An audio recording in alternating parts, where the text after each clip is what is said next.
Welcome back, my family. Before we dive into tonight's creepy little journey, make sure to like the video, subscribe to the channel, and share this with someone who loves a good scare before bed. I would love to know where you are watching from and what time it is for you right now. So drop it down in the comments and hype me up a little on YouTube. Now, get comfortable, dim the lights, and let us step into tonight's story. 5 grown men abandoned a running car in the middle of a snowstorm, and by the time rescuers found them, the food was untouched, the stove was cold, and 3 of them were barefoot in the snow. That is not the opening to a horror movie. That's how the official police report starts. Tonight's story is about a shortcut that should never have been taken, a closed mountain road in Northern California, and a cabin that was supposed to save 5 guys, but somehow turned every logical choice into the wrong one. As you are listening to this, you are probably somewhere warm. Maybe you are lying in bed with the AC humming. Maybe you are on your couch, phone screen glowing in the dark living room. Maybe you are sitting in your car in a quiet parking lot, heater on low, watching your own breath disappear on the windshield. Wherever you are, try to imagine this. You and 4 friends are driving home after a game. The highway is boring. Someone swears they know a faster way through the forest, and snow starts to fall. You see the road closed sign. You see the barrier. You see the gap just big enough for your car. You decide to slip through. Hours later, your engine is still running. Your heater still works, and there is a full tank of gas. But you are walking away from it, into the dark, into the trees, toward a cabin no one is supposed to be using in winter.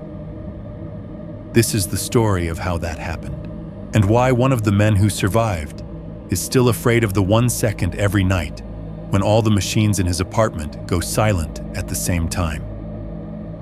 1.1 Present-day apartment. The hum of normal life. I am not a ranger or a hiker or one of those people who posts sunrise pics from mountaintops. I change oil for a living. I eat too much microwaved food, and most nights I fall asleep in front of the TV with my shoes still on. If you passed me in a grocery store in Sacramento, you would not look twice. Maybe that is part of why nobody ever liked my story. It starts out too ordinary, and it ends in a way the official version cannot quite explain. I have told this to detectives with recorders on the table. I have told it to a therapist in a small office where the clock on the wall ticked louder than my voice. I tried writing it by hand once and tore the pages out because seeing the words on paper made it feel more real than I could stand. None of that helped. So now I am trying you. Whoever runs this horror channel, whoever reads emails at 3 a.m. from people who swear this really happened, you already live in a world where the worst-case scenario is usually the right one. Maybe my story belongs there more than it ever belonged in a police file. Right now, it is a little after midnight. I'm at my small kitchen table in a mid-range apartment complex off the freeway. The kind you forget as soon as you drive past it. Beige siding, a cracked pool, a row of sad palm trees out front. The only light is a cheap floor lamp and the glow of my laptop. The TV is off. The blinds on the sliding glass door are half closed, letting in a slice of orange from the parking lot. The apartment is doing what it always does at this hour. It hums. Above me, the HVAC pushes warm air through the vent with a steady hiss, just loud enough to cover the quieter noises underneath. Every few minutes there is a faint rattle when the ductwork flexes, like someone running a finger along metal somewhere inside the ceiling. To my right, the fridge shudders and groans, its compressor kicking on in a tired growl and then shutting off with a soft click. When it stops, there's a tiny pause before my ears adjust, like the room just held its breath. Through the wall on my left, my neighbor's TV leaks over. I cannot hear the words, only the patterns. The rise and fall of voices, canned laughter, a swell of music when a commercial comes on. Down the hall, the laundry room machines are still tumbling someone's clothes. You can tell which cycles they are on by the sound. The heavy slosh of wash, the lighter hollow thump of the dryer. They usually stop a little after 11, when whoever forgot their stuff finally remembers. Out past the glass, the parking lot lies under streetlights that make everything look a little sick. When a car pulls in, the sound is weirdly clear from up here. Tires crunching over the rough patch near the dumpsters, engine idling, then the chirp of a key fob as it locks. I can tell which neighbor it is just by the way the engine sound changes when they turn it off, and by how hard they slam their door. I track time by these noises more than by any clock. When the washer goes quiet, I know it is getting late. When the kid upstairs drags a chair across his floor, which is my ceiling, and it gives that long, teeth-grinding scrape, I know it is close to midnight. Sometime after that, the ice maker in my fridge will clatter, dumping cubes into the bin in a way that always sounds like something breaking, no matter how many times I hear it. This is what passes for normal in my life now. The layered sound of other people existing just out of sight. On good nights, it is comforting. On bad nights, it sounds like a building breathing in the dark, deciding who it wants to keep. Let me get one thing straight before we go anywhere near the cabin.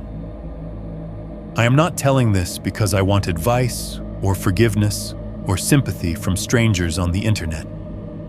4 of my friends are dead because of a chain of stupid decisions that no one, including me, can fully explain. If you decide I am a coward or an idiot or worse, you will not be the first. The official version is easy to find if you know what to search: a freak winter storm, a tragic incident involving 5 local men on a closed mountain road. Words like adverse conditions, hypothermia, impaired judgment. None of that is exactly wrong. We did take a road that was closed. We did ignore a sign. We did leave a perfectly working car in the middle of a snowstorm. What you will not find in those reports are the smaller parts. The part where we found shelter. The part where the stove stayed cold. The food we almost did not touch. The blankets we sat on instead of under. You will not find one mention of the nights something walked slow, patient circles around a thin metal box while 5 grown men held their breath and tried to pretend they were not there. There is one sound in particular they leave out. It is not loud. It is not dramatic. It is a gap, more than a noise. Here, let me show you. As I am typing this, the fridge just clicked off. The heater, too. If you are listening to this later with headphones in, I want you to pay attention to the moment when all the little background sounds in whatever room you are in fall away at the same time. The fan, the AC, the neighbor's TV, the traffic outside. There is a tiny shift where everything drops out, and you suddenly hear your own breathing louder than anything else. That thin slice of quiet. That is where this story lives. That is the space my head falls back into every time the building goes still. That is the exact texture of the silence inside the cabin before the first time we heard something drag its hand along the metal wall. I should probably tell you the other part now, the one people usually ask halfway through, as if it changes whether they believe anything else. I am the only one who walked away from that trip, the only one who left that mountain alive.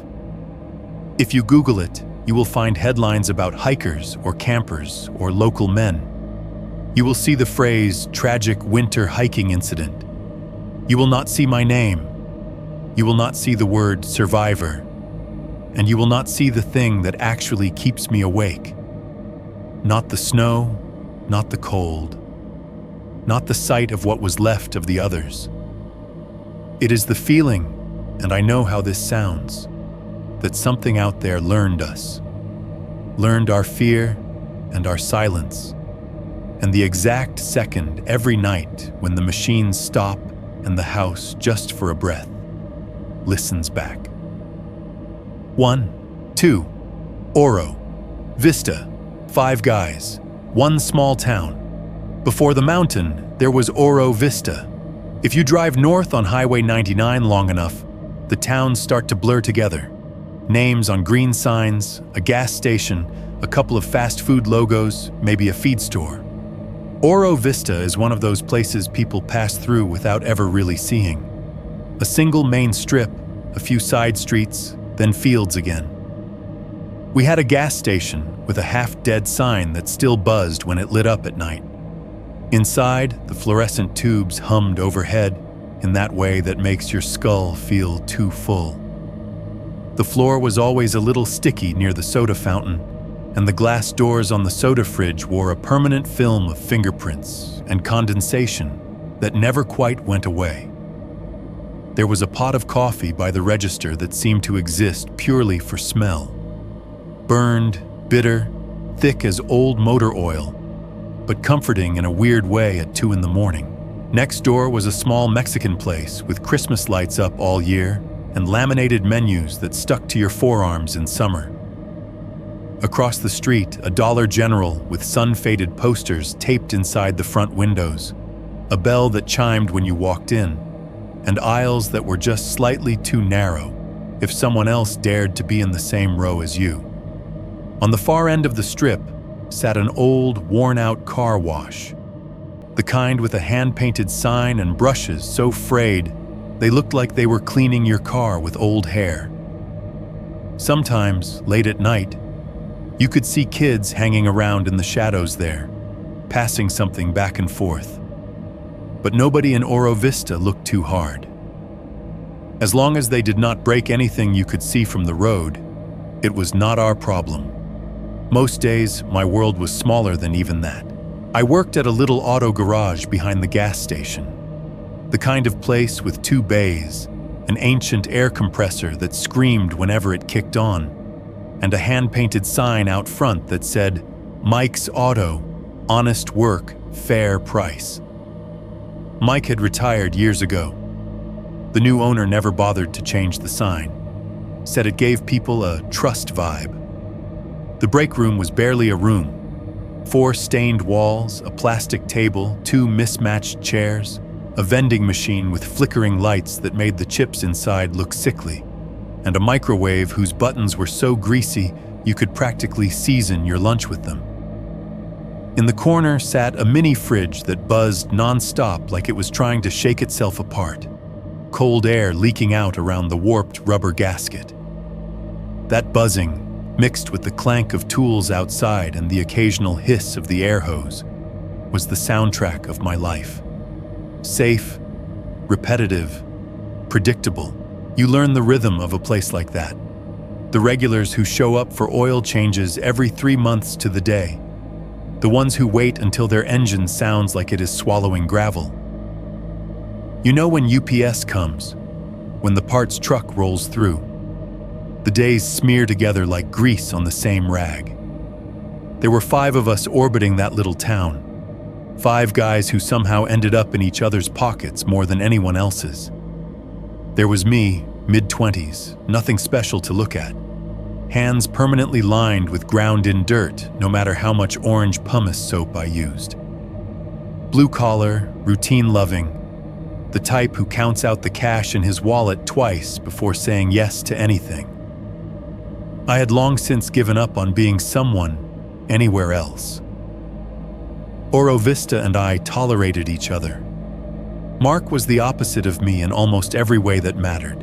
Ex-high school jock with a neck that never quite stopped bulging out of his hoodie, a jaw that always looked like it was grinding on some invisible argument. He drove like the rules were suggestions and the laws of physics were open to negotiation. If there was a back road, a shortcut, a secret way that shaved 5 minutes off a drive, Mark knew it, or claimed he did. He hated being corrected. He hated being lost even more. Jesse was the loud one, the joker, the kind of guy who could ruin a silent moment from 3 rooms away. Always a cigarette dangling from his lips or behind his ear, fingers stained yellow at the tips. He had a joke for everything: death, bills, weather. That was how you knew he was nervous. The worse he felt, the more he laughed. I did not realize how much of that laugh was just him trying to keep his own shadows at bay until much later. Luis was quieter. He worked afternoons at the grocery store and did some roofing on the side when the weather was good. His girlfriend was pregnant, due in a couple of months. He carried that news around like a fragile glass box, proud, scared, careful. When the rest of us started to get heated about something stupid, Luis was the one who would step between, hands up, voice soft. Hey, relax. It's not worth it. He always made it sound like he was talking to a dog about to bite, not to his friends. And then there was Nate. He was the oldest out of all of us by a few years, early 30s, hair already starting to thin under his ball cap. The Buick we drove that night was his, a blue, slightly rusted tank that smelled like French fries, old receipts, and Armor All. Nate was practical in the boring ways, paid his rent on time, kept his tires rotated, tried to avoid drama. He hated risk in theory, but in practice he would go along with almost anything as long as he did not have to be the one responsible for the decision. We were not some tight-knit TV friend group with matching tattoos and deep mutual secrets. We were just around each other. Oro Vista is small. If you work days and like basketball and cheap beer, you end up sitting on the same bar stools. Weeknights, if there was a game on, we would end up at the one decent bar in town. The TVs were always on mute, closed captioning crawling along the bottom, while the jukebox in the corner blasted country songs about trucks and lost love. We would sit there in a row, elbows on sticky wood, watching players whose names we could not afford to wear on jerseys, arguing over calls like any of it mattered. Lunches were usually from the same fast food place near the highway. Burgers that came wrapped in paper thin enough to go translucent with grease. Fries that tasted like salt and regret. We would sit in the parking lot on our tailgates or hoods, talking trash about our fantasy basketball teams on our phones, like it meant something. That was our grown-up routine. Work, bad food, basketball, bed. On some evenings when we still had energy left and the weather was good, we drove over to the cracked concrete court behind the high school. The hoops rattled when the ball hit the rim, chain nets tangling if you did not shoot clean. The lights on the poles flickered when they first came on, buzzing like insects. We would play until someone rolled an ankle, or until the mosquitoes got bad enough to drive us off, laughing and swearing, shirts soaked with sweat and cheap cologne. I felt safest in those moments, and I did not even realize it at the time. 5 sets of footsteps on the same ground, 5 voices overlapping. If anything bad ever happened, I used to think, it would happen to someone alone, not to a pack. Bad luck picked off strays. The guy driving drunk at 2 a.m. by himself. The hunter who went out alone and did not come back. As long as I was with them, I told myself without really thinking about it, I was not the kind of person bad things happened to. People in town got used to seeing us together. We were the boys, even when we were technically too old for that name. The lady at the Mexican place would smile and say, "Your brothers aren't here yet?" if I walked in alone. The guy at the gas station would toss an extra coffee lid onto the counter when he saw me, out of habit, like he expected 4 more cups to appear. They say that now, too. They were like brothers, They say it at the bar, at the grocery store, at the little memorial someone set up by the bulletin board in front of the Dollar General. I hear it and my stomach twists because I know how flimsy that word feels when you are the only one still breathing. Brothers share blame, but all the guilt just slid and stuck to me. If I had fought harder that night, maybe I would have 4 brothers left instead of 4 headstones. We had been talking about that basketball game for weeks. A college playoff up in the city, decent teams, decent tickets, a chance to get out of town and feel, for a couple of hours, like our lives were not just oil stains and time cards and grocery aisles. Everyone cleared their schedules. Nate made sure the Buick was in shape. Luis got an okay from his girlfriend with a promise to be back before dawn. Mark bragged he knew the fastest way there and back. It was such a small thing, on paper. 1 night out, 1 game, 1 drive. It was the first trip I had actually been excited for in years. Not, yeah, sure, whatever excited. The kind where you count down days at work, where you imagine the crowd, the noise, the way it will feel to yell at a ref who cannot hear you. The kind where you lay your clothes out on a chair the night before like you did when you were a kid. Sometimes, when I cannot sleep, I think about that. I think about how the universe let me look forward to it, how it waited until I wanted something, truly wanted it, and then handed me the kind of story you only hear on channels like this, told in a shaky voice by someone who wishes more than anything that he had just stayed home, listened to the buzz of his fridge, and let the night pass without him. 1.3. The game night. Last normal hours. The day of the game started like any other Friday, which is probably why it still feels wrong in my memory. It did not have the courtesy to come wrapped in a bad feeling. The fluorescent lights in the garage hummed overhead, turning our skin a sickly shade of white. The smell of hot oil and old rubber hung heavy in the air, cut now and then by the sharp tang of brake cleaner when someone got carried away.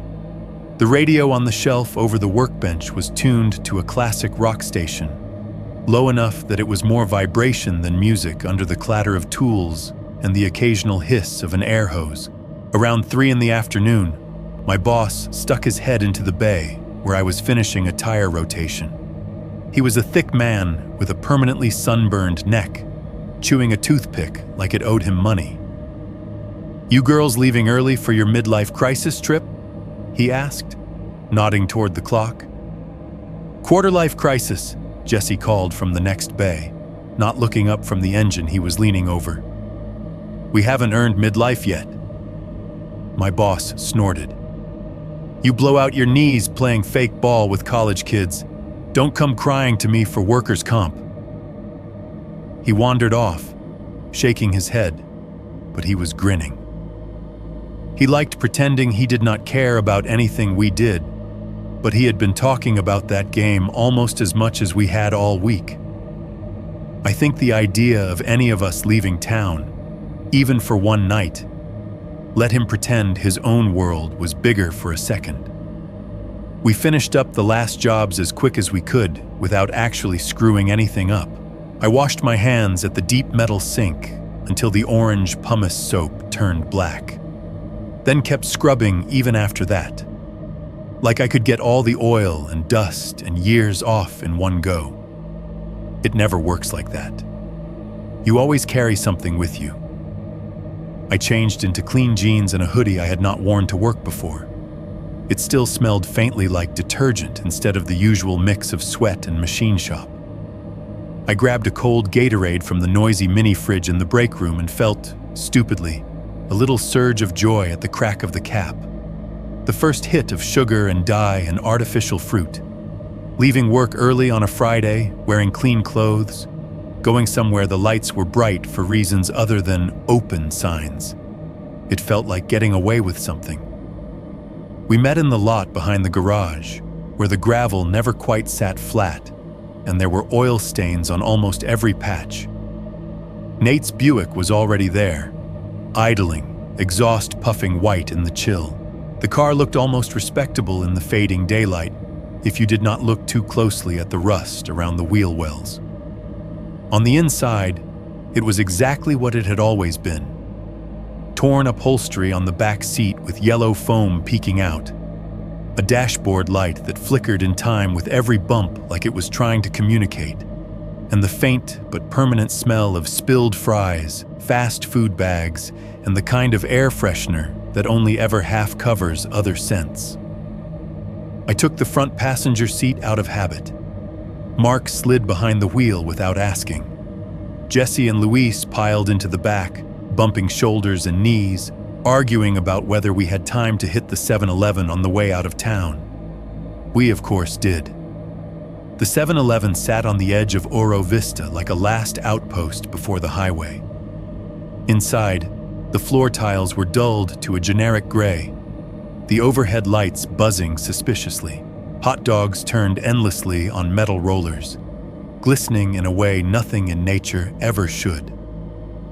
The slushy machine in the corner growled as it churned red and blue sugar ice into thick swirls. A teenage cashier stood behind plexiglass, scrolling her phone, barely glancing up as 5 grown men barreled in like kids on a field trip. We scattered along the aisles. Jesse grabbed 2 hot dogs and drowned them in relish and mustard until they were more topping than meat. Luis loaded his arms with chips and candy, mumbling something about needing emergency carbs. I picked out a bag of jerky and a second Gatorade, telling myself protein was at least marginally responsible. "Fueling up," Nate said, thumping an energy drink down on the counter with one grease-lined hand. "Peak performance." "Yeah, we're basically pro athletes," Mark added, biting into a hot dog before he had even finished paying, sauce already threatening his shirt. The cashier rang us up with the expression of someone who had seen this exact scene play out 1,000 times. Maybe that is the worst thing about small towns. Nothing ever looks special while it is happening. It is only later you realize which night you should have paid more attention to. The drive to the game was all jokes and trash talk. The sun dropped lower, turning the sky a pale, washed-out blue, then a deepening purple.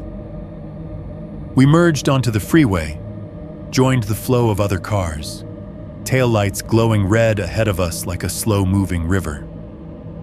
The radio found a station playing pre-game coverage, commentators hyping up players with the breathless energy of people who never saw under the hood of a car in their lives. By the time we reached the college town, the world felt bigger. The arena parking lot was almost full, rows of vehicles all reflecting the bright stadium lights.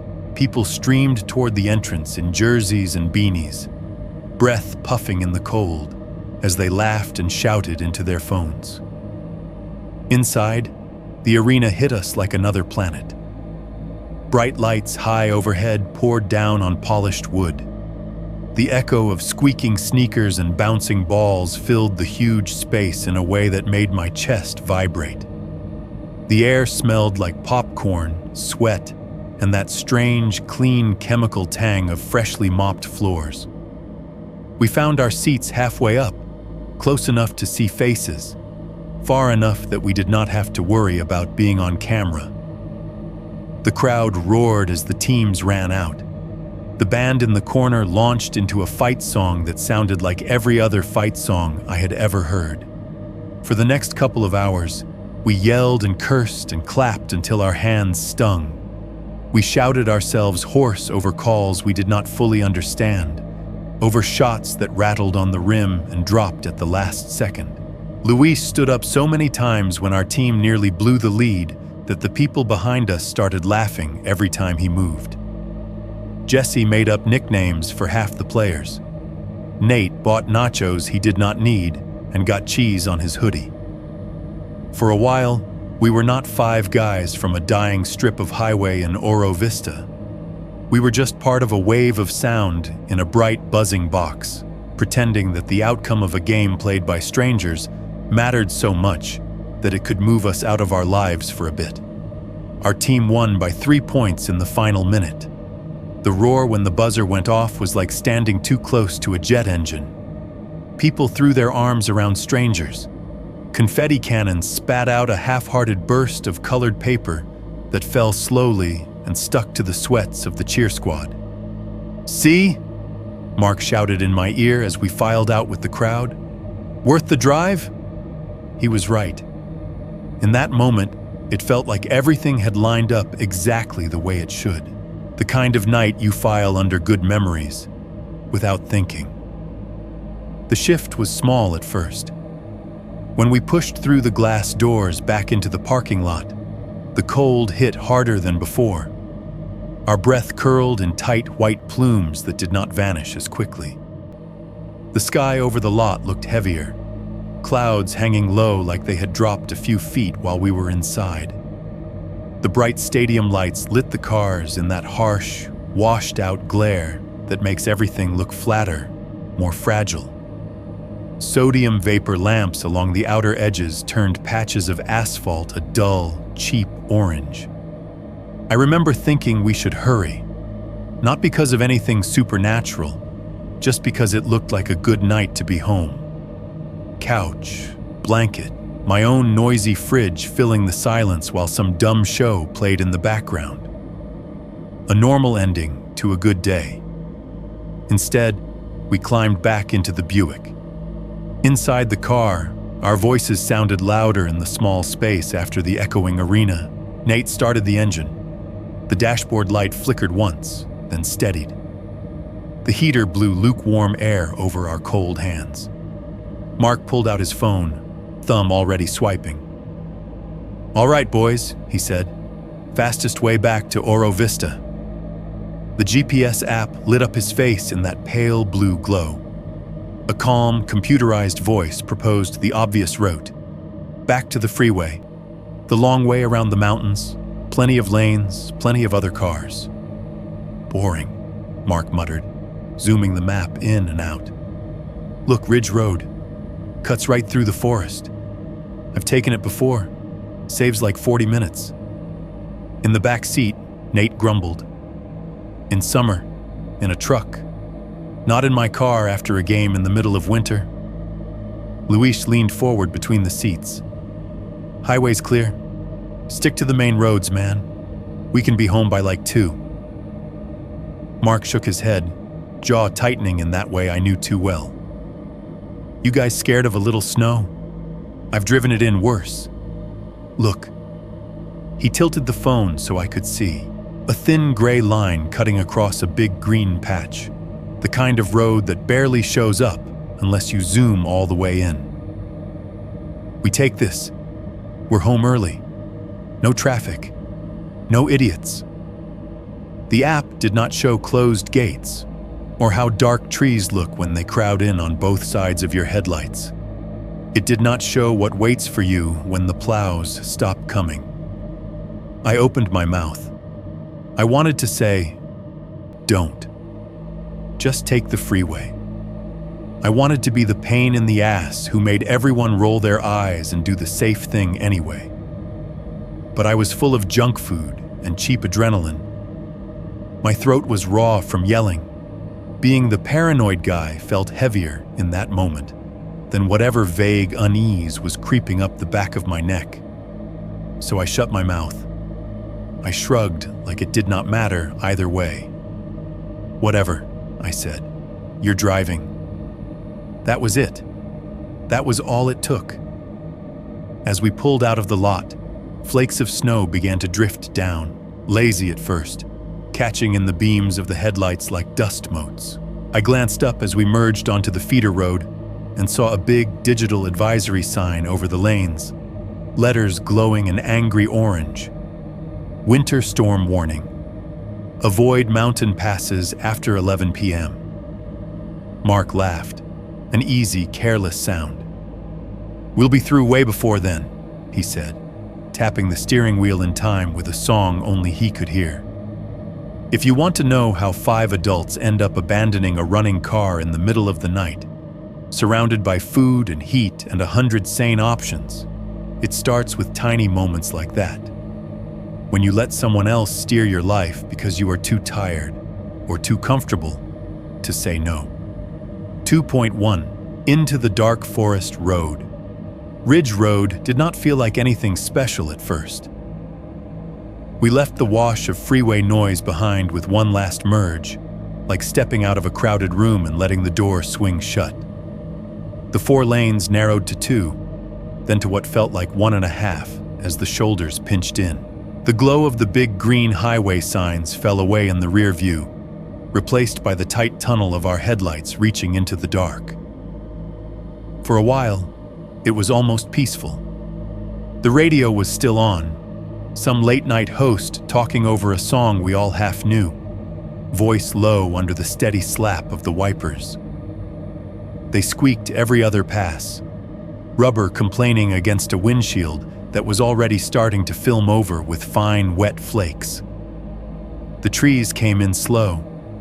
First, there were just more of them, taller, closer to the road, their trunks like skinny black pillars crowding out the last of the open fields. Then houses grew rarer. A mailbox here, a driveway there, lights from a lonely front porch glowing in the distance like someone's idea of safety. Then, nothing. No more front yards. No more porches. Just trees. Our headlights cut through them in bursts. Vertical lines of black bark. Flashes of pale branches. Glimpses of underbrush buried in patchy snow. The darkness beyond the beams was total. Heavy. Like there was nothing there until light touched it and forced it to exist.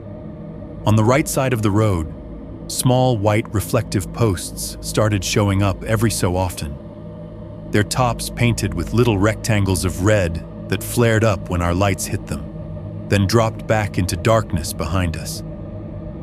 Every few miles, a low green sign would appear on the shoulder, numbers in white showing the mile markers. They looked almost embarrassed to be there, half sunk in old snow. A yellow diamond sign with a leaping deer on it flashed by at one point, its black silhouette mid-jump. Jesse tapped the glass with one finger as it went past. "Watch out, Bambi," he said, voice soft, almost out of habit. The joke died in the air before anyone answered. The farther we went, the fewer signs there were. No more restaurant logos on tall poles promising food at the exit. No more gas station price boards flickering in red and green. No neon, just road, trees, and the faint halo of our own existence. Inside the car, the sounds narrowed down along with the world outside. The engine hummed at a steady RPM, the sound changing only slightly when Mark tapped the brakes for a curve or gave it a little gas on a straightaway. The tires made a constant, low hiss against the damp asphalt, punctuated now and then by the soft thud of hitting a deeper patch of slush. The heater fan blew warm air at our legs, its own small whir helping to fill the silence that was slowly growing between us. Nobody said we were scared. Nobody said we had made a mistake. 5 minutes ago, we were shouting in an arena. Now it was as if every one of us had swallowed our words and let them sit like stones in our stomachs. Snow doesn't fall like rain. It does not drum on the roof or streak down the glass in hard, obvious lines. It drifts, slides, accumulates. It shows itself in the way the wipers suddenly have more to do, in the way the thin white line at the edge of the road starts to blur and then disappear. At first, it was just light flurries, individual flakes streaking through the headlights like tiny, slow meteors. Then the air thickened. The beams no longer cut all the way to the next bend. They hit a curtain of white and stopped, making the darkness beyond feel closer, more solid. We passed a sign on the right. White metal, black letters, the kind of thing you do not notice until it is already filling your windshield. Road not maintained in winter beyond mile 18. Luis twisted slightly in his seat to read it out loud in a mock announcer voice. "Road not maintained in winter beyond mile 18, he intoned. Translation: turn your ass around, idiots. Mark snorted, hands loose on the wheel. We're already what, 12? 13? We're almost clear. They put those up to scare tourists. He said it casually, like it was nothing, but his eyes flicked to the odometer-style mile counter on the dash and then back to the road quickly, like he did not want to give the sign more attention than it deserved. Nobody argued. Nathan muttered something under his breath about plows and budget cuts, but he did not tell Mark to turn back. None of us did. Outside, what little was left of the world faded away in stages. The occasional warm rectangle of a house window on a distant hillside vanished. The road straightened out into longer stretches where there were no driveways, no intersecting streets, just that narrow strip of asphalt cutting through trees that could have been 10 feet deep or 10 miles for all we could see. The only light now came from our headlights and the greenish glow of the instrument panel. We were a moving bubble of visibility in a place that seemed to swallow anything beyond arm's reach. Conversation slowed, then stopped. When people talk about feeling a chill, they usually mean temperature. But there is another kind, the kind that sits under your skin. It isn't that you suddenly know you are in danger. It is that every ordinary thing you are seeing, the dashboard, your own hands, the back of your friend's head in the seat in front of you, starts to feel thinner, like paint flaking off something you don't want to see. Nobody said they noticed that. What we did instead was stare out the windows. I watched the snow whip through the beams of our own light, hypnotized by how it seemed to move at us and sideways at the same time.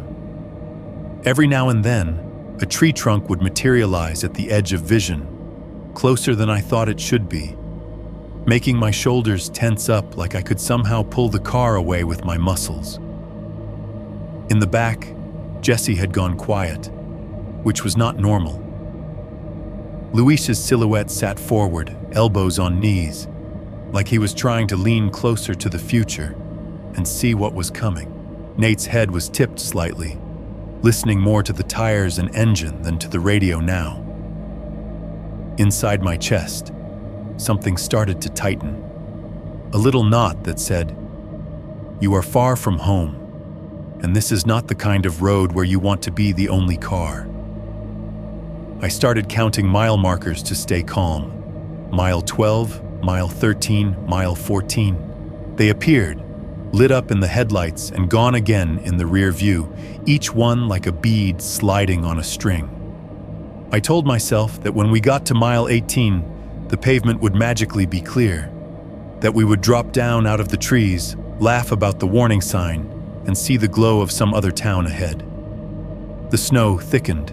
The wipers ticked faster, their squeak turning desperate. The edges of the road blurred until it was less a lane and more a lighter strip between two slightly darker shoulders where the snow piled deeper. That was when I noticed the thing that should have bothered me more than it did at the time. There were no other tire tracks. Up until then, I had not really been looking for them. You get so used to seeing twin dark lines in bad weather, the proof that someone else has gone this way recently, that you are not the first one dumb enough to test fate, that you stop really noticing them. They are just part of the background. But now, looking ahead through the white, I saw only smooth snow on our side of the road. The center stripe was already buried under a thin blanket. Oncoming lane, same thing. Our tires laid down two dark, parallel scars behind us. But in front, nothing. No churned-up slush, no muddy lines veering off into a turnout. Just untouched white waiting. I twisted around in my seat a little, looking back through the foggy rear window. The Buick's taillights painted the snow behind us a dull red, and in that glow, I could see our own track curving away into the trees. No other lights, no other cars, just us.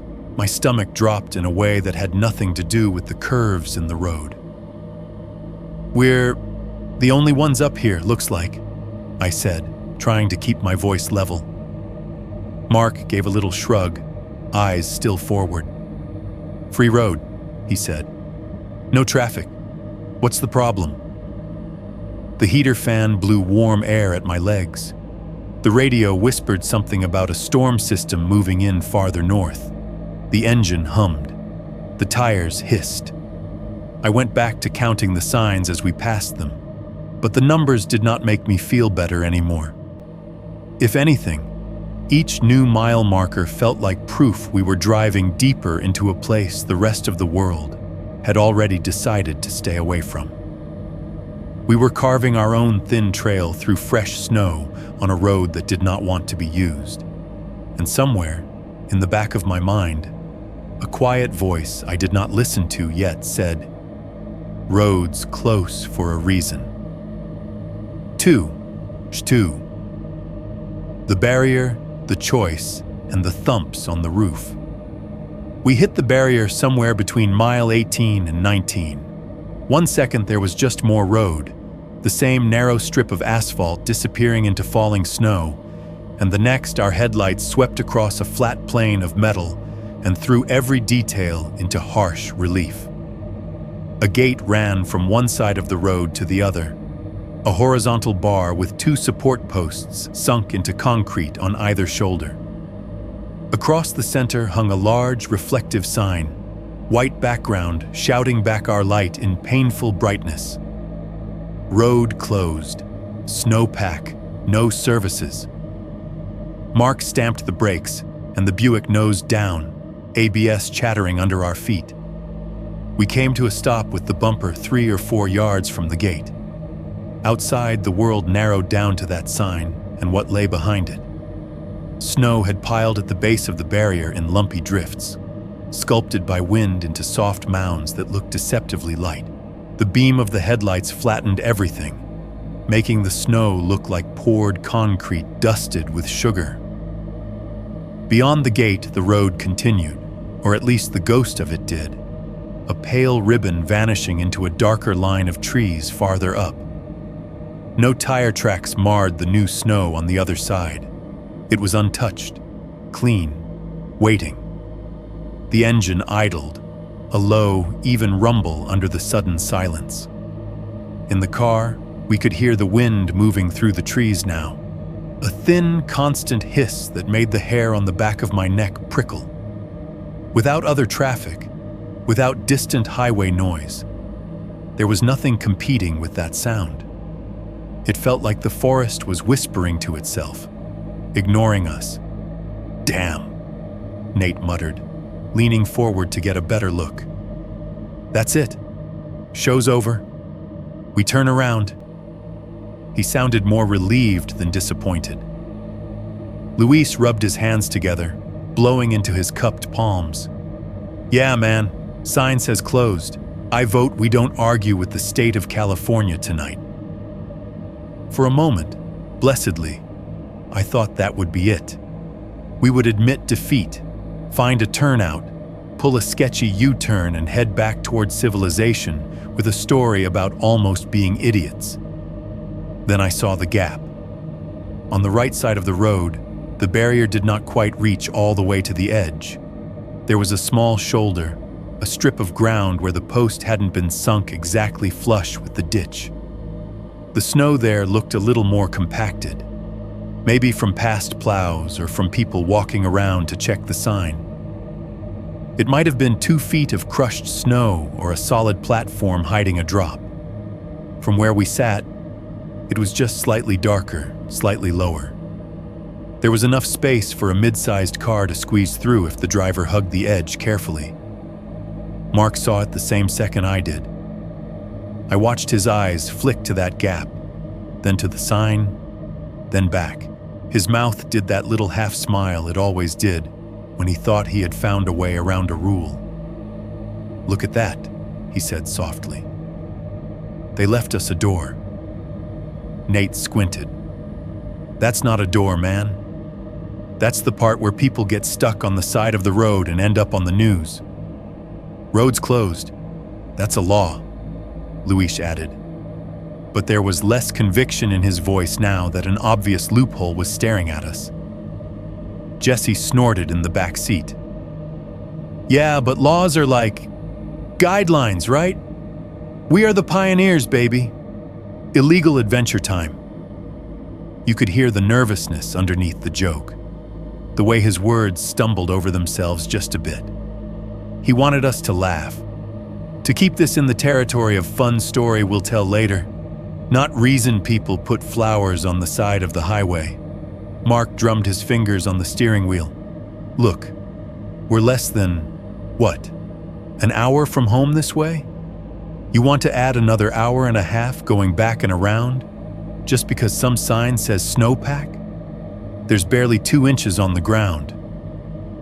It's coming down heavier, Nate said, gesturing at the windshield where the flakes were starting to stack up faster between wiper swipes. It'll be more than that farther up. That sign's there for a reason. Yeah, Luis added quietly. And no services?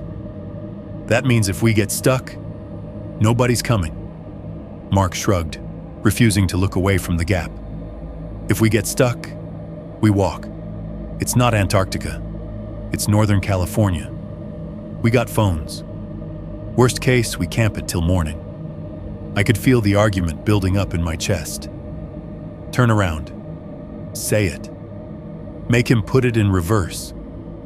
I imagined the long drive back, the grumbling, the teasing. Mark rolling his eyes and calling me dad for the next 6 months. Jesse telling the story over beers.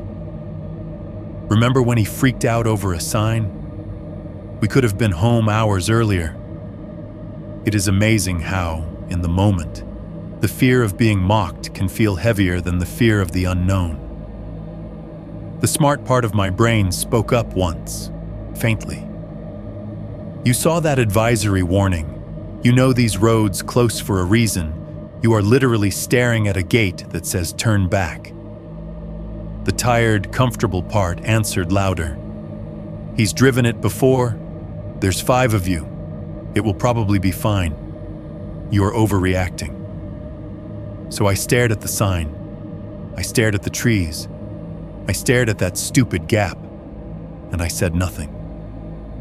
All right, Mark decided, like the silence around him was the same as agreement. We're doing it.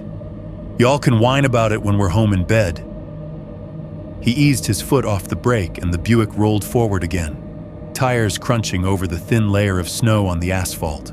As we approached the barrier, the headlights washed over the reflective letters one last time, turning road closed into a screaming white smudge. Then we were angling toward the right, toward the shoulder. I felt the car tilt slightly as the front wheels left the certainty of the lane and climbed onto whatever was under that patch of snow. There was no guardrail, no marker to tell us where solid ground ended and drop-off began. For a couple of seconds, the right side of the car floated over nothing I could see. Easy, Nate said through clenched teeth. Mark adjusted the wheel by small degrees, eyes locked on the strip of darkness between the post and the ditch.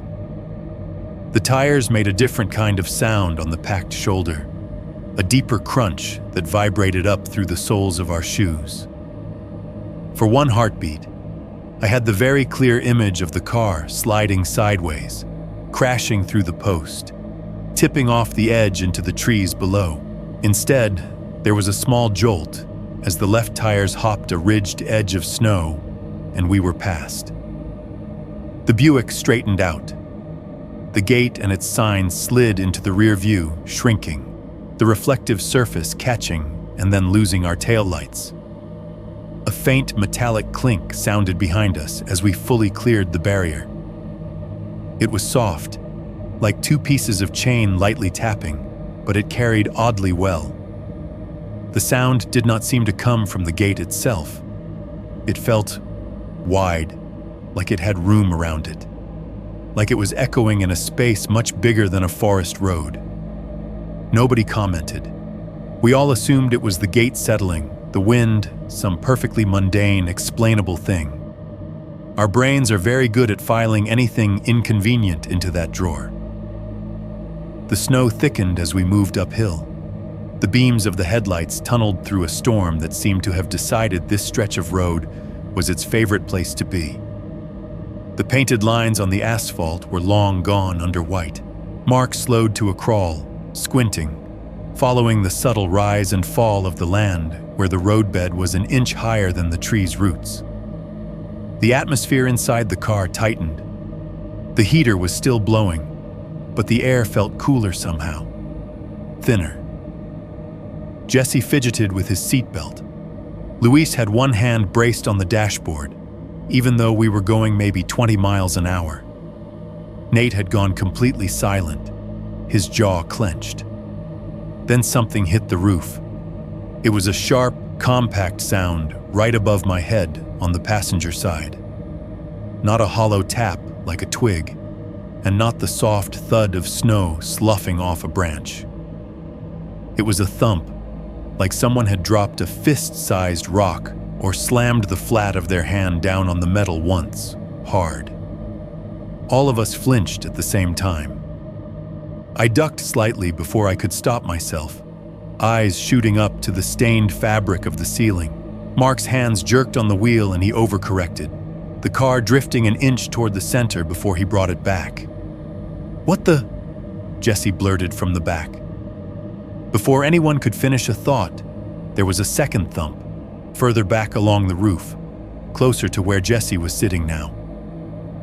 Same weight, same odd, contained finality. Not a slide, not a series of impacts, just one, then another, like knocks. "Jesus," Jesse snapped. "What was that? Did something fall?" "Snow," Mark said automatically, his voice a little too quick, a little too level. "It's just snow coming off the branches." I looked up through the windshield, past the reach of the wipers, trying to see. The trees on either side of us were set back a little, their branches not quite overhanging the road. The ones closest were still a good 6 or 7 feet from the edge of the asphalt, their limbs heavy with snow, but not directly above us. We drove on, nobody volunteering to roll down a window and stick their head out to investigate. In the official version, the thumps do not exist. There is no line in any report about strange impacts on the vehicle roof. When the car was later inspected, and it was, in a neat, fluorescent-lit bay that smelled like coffee and copy paper, the mechanics found no dents, no scratches, no signs that anything had struck the top of the Buick hard enough to leave a mark. The photos they took show a thin film of snow, some dirt, nothing else. The trees, according to the diagrams in the investigator's file, stand back from the road in that section, farther than my memory says. There are no branches overhanging the lane there, no obvious culprits. But in that moment, we did not know any of that. All we knew was that something had hit the roof twice, hard enough to make us jump, and we were all too eager to pretend it was nothing. So we did. We swallowed it, like we swallowed the sign. We told ourselves it was normal, and we kept going. 2.3, the slide, the stuck Buick, and the first wrong decision. The farther we went past the barrier, the more the world narrowed down to glass, light, and moving white. The wipers were working at full speed now, their motor whining softly under the effort. Each swipe cleared a thin, temporary crescent in front of us before new flakes rushed in to fill it. Outside that narrow arc, everything blurred together. Road, shoulder, ditch. The edges that used to separate asphalt from not asphalt were gone. There was only a lighter strip where the tires had not sunk yet, and darker shadows where they had. Mark's hands were tighter on the wheel than before, knuckles pale in the dashboard glow. His jaw flexed every few seconds, teeth grinding invisible words. I could feel small corrections in the way my body shifted.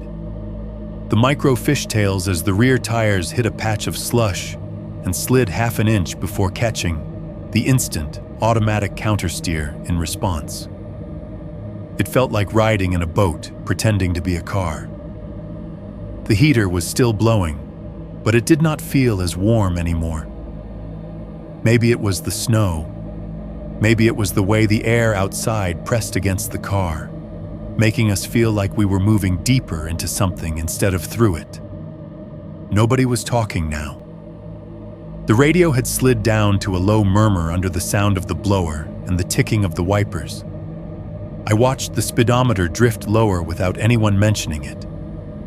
30, 25, 20. It was like we were slowing down for a red light that never showed up. The moment we lost the road didn't feel dramatic at first. There was no movie-style scream of tires, no wild spin. It was almost gentle. We were coming around a long, lazy curve, the road sloping slightly downward toward the outer edge. The trees on my side of the car seemed a little closer, their trunks thicker, leaning in. I remember thinking I could not see where the ditch ended and the hillside began. Then the rear of the Buick stepped out. Not much, just enough that my body noticed before my eyes did. A sideways lurch, like someone had kicked the back bumper from the left. My weight shifted toward the door. The seatbelt bit into my shoulder. "Whoa!" Nate started, but the words stretched when the slide did not stop. Mark's hands moved on the wheel, instinctive corrections, but the road was gone. The tires were no longer on anything solid enough to grip. We were on packed snow over who knew what, and gravity had decided we were going toward the outer edge whether we wanted to or not. Time did that slow stretch thing it does when your brain thinks you might be about to die. The headlights swung away from where the road was supposed to be and painted a tall wall of white instead. The snowbank at the edge of the lane, higher than the hood. Snowflakes screamed sideways in the beams, a dense horizontal blur. The sound when we hit was a grinding, tearing scrape that I felt more in my bones than in my ears. The left side of the car dug into the bank.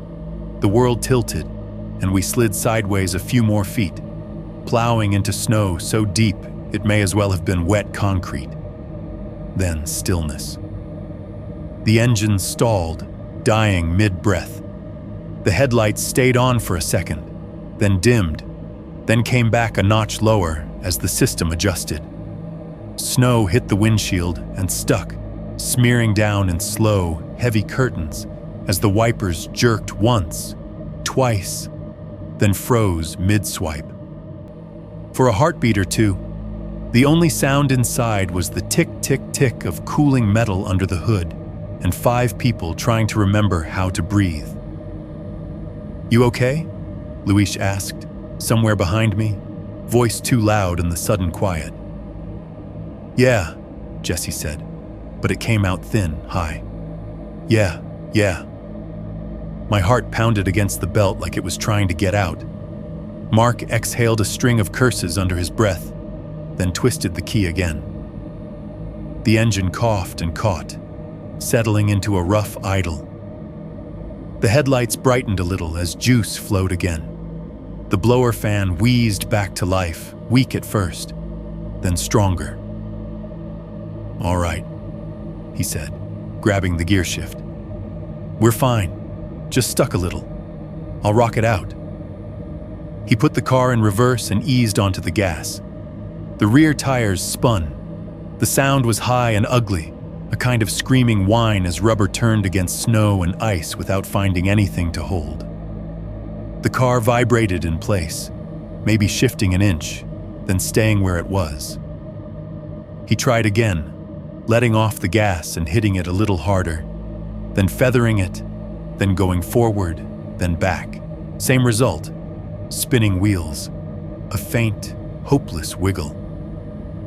The front end's in deep, Nate said quietly. "We're not getting out, just driving." "Then we push," Mark snapped, like the thought of accepting that answer was an insult. We all knew he was right about the first part, and he might be right about the second, so we went along. The instant we opened the doors, the cold hit like a slap.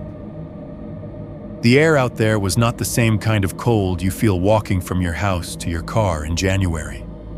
It had teeth, the kind that bit the inside of your nose, the back of your throat, the tender spots between your fingers. Snow flew sideways into the cabin, powder dusting the seats, melting fast against the slight warmth. I stepped out, and my shoes sank to the laces. The snow packed into the fabric, icy water seeping through in a heartbeat. My socks went from warm to soaked, to numb almost immediately. My lungs burned when I took a breath. It felt like inhaling knives. We moved into position. Mark back behind the wheel, Nate and Luis at the rear bumper, me and Jesse at the side, any place we could get a shoulder in. "Ready?" Mark called through the open window. We grunted something that might have been yes. The engine revved. The tires squealed against nothing. We pushed until our muscles trembled, thighs burning, hands slipping on slick metal. The Buick rocked, shifted, maybe climbed half an inch out of its icy grave, then slid back into place as the packed snow under it gave way. "Again," Mark insisted. "It's moving. I can feel it." We tried again. And again. The cold found every seam in our clothes, fingers going stiff, ears stinging. Snow caked up the back of my legs as I stumbled, almost went down, then caught myself on the trunk with a jolt that made my teeth clack. Finally, it was Nate who stepped back, palms up. "Stop. We're just digging in deeper. We're wasting energy." We stood there for a second, panting steam. The only sounds our breathing, the idling engine, and the whisper of snow landing on coats and hair and hoods. The forest around us watched, or felt like it did. We climbed back into the car like crawling back into a shell. Doors shut, the outside world muted again, though not completely. Snow still beat a faint tattoo on the roof. The heater pushed out warm air with a steady hum. The windows fogged over quickly, our breath turning to mist on the glass, erasing what little view we had. My socks were wet and cold inside my sneakers, a miserable combination. My jeans were damp from the knees down. I could feel melting snow seeping into the seat under me, a future stain I would never have to worry about cleaning.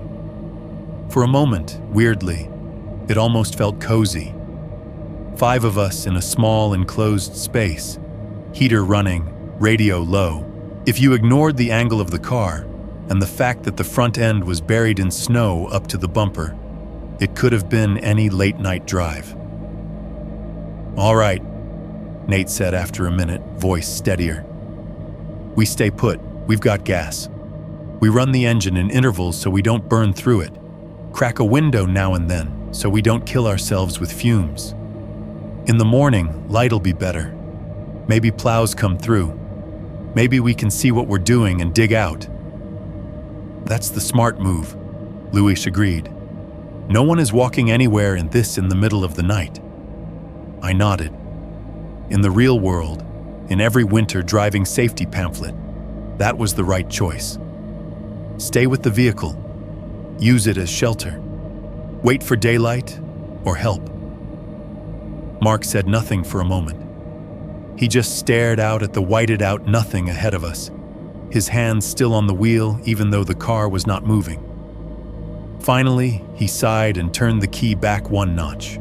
The engine cut off, leaving the blower to coast to a stop. The radio kept murmuring on battery power. We sat in the soft dark of the dashboard lights, listening to the car tick and settle. If this story had gone the way it was supposed to, that would have been the end of the excitement. 5 idiots stuck on a closed road, an uncomfortable night in a cold car, a good scare, a lesson learned. I do not know exactly when the line shifted. Maybe half an hour passed, maybe less. Time stretched out on that road. The heater had done its last good deed and was now just moving around the warmth we had left, which was not much.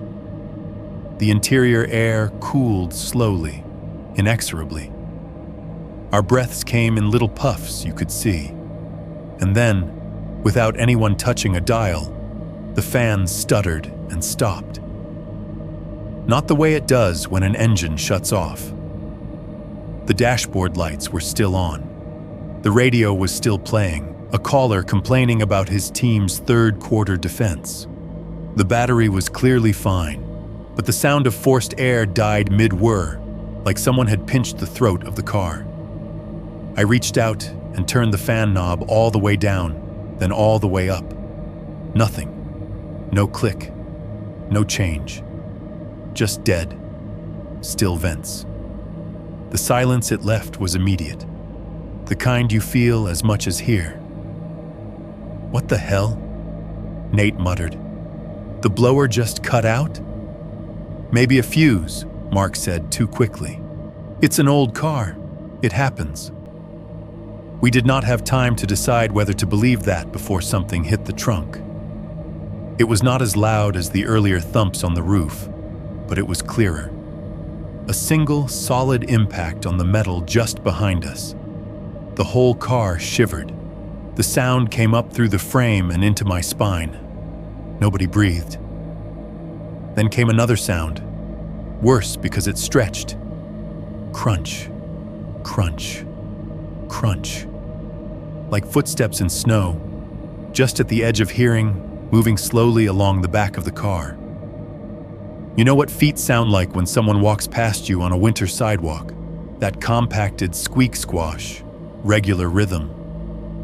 That is what it sounded like now, only we were in the middle of nowhere, with our headlights off and no houses for miles.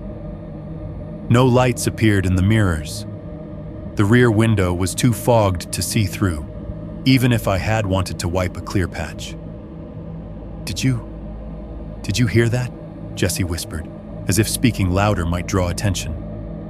"Probably snow sliding off the bank," Mark said. His voice cracked on the last word. "Or something. It's fine." Crunch. A pause. Another crunch. The weight shifted from one side of the back of the car to the other, then faded toward the passenger side, as if whatever was making it had stepped off toward the trees.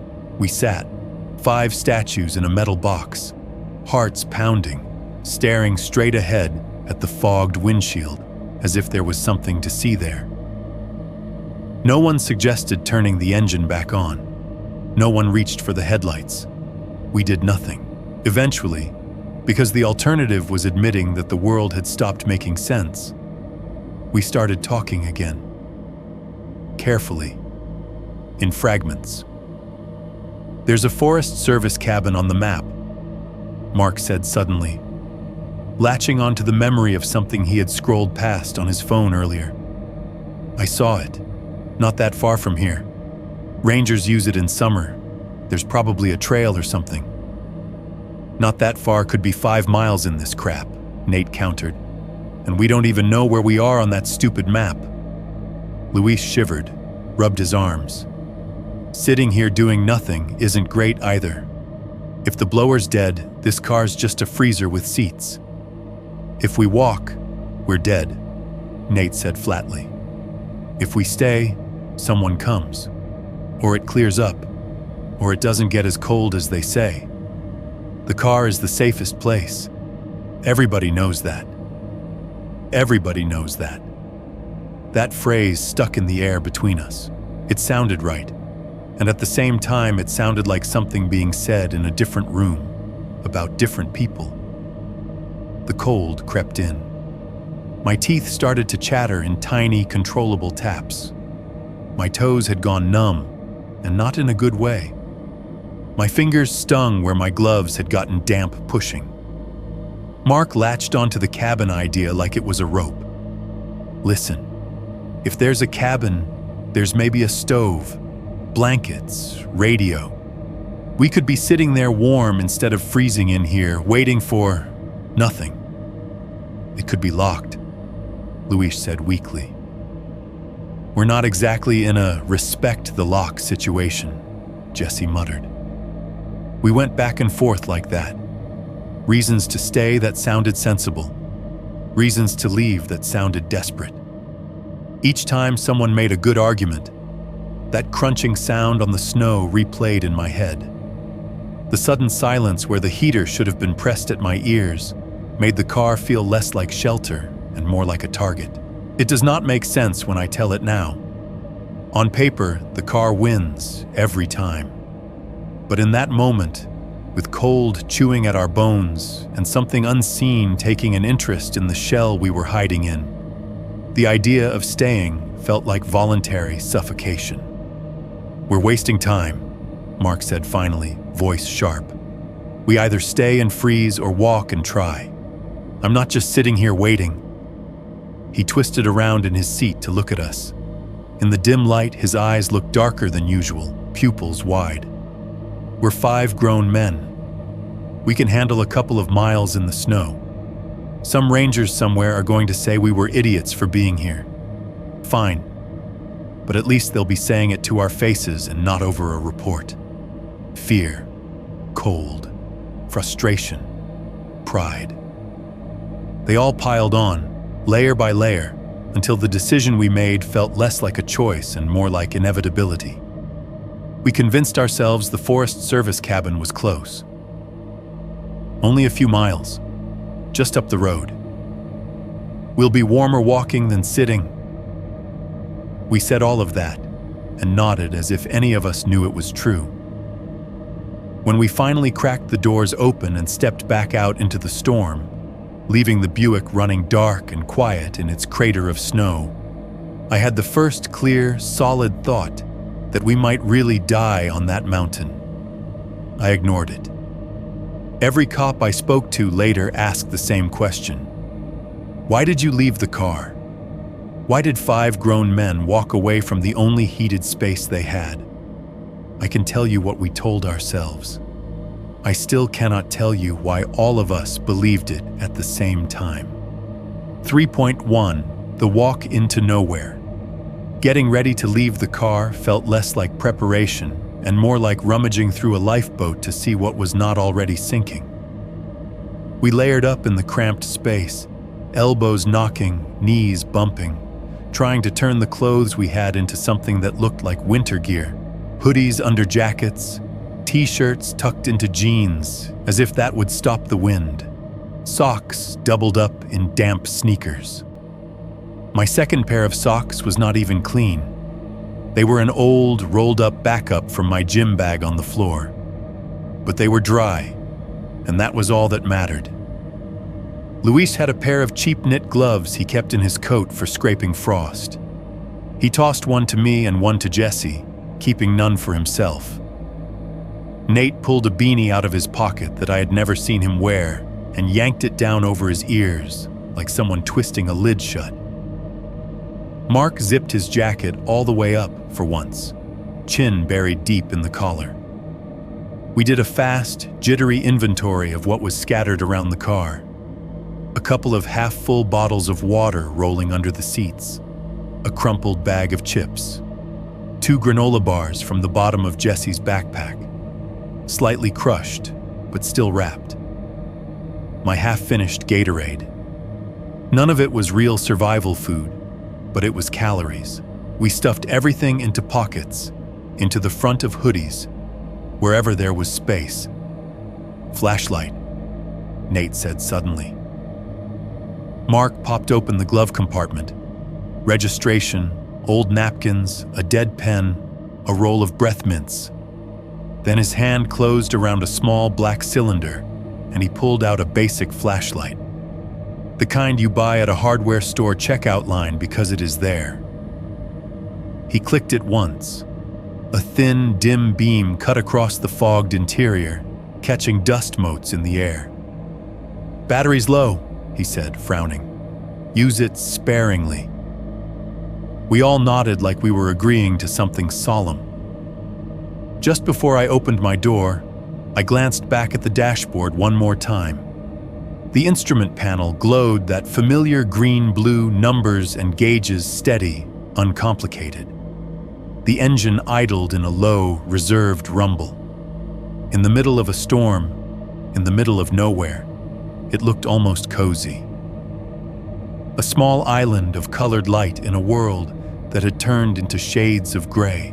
There is something very wrong about walking away from your own last light. I did it anyway. The cold hit harder this time, like it had taken our earlier attempt personally. When I opened the door, the wind reached in eagerly, fingers of frigid air sliding under my clothes. Snowflakes flew into my face, sticking to my eyelashes, stinging the raw skin around my nose. We climbed out one by one and gathered on the road behind the Buick. From out here, it was obvious how stuck we were. The front of the car buried deep into the bank, snow piled high around the wheels. The tire tracks that had brought us here were already half-filled, soft edges blurred. The only real proof that we existed in that space were our footsteps. The first step away from the car made a sound I still hear sometimes when I close my eyes. A crisp, compact crunch as my weight came down, the snow compressing under my shoe. Multiply that by 5, and it turned into a strange, syncopated rhythm. Crunch, crunch, crunch, crunch, crunch. 5 different gates trying to keep pace and failing. Our breath poured out in short, white plumes that the wind tore away as soon as they formed. When Mark clicked on the flashlight for a second to get his bearings, the beam caught those clouds and turned them into brief ghosts in front of our faces. "Cabin's up ahead somewhere," he said, pointing the light down the road before switching it off and pocketing it again. We follow the road. Simple. Behind us, the Buick's engine kept idling, muffled by the snowbank and the storm, a faint mechanical heartbeat fading with each step we took. The taillights threw a weak red glow onto the falling snow, painting the flakes with color for a moment before they vanished into the dark. I kept turning my head, looking back as we walked, until the car was just 2 red pinpricks in the distance. Then one, then nothing at all. Ahead, the road had become a tunnel of white framed by tree trunks. The snow in our headlights had been disorienting. Out here it was worse, because there was no anchor. The sky was just a darker layer of cloud above the storm. No stars, no moon, no directional sense. The trees on either side rose up like black ribs, their tops lost in the murk.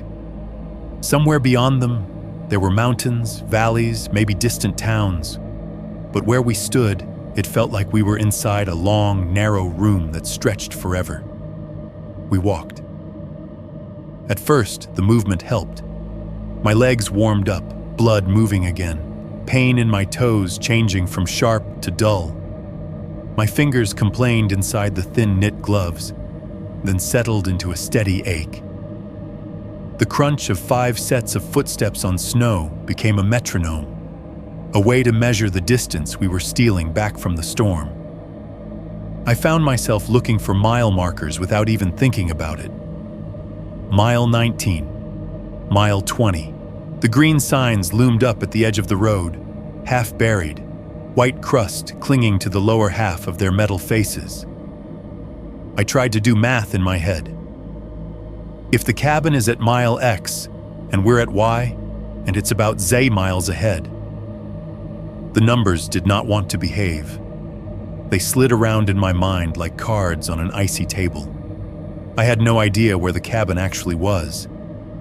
I had seen a dot on a map for 3 seconds in a moving car. That dot could have been anything. It could have been nowhere. Fingers stinging, toes numb again. The warmth from the brief exertion faded quickly. stolen by wind that seemed to slide through clothes and skin and straight into bone. Time stretched. The road in front of us never seemed to shorten, only repeat. Same angle of slope, same arrangement of trees, same ghost snow swirling. Every few minutes I glanced over my shoulder, expecting to see headlights cresting the curve behind us, a plow, a ranger truck, some other idiot who had braved the barrier and come to either rescue us or yell at us. There was nothing, just the faint trace of our own path, already softer where the wind had brushed at the edges. After a while, the crunching of our feet on the road stopped being the only sound. It started subtle. A faint, delayed echo off the trees, maybe. Or that's what I told myself. But it did not behave like an echo. It came from off to the right, lower down the slope, where the road fell away into a steep drop lined with trunks. A crunch that did not match our rhythm. We stepped. It followed, a fraction of a second later, like someone shadowing us just out of sight. I heard it first, or at least I was the first one willing to say something. "Do you guys hear that?" I asked, slowing a little, tilting my head. "Hear what?" Jesse asked, though his voice sounded thinner, the word puffing white in front of him. I stopped completely. The others took another step or two before noticing and turning back toward me. My own footfalls ceased. So did the other sound. It was like hitting pause on a recording. We stood there, 5 silent silhouettes in a storm, listening. Nothing but wind in the trees and the faint hiss of falling snow landing on our shoulders and hats. "Mountain lion, maybe," I said, trying to make it a joke. "Or Bigfoot. We'll end up on one of those mystery shows if we get eaten." The laugh I tried to attach to the end of that came out wrong. Too loud in the open air, chopped off in the middle like it had hit something. Luis shifted his weight, eyes angled down toward the trees. "I heard it too," he admitted quietly. "For a second, like someone stepping." "Snow does that," Mark said, already walking again. "Stuff shifts, trees dump it, sound bounces. You're just hearing us?" "Echo doesn't come from below you," Nate muttered, but he said it to himself more than anyone else. We moved on. I told myself I had imagined it. That the way sound travels through snow and trunks and wind can make anything seem like anything.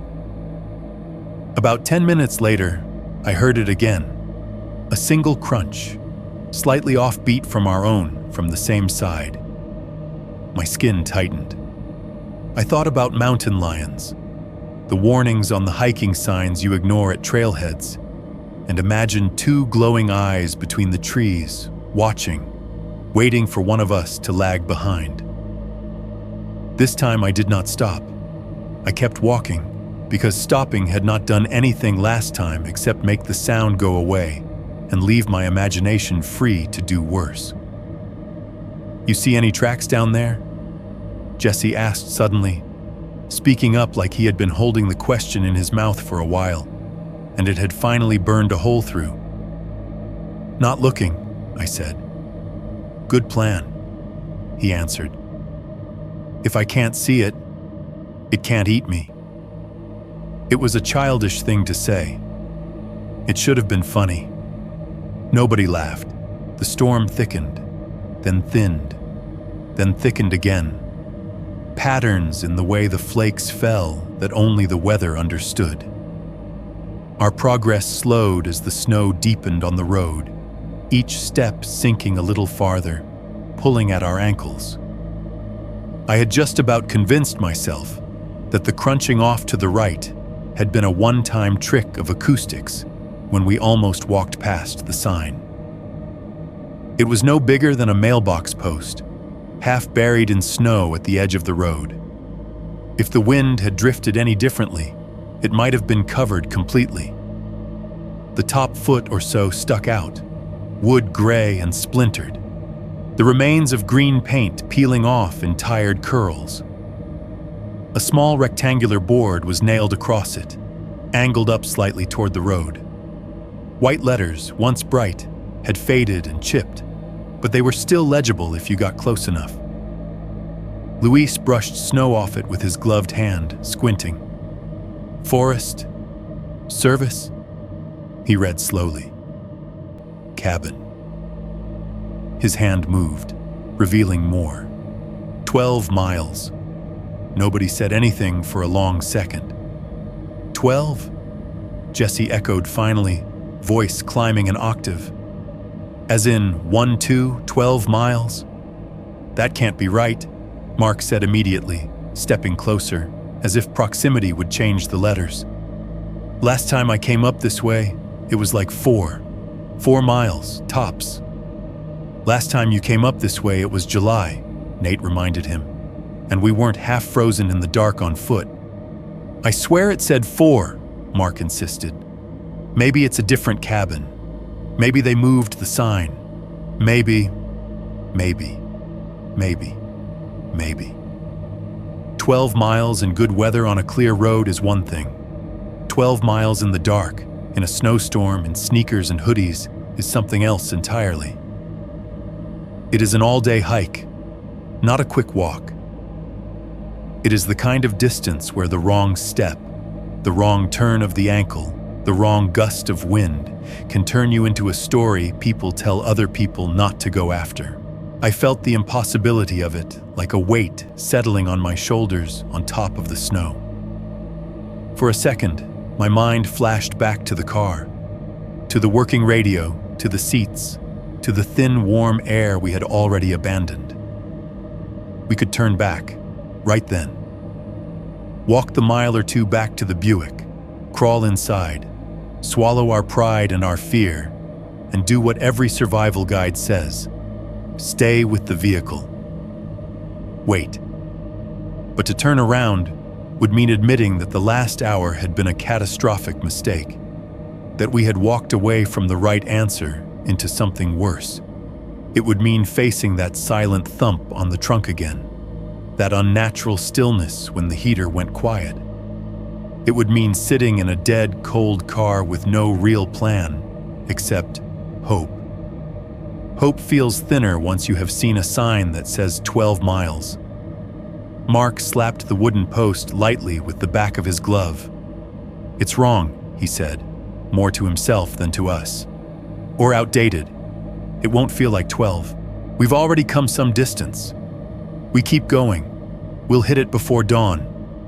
Luis looked at me. I looked at Nate. Jesse was staring down the road, lips moving like he was doing his own fragile math. The sensible part of me whispered that 12 miles was insane. The other part, the louder part, the angry, tired part that did not want to crawl back into the hole we had dug for ourselves and just sit there, said that going back would break something in us worse than the cold ever could. So we kept going. We left the sign half buried behind us, its warning turned away. The crunch of our footsteps resumed. The tunnel of white stretched on, and somewhere off to the right, lower down the slope, the faint, out-of-sync crunch came again, as if something else had seen the post, read the distance, and decided we were worth following a little farther. 3.2. Getting colder, getting stranger. The cold stopped being a temperature and became a place. At first, it was just a layer on top of everything else. The ache in my toes, the sting in my fingers, the tightness in my lungs. Then it seeped in deeper, until it felt like the whole world we were walking through was made out of the same heavy, freezing substance. The road, the trees, the air, us. We started to come apart in small human ways. Jesse, who always joked first and complained second, was wheezing under his breath. The cigarettes he treated like a personality trait were catching up with him. Every 20 steps or so, he would fall half a pace behind, then force himself back into line with a little burst of speed, breath rattling audibly in the quiet. His jokes had shrunk to mutters. I heard him whisper, "This is cardio, this counts as cardio once," and there was no punchline after it. Luis kept flexing his hands in front of him, opening and closing his fingers like he was squeezing something invisible. He had given his gloves away. His bare knuckles were turning a raw, alarming shade. The skin stretched shiny and pale between them. Now and then, he would tuck his hands into his armpits while walking, elbows clamped to his sides, then pull them out again to shake warmth back into them. Nate's steps had a different rhythm now. There was a faint hitch every time his right foot hit, like his knee was sending up a complaint and his brain was ignoring it. I could see his jaw muscles clenching with each movement. He had always been the most solid of us, the one who did not give in, and watching age and cold pry small cracks into him was wrong. Mark led from the front, shoulders squared, pace determined. He refused to let the distance between him and the imaginary cabin shrink. If anything, he pushed harder, as if speed alone would bend reality to his plan. He did not look back often. I could see the set of his neck in the dim light. Stiff, unwilling to show weakness. Every time one of us faltered, he tossed a short, sharp encouragement over his shoulder. Keep moving. We stop, we freeze. Come on. As for me, my world narrowed down to counting. When distance starts to feel meaningless, when every bend in the road looks like the last, when every tree is a copy of the one before it, the brain looks for something it can measure. I started counting steps in sets of 100. 1 to 100, repeat. When I hit 1,000, I tried to calculate how far we might have gone. If a normal walking pace is about 3 miles an hour, and we were going slower than that, and the snow resisted every movement, then the math fell apart. I stopped trying to convert it into miles and just clung to the numbers themselves. 98, 99, 100. Again. It kept the panic from getting a foothold. The trees thinned out for a stretch, opening into a small, strange clearing where the wind hit us harder. Without the trunks to break it, the gusts knifed straight across the road, driving sheets of powder sideways. The snow here was uneven, sculpted into low, humped drifts that tried to swallow our ankles. The sound changed, too. In the denser forest, the wind had been a muffled hiss, caught and tamed by branches. Here it whistled between the few standing trunks, found edges and gaps that turned it into high, wordless notes. It almost sounded like voices on the edge of hearing, all vowels and no consonants. We were halfway across that exposed stretch when we heard it, a low, distant roar under the wind. Faint at first, then stronger for a moment, the way an approaching engine sounds when you are standing near a highway. Instantly, all 5 of us stopped. The footsteps fell silent, broken off mid-crunch. "You hear that?" Nate asked, already turning, scanning the white blank world behind and ahead. "Truck?" Luis suggested, hope lifting his voice. "Plow?"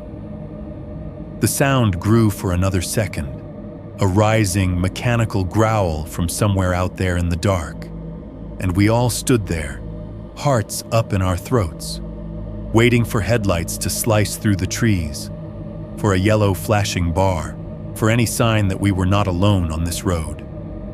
Then it cut off. No fade, no Doppler effect. Just gone. Like someone yanked the cord on a vacuum cleaner. The silence that fell afterward was too immediate, too thick. The only noises left were the wind whining and our own breathing, fast and ragged. "Maybe it's farther down," Mark said, even though the sound had not moved in any direction. Could be on the other side of the ridge. Come on. If we keep moving, we might meet them. Hey! Jesse shouted suddenly, cupping his hands around his mouth. His voice sounded small, eaten by the open space. Hey, we're stuck! Hey! Nothing answered. No echo of an engine revving, no human voice calling back, no lights winking in the distance.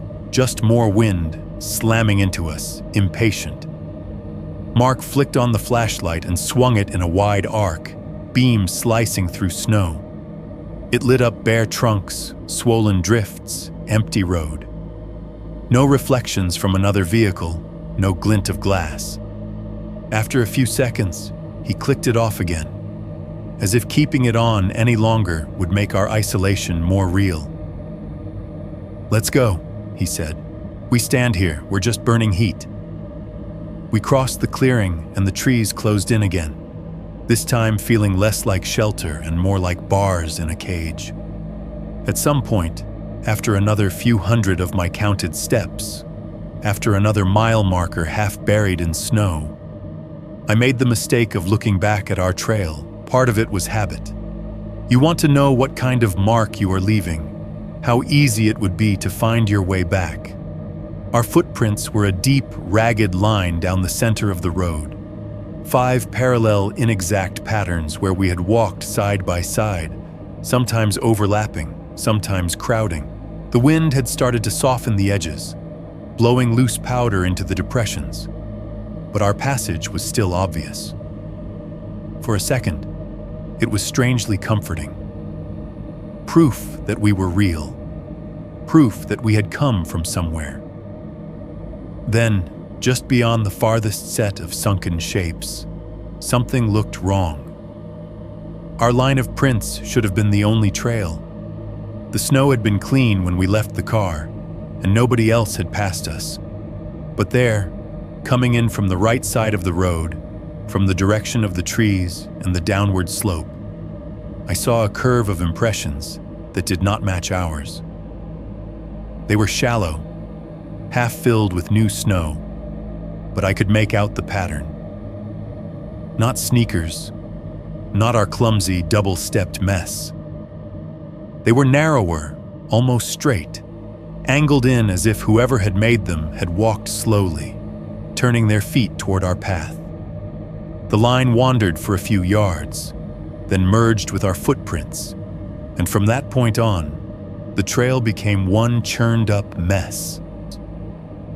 "Keep moving," Mark called from ahead. He hadn't looked back. I blinked, looking harder. The wind lifted a small veil of snow, spilling it across the place where I thought I had seen the extra trail. When it settled, all I could see was one big scar in the white where 5 grown men had dragged their fear and exhaustion forward. Double-stepping, I muttered to myself. We must have just stepped into our own prints. Looks weird from back here. I told myself that, and I kept walking. But the image stuck. That slight, separate curve coming out of the trees, joining us.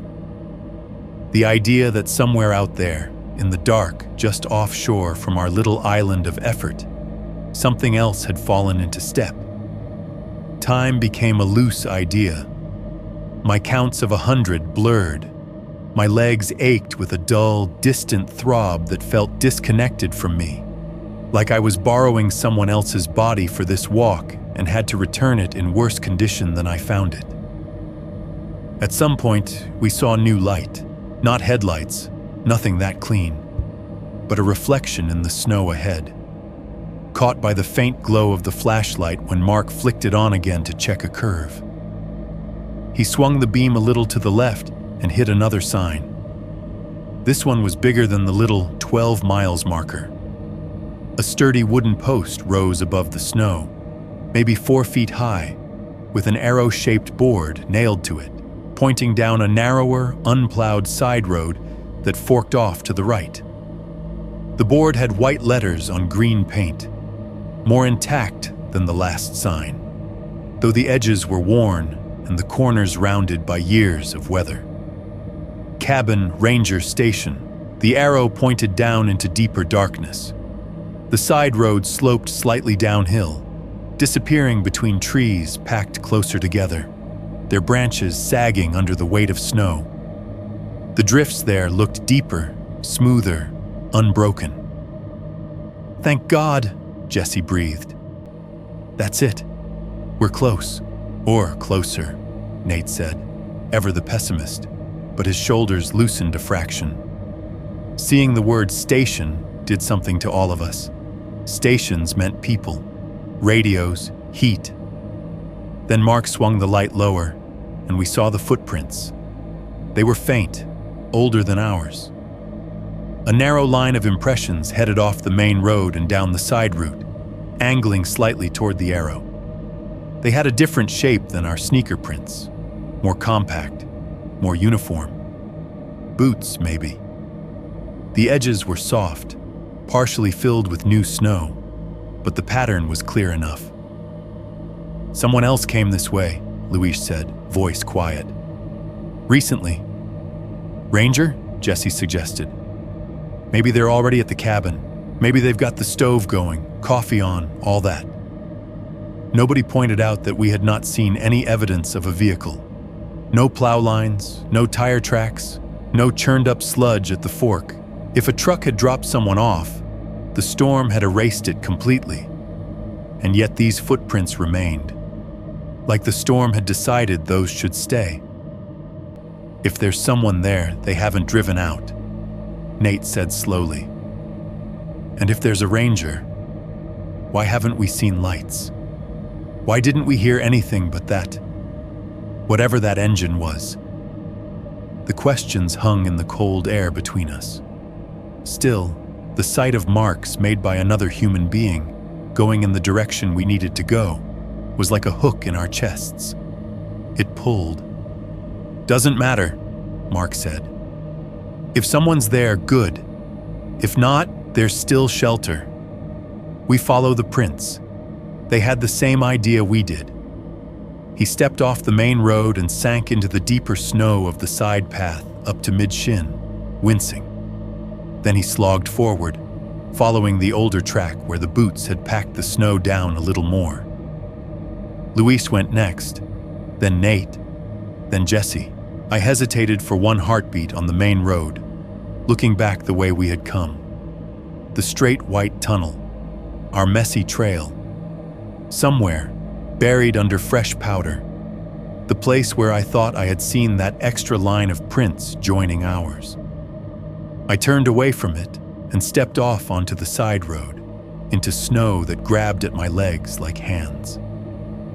Whatever had walked toward the cabin before us, ranger, hiker, or something else, had gone that way. And because the alternative was turning back through our own mistakes to a motionless car waiting in the dark, we followed. 3.3, the cabin that should not be empty. We saw it first as a wrong shape in the trees. Everything out there was vertical or uneven, trunks, branches, drifts of snow. Then, through the lattice of black and white, a dull, horizontal rectangle appeared, just barely catching the ambient gray. For a second, I thought it was a trick of shadow. Then the wind shifted, the flakes parted, and the outline sharpened. "There," Mark breathed. "Told you." It was not a log cabin, not some storybook ranger station with a pitched roof and a friendly porch. It was a trailer, metal-sided, long and low, raised up on short concrete pillars so the snow did not swallow it completely. The exterior had once been white, maybe, but now it was a tired, dirty gray, streaked with rust where the seams had wept in the rain. A short set of metal steps led up to a small landing in front of a single door.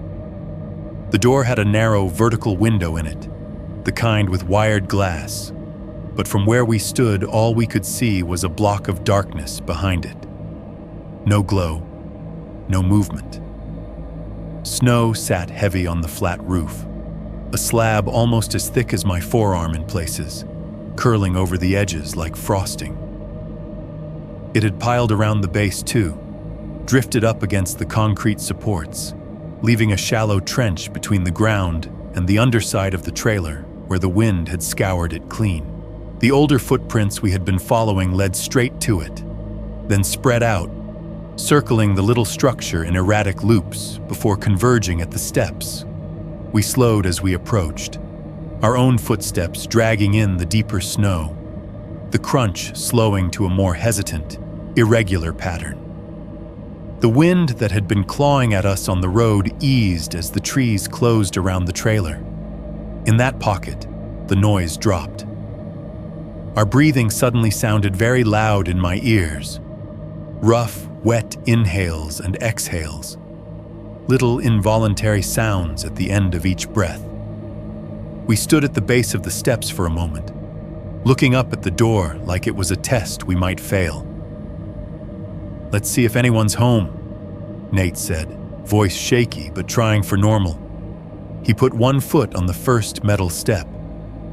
The step protested with a long, complaining creak that I felt in my teeth. It was not just the sound of old metal. It was the sound of something that had not carried weight in a long time suddenly being asked to remember how. He climbed more slowly after that, boots scraping. Each small movement sent another groan through the frame. The rest of us hung back, watching. The handrail was coated in a thin layer of ice. His gloved fingers slipped once as he reached for it, catching himself on the doorframe. Up close, more details emerged. One side window was partially covered with a piece of cardboard duct-taped over the lower half. The glass beneath had a spider web of cracks, radiating out from a point near the center where something had hit it hard. The cardboard flapped a little at the edges with each stray gust, crisp tape edges lifting and snapping back. Near the steps, the snow was disturbed in old patterns, not crisp like our fresh prints, but smoothed, rounded dips where someone had paced or stomped around days ago. Some of them curved back and forth near the porch, like whoever had been there had stood, turned, stood again. The new snow had softened the edges, but the impression of restlessness remained. Nate tried the door handle. His gloved hand closed around it, and for a second, nothing happened. Then he gave it a firmer twist. There was resistance, a kind of gummy catch, then a pop as the latch freed itself from whatever rust or ice had been clinging to it. The door swung inward an inch with a long, reluctant groan, hinges complaining in a voice that sounded too loud after so much quiet. A flat wave of air rolled out at us.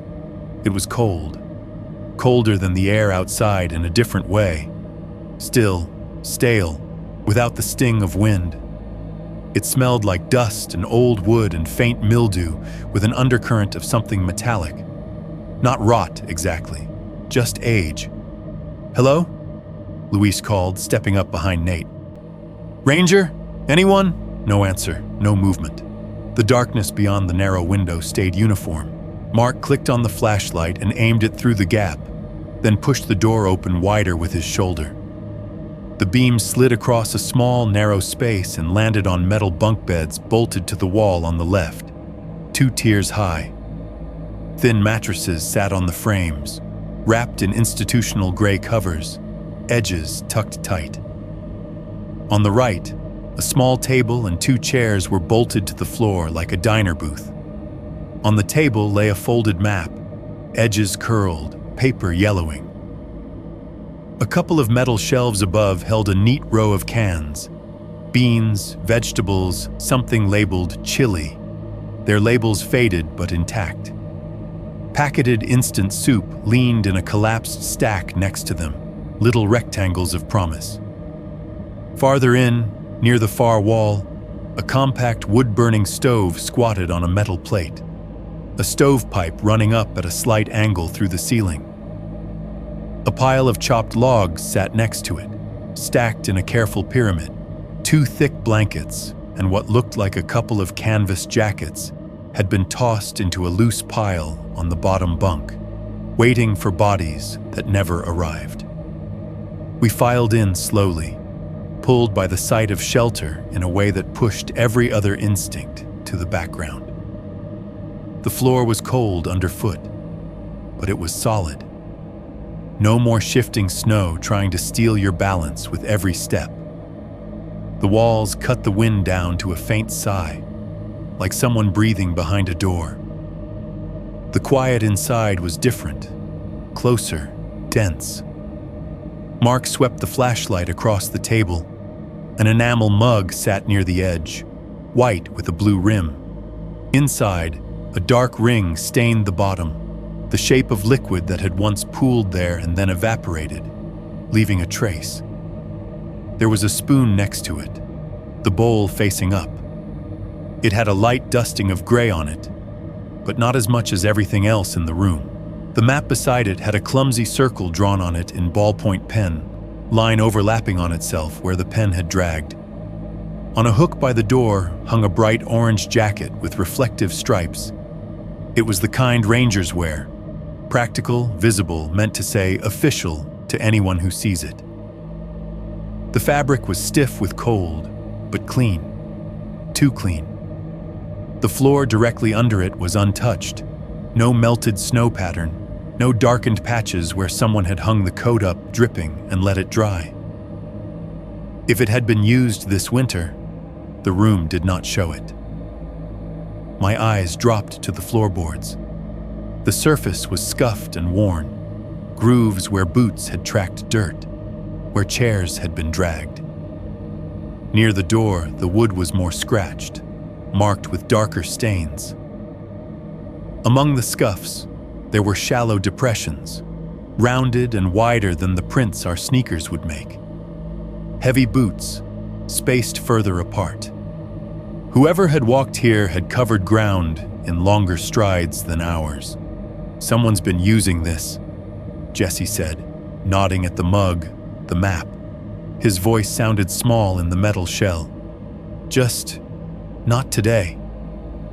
Mark moved to the stove, running the beam along the blackened metal. The front door was closed, latch in place.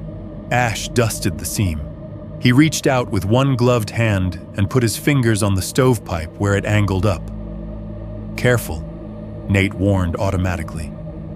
Mark flinched slightly, not from heat, but from something else. It's not... He paused, then pressed more firmly. It's not warm, he said. But it's not icy either. I stepped closer and touched the metal just above where his glove had been. It was like touching the frame of a window in winter. Cold, but not the biting, absolute cold of the door handle outside. There was the faintest suggestion of remembered warmth, like something had burned in there not long enough ago for it to forget completely. How long does a stove stay warm after use? Luis asked, rubbing his hands together. And hours? A day? Depends on how hot they ran it, Nate said. How much they used it. But this... He frowned, putting his own fingers on the pipe. This isn't summer warm. It's not summer cold either. The implication hung in the air. Someone had been here recently enough to leave a half-evaporated coffee stain, dust-light spoon, a pipe that had not fully surrendered its last heat. But there was no gear on the bunks, no boots by the door, no half-unzipped backpack on the floor, no open can, no crumbs. Where the hell did they go? Jesse asked quietly. Nobody answered. Nobody wanted to give shape to the possibilities. The flashlight beam drifted over the bunks, the blankets. The jackets in the pile were olive green, thick, designed for people who expected to be cold, but not like this. The shelves of food looked like treasure now, the labels promising warmth in the form of beans and salt and broth. That stove works. We're staying, Nate said, decision in his voice. We're not walking back out into that unless someone drags us. For once, Mark did not argue. Yeah, he said. We can get a fire going, eat, sleep in shifts. If whoever was here comes back, great. If not, We're in better shape to hike out tomorrow." Relief moved through us like a slow, cautious wave. It did not erase the fear or the chill or the unanswered questions, but it gave our bodies a new direction. Do this, not that. Survive now, wonder later. We shrugged off our damp jackets and let them slough onto the bunks with the others. The air inside the trailer was still brutally cold, but the simple fact of being able to stand without sinking, to lean against a wall that did not sway, made my muscles loosen. As we started to move, Jesse piling wood near the stove, Luis checking the shelves, Nate examining the map, Mark fiddling with the stove's latch, I caught myself listening hard, ears straining for any noise beyond our own. Footsteps on the porch, the rattle of the door, a voice calling, "Hey, you're not supposed to be here!" There was nothing, just the tiny, echoing sounds of 5 intruders starting to inhabit a space someone else had left behind. A space that felt like it should not be empty, and yet, for reasons we did not understand, was waiting for us. 4:31. Inventory, logic, and the first night in the cabin. The first thing we did once we were all inside was close the door and make it smaller. Nate pushed it shut with his shoulder until the latch clicked home, then slid the additional metal bolt across from the inside. The sound was thin but satisfying, a little bar of certainty between us and the storm. The narrow window in the door showed only blackness, with the occasional streak of white when the wind threw snow against it. For the first time since we left the car, there was a barrier we could touch. We dumped everything we had carried from the Buick onto the table. It was not impressive laid out under the beam of Mark's fading flashlight. A couple of squashed granola bars, a half-full Gatorade bottle, some water, a mangled bag of chips, a few pocketed snacks from the game. Our supplies looked sad next to the neat rows on the shelves. Luis moved to those shelves like a man at a grocery store after closing. He ran a hand along the cold metal, reading labels aloud. Canned chili, beans, corn, more beans, mixed vegetables. His voice warmed a little with each item. Instant coffee, ramen, crackers. Not a feast, but we're not starving. Next to the food, he found a squat plastic container. He popped the lid. Inside was a roll of paper towels, a bottle of ibuprofen, a half-used tube of antiseptic, a pack of gauze, tape, some bandages, a pair of scissors.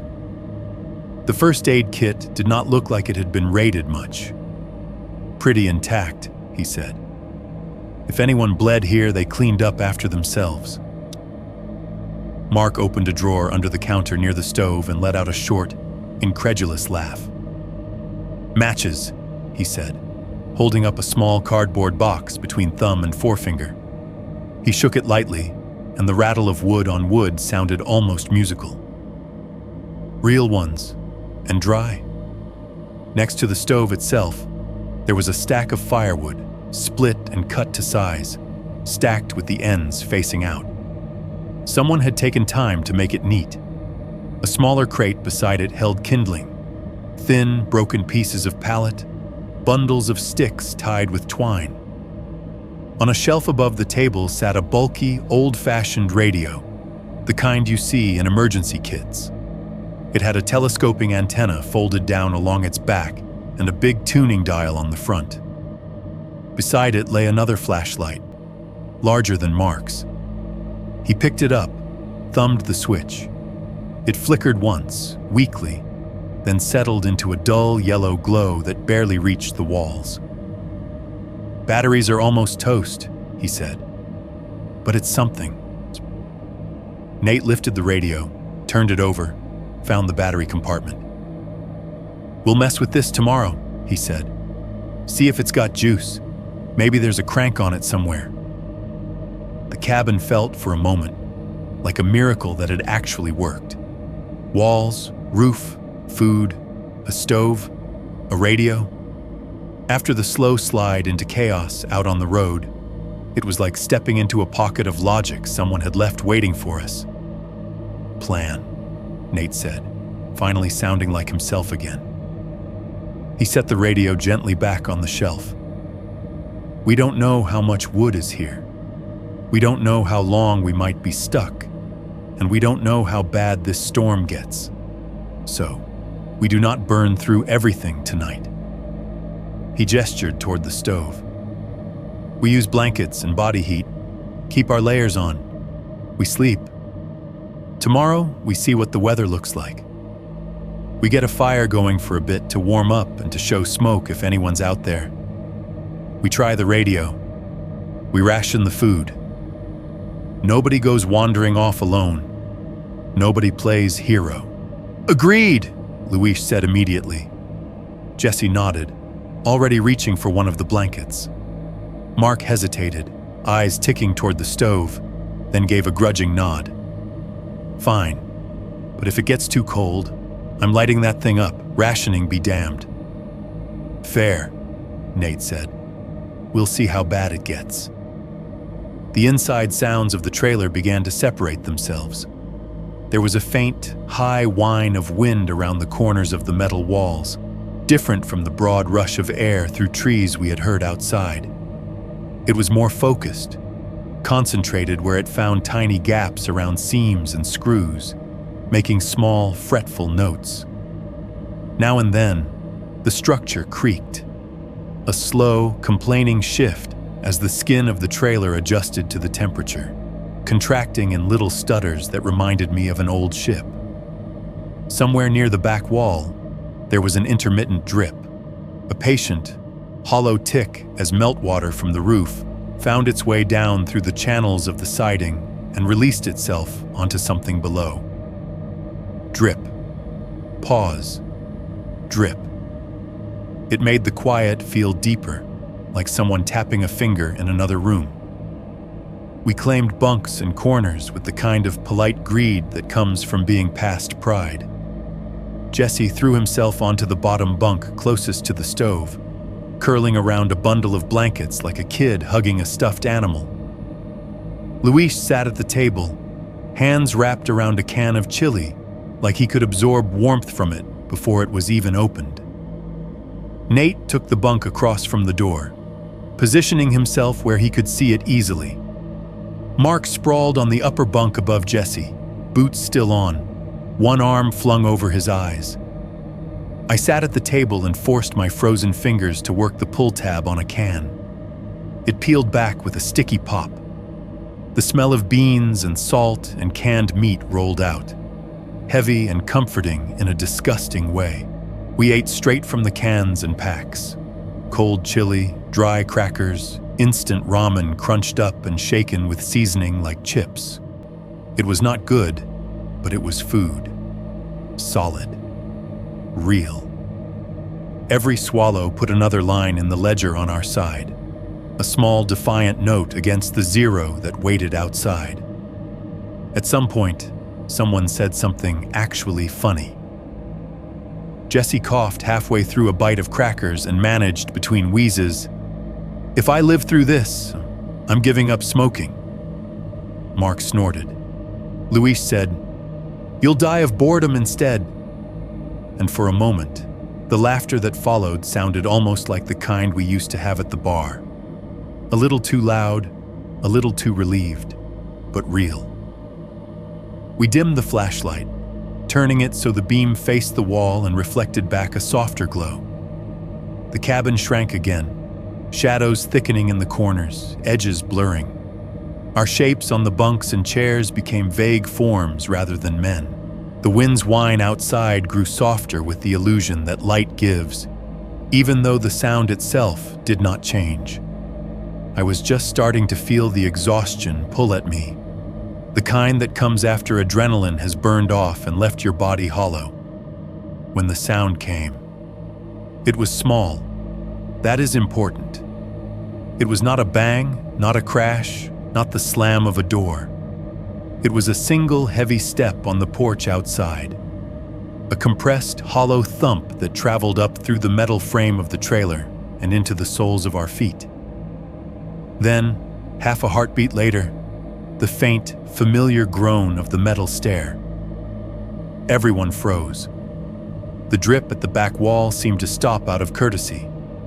Even the wind's voice thinned. Or maybe that was just my ears focusing on the sudden absence of our own noise. I could hear my heartbeat in my throat. "Did you?" Jesse began, and stopped, because of course we had. We stared at the door. The narrow glass was just a darker rectangle in the dim cabin light. If someone stood right on the other side, we might see a shadow shift. There was nothing. "Could be the wind," Mark whispered, already sliding off his bunk. His boots hit the floor with soft thuds. Something blown onto the steps. Branch. Whatever. The wind did not make footsteps. It did not press weight in single, deliberate points. But none of us wanted to say that out loud. "Maybe it's the ranger," Luis whispered, voice barely more than breath. "Maybe they finally got back." "Then why aren't they knocking?" Nate murmured. Mark crept toward the door, shoulders hunched, every board under his feet giving a tiny squeak. He stopped an arm's length away and tilted his head, listening. His hand hovered near the latch, not quite touching it. No knock. No voice calling, "Hello?" Or, "You're not supposed to be in there." The step that had groaned under someone's weight stayed quiet. We could hear the faint rasp of Mark's breathing, the cloth-on-cloth whisper as he shifted his weight from one foot to the other. "Should we say something?" Jesse hissed from his bunk, like, "Hey, we're in here? I mean, if it's help." "And if it's not?" Luis cut in, equally soft. "If it's some guy who lost it out here, or someone who doesn't like surprise guests. You really want to advertise 5 of us trapped inside a metal box?" The logic was shaky, but fear propped it up. We had walked into this cabin like we were begging the world to notice us. This was supposed to be where we got found. Now that the attention might actually be here, standing just on the other side of a thin door, the idea of calling out felt suddenly suicidal. Mark stayed where he was, hand still hovering, muscles tensed like he was ready to snatch the bolt back or slam the door if it somehow opened inward on its own. We waited. The silence pressed in, thick. I tried to tell myself I could hear the storm again, that the step and the creak had been nothing. But my body did not believe me. Every nerve was tuned to that door, to the space just beyond it, to the possibility of one more sound. None came. After what felt like a full minute but was probably less, Nate whispered, "If it was a ranger, they'd say something by now. If it was someone needing help, they'd bang. We stay quiet. We see what they do." We did nothing. We chose inaction, like that was a kind of action. Eventually, the normal cabin noises crept back in, drip, wind, the faint occasional creak. But now every sound seemed to have a twin version in my head, one that sounded like a footstep just outside or a weight shifting on thin metal. We had walked into that cabin hoping for rescue. In the first real test, when something finally stepped onto the same small island of metal we were clinging to, we chose not to answer. We chose to pretend we were not home. 4. 2. Trying to light the stove, and the metal hand. The cold inside the cabin did not stay still. It crept. It started in the floor, a slow seep through the soles of our shoes and the thin plywood under us. Then it crept up through our ankles into our shins, wrapping around our knees. Our breaths, which had been faint wisps when we first came in, turned thicker, whiter. In the dim flashlight glow, you could see each exhale hang in the air for a second before dissolving. My fingers had gone past aching to a deep, sleepy numbness that worried me more. Pain meant there was still something to feel. Numbness felt like the body giving up on parts of itself. "All right," Mark said finally, rubbing his hands together hard enough to make a rasping sound. "This is stupid. We have wood. We have matches. That stove works. We do a small fire, just enough to take the edge off. We said," Nate started. "We said we'd be smart," Mark cut in. "Smart doesn't mean freezing to death with a pile of firewood 10 feet away." Nate opened his mouth, then closed it again. He was shivering now too, shoulders hitching beneath his jacket. Logic loses some shine when your jaw is starting to chatter. "Small fire," he conceded. "We don't burn through the stack. See how it feels." Mark moved to the stove with a kind of desperate purpose, the way a man might move toward a drink after a long, hard day. He knelt on the metal plate in front of it, boots squeaking lightly, and unlatched the small iron door on the front. When he swung it open, a puff of colder air spilled out, carrying with it the smell of old ash and creosote. The inside was blackened, veined with soot. A thin layer of gray ash sat on the bottom like dust in an unused fireplace. "Paper," he said. "We need tinder." Luis grabbed a few sheets from the stack under the folded map. Copies of some old form, edges curled. He handed them over. Mark crumpled the pages into loose balls, the sound crackling in the silence, and laid them in the belly of the stove. He picked out a thin piece of kindling from the crate by his knee, weighing it, then leaned it at an angle over the paper. The flashlight beam, propped on the table and pointed vaguely in his direction, caught the pale wood, making it look almost bright. We all leaned in without really meaning to, drawn toward the possibility of heat like moths that had not seen flame in a while. Mark shook a match from the small cardboard box. The rattle was loud in the little room. He struck it against the side. There was that sharp, brief sound, a dry, ripping hiss. Then the head flared, sulfur bright, casting his knuckles and the underside of his chin in a sudden orange glow.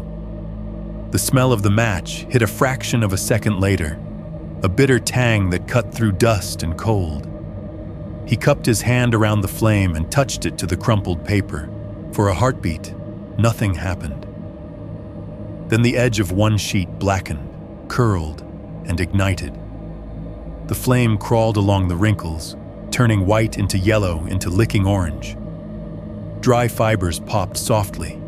Ink blurred, then disappeared. We watched the fire take. The paper glowed, flared, sank. The kindling above it darkened, then caught, the tiny flame climbing its length in hungry steps. The temperature in front of the stove did not change yet, but the promise of change was there. The hollow inside the metal belly started to glow faintly. Pop, hiss, the small ancient sounds of something waking up to do what it had been built for. I felt my shoulders drop half an inch. Luis breathed out a shaky laugh. Jesse muttered, "Thank God," under his breath, like a private prayer. That was when the sound came. It started just as the flame inside the stove shifted from fragile to steady, as if someone somewhere had been waiting for that exact threshold. A long, dragging noise ran along the outside wall of the trailer, behind the stove. It began at the far corner, a distant scrape, and moved, slowly, deliberately, along the length of the metal. It was not the light scratch of a branch in the wind. It was low and resonant, like something broad and heavy pressed against the siding and pulled itself along, refusing to lift whatever was making contact. Imagine a palm flattened against a chalkboard, not fingers, sliding from one end to the other. or a piece of rough metal, weighty and unhurried, being dragged with intent. The sound vibrated through the wall and into the stove. I felt it in my teeth, a hum at the edge of hearing. The metal skin of the trailer picked it up and carried it, amplifying it, so that for a second, it felt like the whole cabin was exhaling through its bones. The little flame in the stove guttered violently, flaring higher, then bowing low, as if a sudden draft had shoved it sideways. Mark jerked his hand back like he had been burned, even though the match had already gone out. His eyes flew wide, catching the brief flare of the firelight before it wavered. "What the hell was that?" Jesse snapped, voice cracking. He was on his feet without realizing it, blankets spilling off his lap onto the floor. Luis swore in Spanish under his breath and took 2 quick steps away from the wall, toward the center of the cabin, as if distance would help. His fingers flexed, empty, looking for something to hold. The dragging continued for another second, then another, traveling behind the stove, past it, toward the back corner. It ended with a faint, final shudder, like whatever had been pressing there decided it had reached the end of what it wanted to feel. The drip in the back of the cabin did not dare sound during those seconds. Even my own breathing felt like an intrusion. Mark reacted without thinking. He grabbed the handle of the stove door and slammed it shut, cutting off the sight of the flame. The little gust from the door's movement snuffed the nascent fire easily. Darkness rushed in to fill the gap left by the dying light. The cabin seemed to grow smaller in that instant. For a few heartbeats, nobody spoke. The only light now was the weak spill from the flashlight on the table, turning us into vague shapes again. My eyes strained toward the wall behind the stove, as if I would suddenly be able to see through the metal if I tried hard enough. "Wind," Nate said finally, voice strained. "Probably just a gust pushing snow against the siding, or a branch, something like that." "There's no tree that close to that wall," I said quietly. "I checked when we came in. They're set back, 10 feet at least." "Snow shifts," he insisted, but he did not sound like he believed it. "Branches don't press and pull in one long line," Luis added. That sounded like someone dragging their hand along the side, just feeling it. The word hung there. Hand. Mark swallowed, hard enough that I heard it. "Metal flexes in cold," he said, a little too quickly, as if reciting something he had once read. "Temperature changes, it pops, it groans, makes weird sounds. That's all." None of that explained why the stove's flame had lurched the way it did, as if the air had been sucked out and then shoved back in, like a breath taken just on the other side of thin sheet metal. I kept seeing in my mind a shape outside we could not see, something broad and tall enough to reach from near the ground almost up to the underside of the window, moving along with the same slow confidence as our fingers on the walls of a dark room. Exploring. No one said that out loud. We did not need to. It was there in the tightness around Jesse's mouth, in the way Luis kept glancing at the corners where the wall met the floor, as if expecting a fingertip to poke through. "Turn the stove back on," Nate said eventually, but even as he spoke, there was no real push behind it. Mark did not move to open the door again. He stayed kneeling in front of the now dark belly of the stove, hand resting on his thigh, like someone who had just had a gunshot miss his head by an inch and was still waiting to see if it would happen again. "What if that's what brought it?" Jesse said, voice low. "The fire, the heat, or the light. Like it didn't care about us until we started changing something." "That's stupid," Mark snapped, but his eyes flicked toward the wall as he said it. Luis shook his head.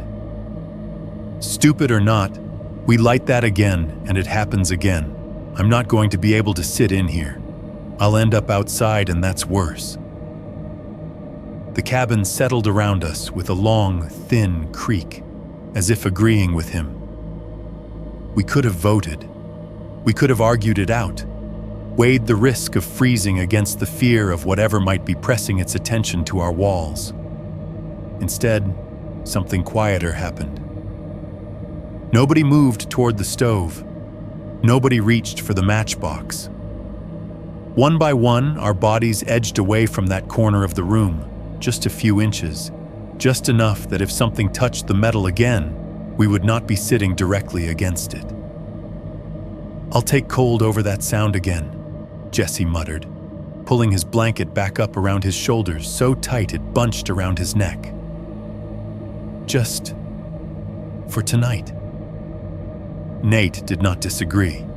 His earlier strategy about rationing wood and planning for morning shifted to match the new unspoken rule. We can manage, he said. We've got layers, blankets. We've been cold before. Not like this, I thought.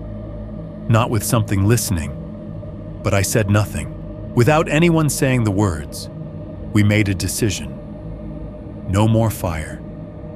We chose darkness over light, cold over warmth. Not because it made sense. Every survival guide in the world would have called us idiots. But because something in us believed that flame and heat had marked us more brightly than anything else could. That whatever had dragged itself along our thin metal skin had only done so because we had announced ourselves with heat. So we stayed dim and shivering, 5 shapes huddled inside a narrow box in the middle of a frozen forest, pretending that if we kept our footprint small enough, no fire, no glow against the snow, then whatever had reached out a hand to feel our walls would lose interest and slide away. 4-3, the thing circles and the long-planned silence. The night did not fall so much as it settled on us, layer by layer. The flashlight on the table had faded to a tired yellow glow, its circle of usefulness shrinking by the hour. Eventually, we agreed to turn it off entirely, saving whatever life was left in the batteries for an emergency we could not yet name. After that, we used our phones sparingly, one at a time, just long enough to check the time or send a weak, futile text that never went through. The batteries ticked down in tiny percentages, little digital reminders that our light had an expiration date.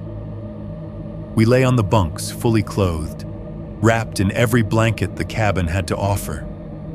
2 on the top bunks, 3 on the bottom, curled like animals in a den that had forgotten how to be warm. My jacket creaked softly when I shifted. The canvas of the blanket rasped against my jeans. I could feel the slats of the bunk through the thin mattress, pressing into my shoulder blades and hips. Inside, the cabin had its own vocabulary of noises. Now and then, something on the roof shifted, snow settling or maybe ice cracking, and it made a soft tap-tap, like knuckles on a distant table. One of the side windows had a gap somewhere in its frame, and through it, the wind slipped in thin whistles, climbing up and down in pitch as the gusts rose and fell. When one of us moved on a bunk, the metal frame creaked in protest, the sound traveling through the structure and back into the wall like a whispered complaint. The air was so cold that every breath felt like a small crime against whatever warmth we had left. I do not know when I fell asleep, or if I ever really did. It was more like sinking in and out of shallow, restless pockets of near sleep, where you are aware of your own heartbeat but too tired to fully surface. Time lost edges. The last actual number I remember seeing on my phone before I stopped checking was 1:47 a.m. Somewhere after that, sometime deep enough into the night that my bones felt hollow and my skin hurt. I woke up without any clear idea of why. The cabin was black, the kind of black that makes you think of being underground rather than just in the dark. My eyes tried to find the faint outlines they were used to. The rectangle of the door window, the sliver of lighter gray where the cardboard covered the broken side window, the dull shapes of bunks stacked above and below. Everything had blurred together. Then I heard it. Crunch. Pause. Crunch. Footsteps in snow have a particular sound. They are not like leaves or gravel. Snow gives, compresses, squeaks, and shudders under weight. You learn it if you grow up anywhere that sees winter. The difference between your own steps and someone else's, between light, playful bounding and the measured, heavy tread of someone with purpose. These were the second kind. The steps were slow and deliberate, each one spaced out as if whoever, whatever, was making them had all the time in the world. They came from one corner of the cabin, outside, near the end where the bunks were, and moved along the side. Crunch. Pause.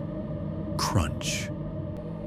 The sound was close enough that I could feel a faint vibration through the metal when the weight came down, more sensed than heard.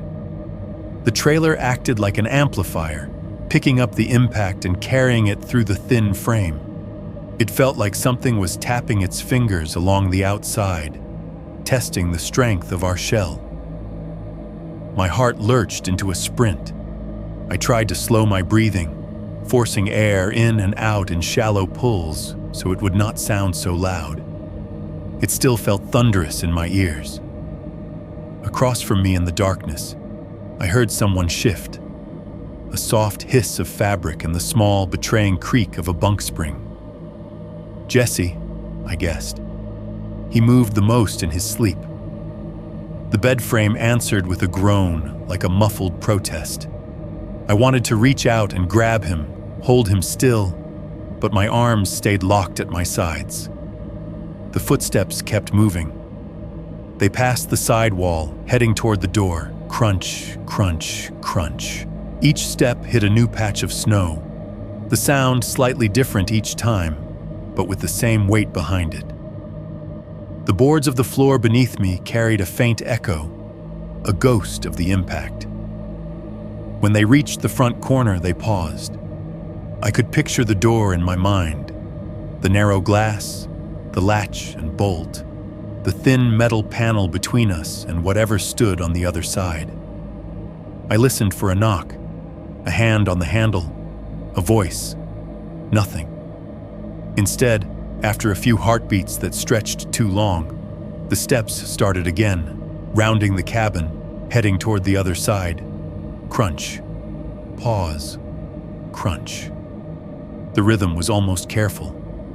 It reminded me of someone circling a car in a parking lot, looking at every angle before deciding whether to break in. They moved along the wall opposite the bunks, toward the back where the drip used to echo. At one point, there was a faint additional sound, like something brushing lightly along the metal.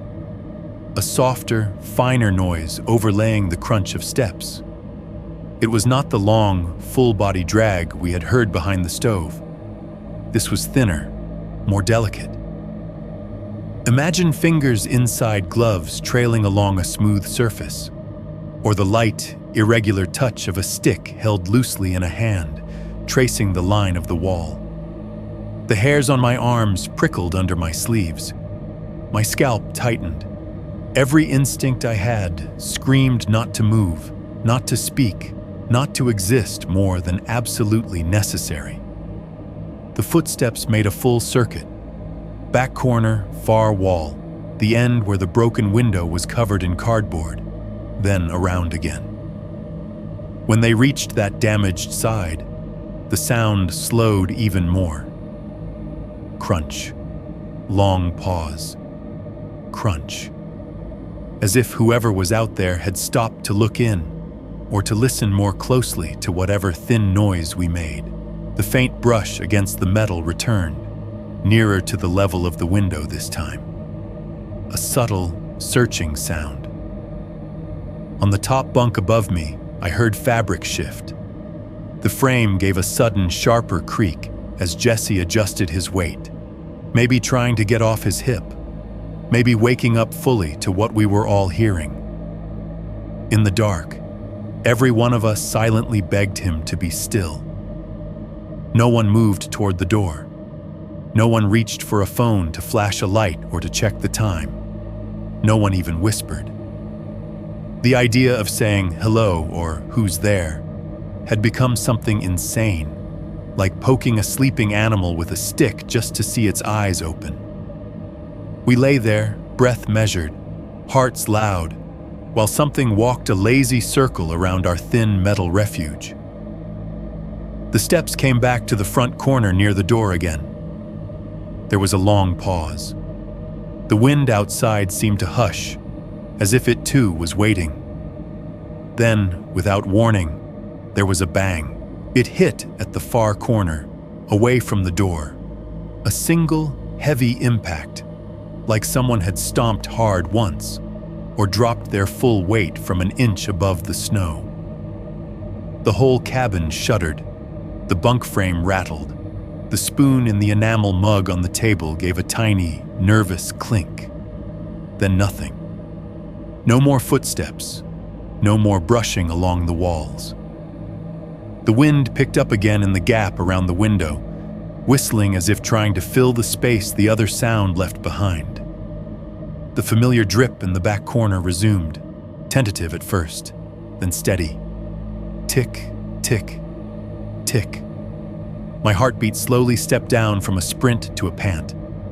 I swallowed, throat dry, and was suddenly aware of my tongue stuck to the roof of my mouth. In that long silence after the bang, something shifted inside me. Up until that night in my head, we were still people waiting to be rescued.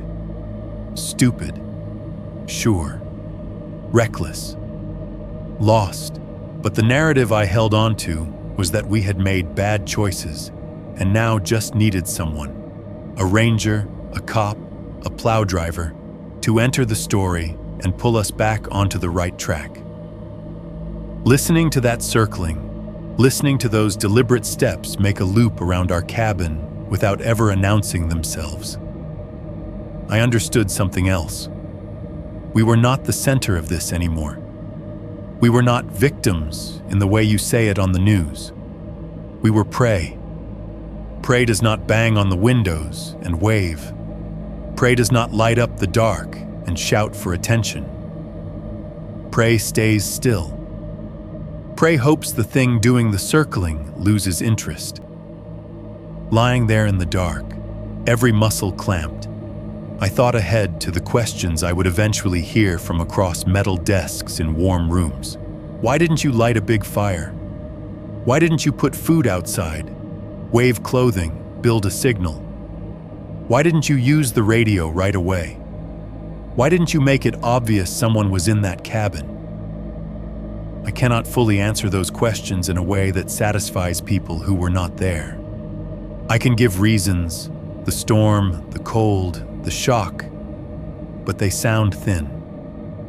All I know is that by the time that thing finished its slow circuit around our thin-walled world, every part of me believed that making that cabin look truly lived in would be the same as ringing a dinner bell. So we did nothing. The steps eventually faded, whether because whatever made them walked away or because the storm smothered the sound, I do not know. No more weight hit the walls. No more single, testing bangs shook the corners.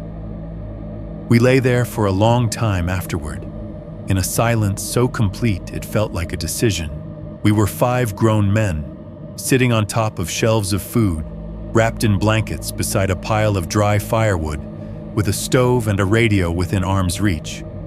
And we chose to freeze quietly in the dark, rather than risk being seen, or heard, or known. That is not how rational people behave, but we were not rational anymore. 5.1. Daylight doesn't fix anything. Morning did not arrive like it usually does, with color or warmth or birdsong. It seeped in. At some point, the black behind my eyelids shifted to a thinner kind of darkness. When I opened my eyes, the cabin was not any less miserable, but it was less absolute. A pale gray light leaked through the dirty windows, turning the edges of things into faint, smudged shapes. The line of the table, the curve of the stove, the angles of bunks above and below. Breath still hung in the air, thicker now that we could see it clearly. Every exhale turned into a small, cloudy rope, drifting up and fading against the underside of the upper bunks. Our noses were red, raw at the edges. Fingertips were puffy and numb, joints stiff and swollen under too thin gloves. I tried to sit up, and my muscles protested. My back felt like I had slept on a concrete floor, which was not far from the truth. My knees ached deep inside, a slow, grinding complaint. When I flexed my toes inside my shoes, I felt something like pins and needles and nothing at the same time. It scared me more than anything we had heard in the night. Phones came out next, almost in unison. Screens lit our faces in sickly blue. No service. A couple of weak, stubborn bars flickered and vanished. No texts sent. No missed calls. The battery icons were all low. Red sliver, yellow warning. Single white bar clinging to the left. Our last connection to everyone who did not know we were already off the map was draining away, 1 percentage point at a time. "All right," Nate said, voice rough, like his throat had frozen along with everything else. "New day. We're not dead. That's good. We need to think clear." He rubbed his hands together, then blew on them. The sound of his breath was loud in the small space. "We stay put," he went on. "We use the stove. We eat properly, not just nibble at whatever's closest. We conserve energy instead of wasting it pacing or panicking. That's how people get found. We've got shelter. We've got supplies. The storm won't last forever. They'll realize we're missing and then what?" Mark cut in. He was sitting on the edge of his bunk, elbows on his knees, eyes darker in the weak light. "Rangers magically show up here because we hoped hard enough? You saw that sheet on the wall last night." "Which sheet?" Luis asked, blinking. "The laminated one by the door," Mark said. "You all walked right past it." Nobody had been in the mood to read fine print when we stumbled in. Now, with daylight sifting in and the aftertaste of footsteps still in our heads, it hung there like a punchline we had missed. "We'll get to that," Nate said impatiently. "Point is, staying put with a fire, with smoke, with signals gives us a chance. Sitting here freezing in the dark makes us, what? Quiet? That's it." "Quiet is not nothing," I said before I could stop myself. The memory of the thing circling us, the slow, deliberate crunch of steps in the snow, crawled over my skin. "Last night? You really want to light that stove again like nothing happened?" Mark's jaw clenched. "Last night is over. Whatever that was is gone." "You don't know that," Jesse muttered into his blanket. Silence stretched. Every breath felt too loud. Every raised voice seemed to push against the thin metal, like the sound itself might leak out. "We can't plan based on some noise," Nate insisted. "Cold kills people, hypothermia. That's not a ghost story. That's a fact. We've got dense forest, crappy visibility, roads closed. Our best shot is to make this place survivable and wait for... And what if the first thing that sees our smoke isn't a helicopter?" Mark snapped, finally snapping the thread he had been chewing on since the night. "What if it's the same thing that dragged its whole body along the wall the second we lit that fire? You didn't hear that?" You didn't feel that? Nate's breathing hitched. You think the wind doesn't... I think the wind doesn't walk in circles, Mark said. And I think it doesn't stomp once like it's pissed off you stopped giving it something to watch. The cabin shrank around us. Voices weren't yelling, they were just sharp, but even that felt dangerous. The idea that sound could carry through these walls and draw attention was ridiculous by normal standards. And yet every time someone spoke above a certain volume, I flinched. We can't freeze ourselves to death because we're scared of a sound, Nate insisted, but his eyes kept flicking toward the wall behind the stove. That's exactly what we're already doing, Jesse cut in. We sat here all night, on top of food, wood, a radio, fully dressed like we're waiting to be buried. You felt that thing out there. Tell me you didn't. No one did. The argument did not resolve. It frayed and then just sagged. We were too tired, too cold, too scared to push it to an actual decision. Nobody said, "We light the stove now," and actually moved. Nobody said, "We never light it again," and meant it as a permanent rule. Instead, the plan landed somewhere useless. We'd see how the day went. Two of us went outside a little after that because somebody had to. "I'll go," Mark said. "See what it looks like. See if we can spot a road, smoke, anything." "I'm coming," I heard myself say. The idea of him walking out there alone felt wrong, like letting the narrative move on without a witness. We bundled up again, pulling on stiff, cold jackets that had never had a chance to warm from our bodies. Our breath puffed in the thin air as soon as we opened the door. The outside cold slapped harder after the cabin's stale chill, like stepping out of a freezer into a wind tunnel. Snow reflected the murky daylight, making everything feel brighter and flatter than inside. The sky was a uniform lid of pale gray cloud. No sun visible, no blue, just a high, even ceiling that made the forest feel like a box. Around the cabin, the snow was a chaotic mess. Our own tracks from the night before radiated out from the metal steps in several directions. Boot prints and sneaker marks stamped deep, crisscrossing where we had paced and circled, argued and hovered. Mixed in among them were older depressions, the faint, filled-in boot prints we had followed here, softened, rounded, now almost indistinguishable from ours. On the side of the trailer where the stove sat inside, the snow told a different story.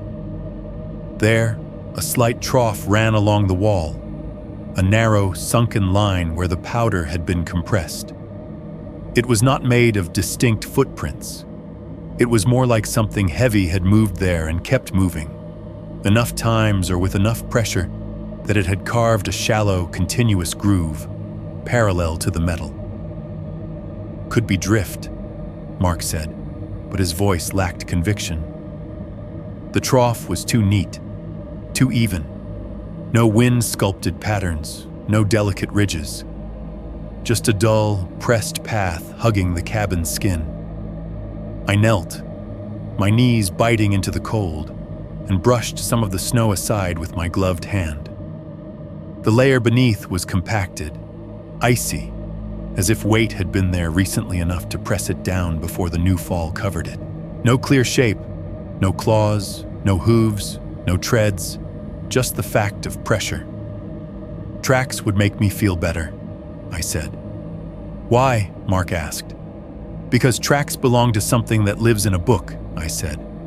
"Bear, elk, cougar, hunter, tracks you can put a name to. This is just wrong." We circled the cabin once, maybe twice. There were more disturbances like that. Places where the snow was compressed without a clear pattern, where you could imagine someone standing and shifting their weight, turning slowly, looking at the walls. No clean, storybook footprint anywhere. The sounds of daytime in the forest should have been reassuring. they weren't. Somewhere far off, a branch cracked with a gunshot snap. Snow fell in a small avalanche from some unseen tree, sending a distant, muffled thud through the air. A raven called once, a harsh, croaking note that echoed between trunks. Then silence again. No engines, no plows, no distant hum of a highway, no snowmobiles, nothing human. "Storm's lighter," Mark said, scanning the tree line as if he could will a truck into existence. "Visibility's better. If there were crews out, we'd hear them." "Maybe they're busy on the main roads," I said. "We're off the grid.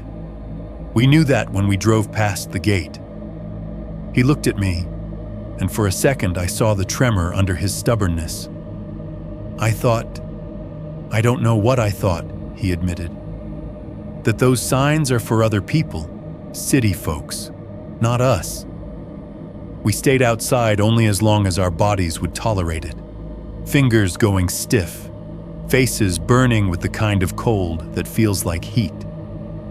The cabin, for all its wrongness, was still the only pocket of indoors we had. Back inside, the air felt almost thick with everything we had not wanted to acknowledge the night before. That was when I actually read the laminated sheet.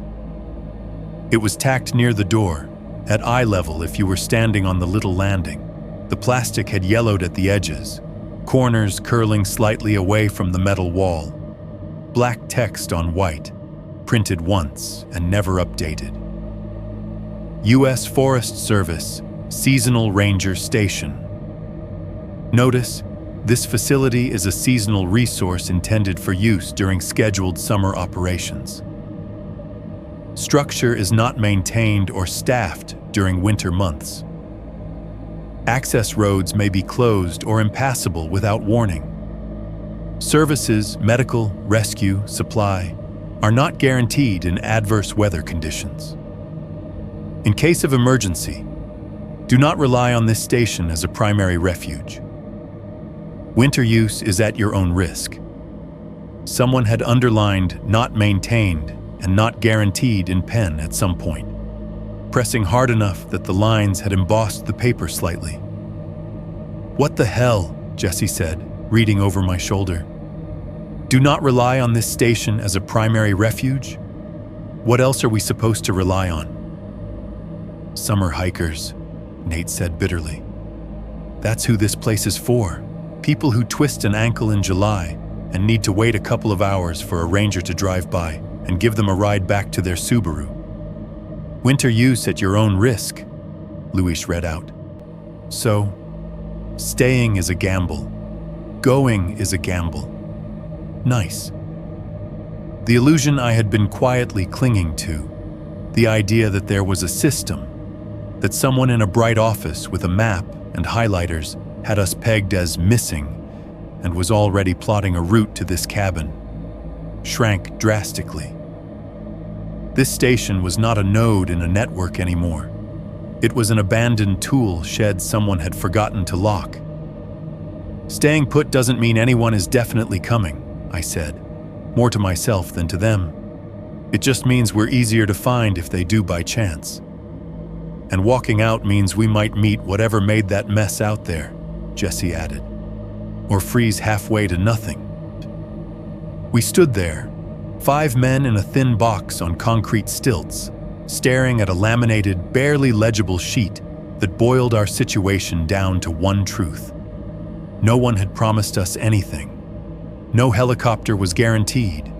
No rescue line was automatically thrown. Staying meant we were betting on luck and patience. Leaving meant we were betting on endurance and the hope that whatever had circled us preferred metal walls to moving targets. We had names, ages, jobs, lives waiting below. Cars in driveways, half-finished projects. People who thought we were invincible enough to make fun of our midlife crisis basketball trip. Up here, in the pale, freezing light of morning, all of that felt very far away. And for the first time, it really hit me. There was no version of this where we just waited quietly and everything made sense again. 5.2 Visions, whispers, and the decision to split. We were not starving. That was the strangest part.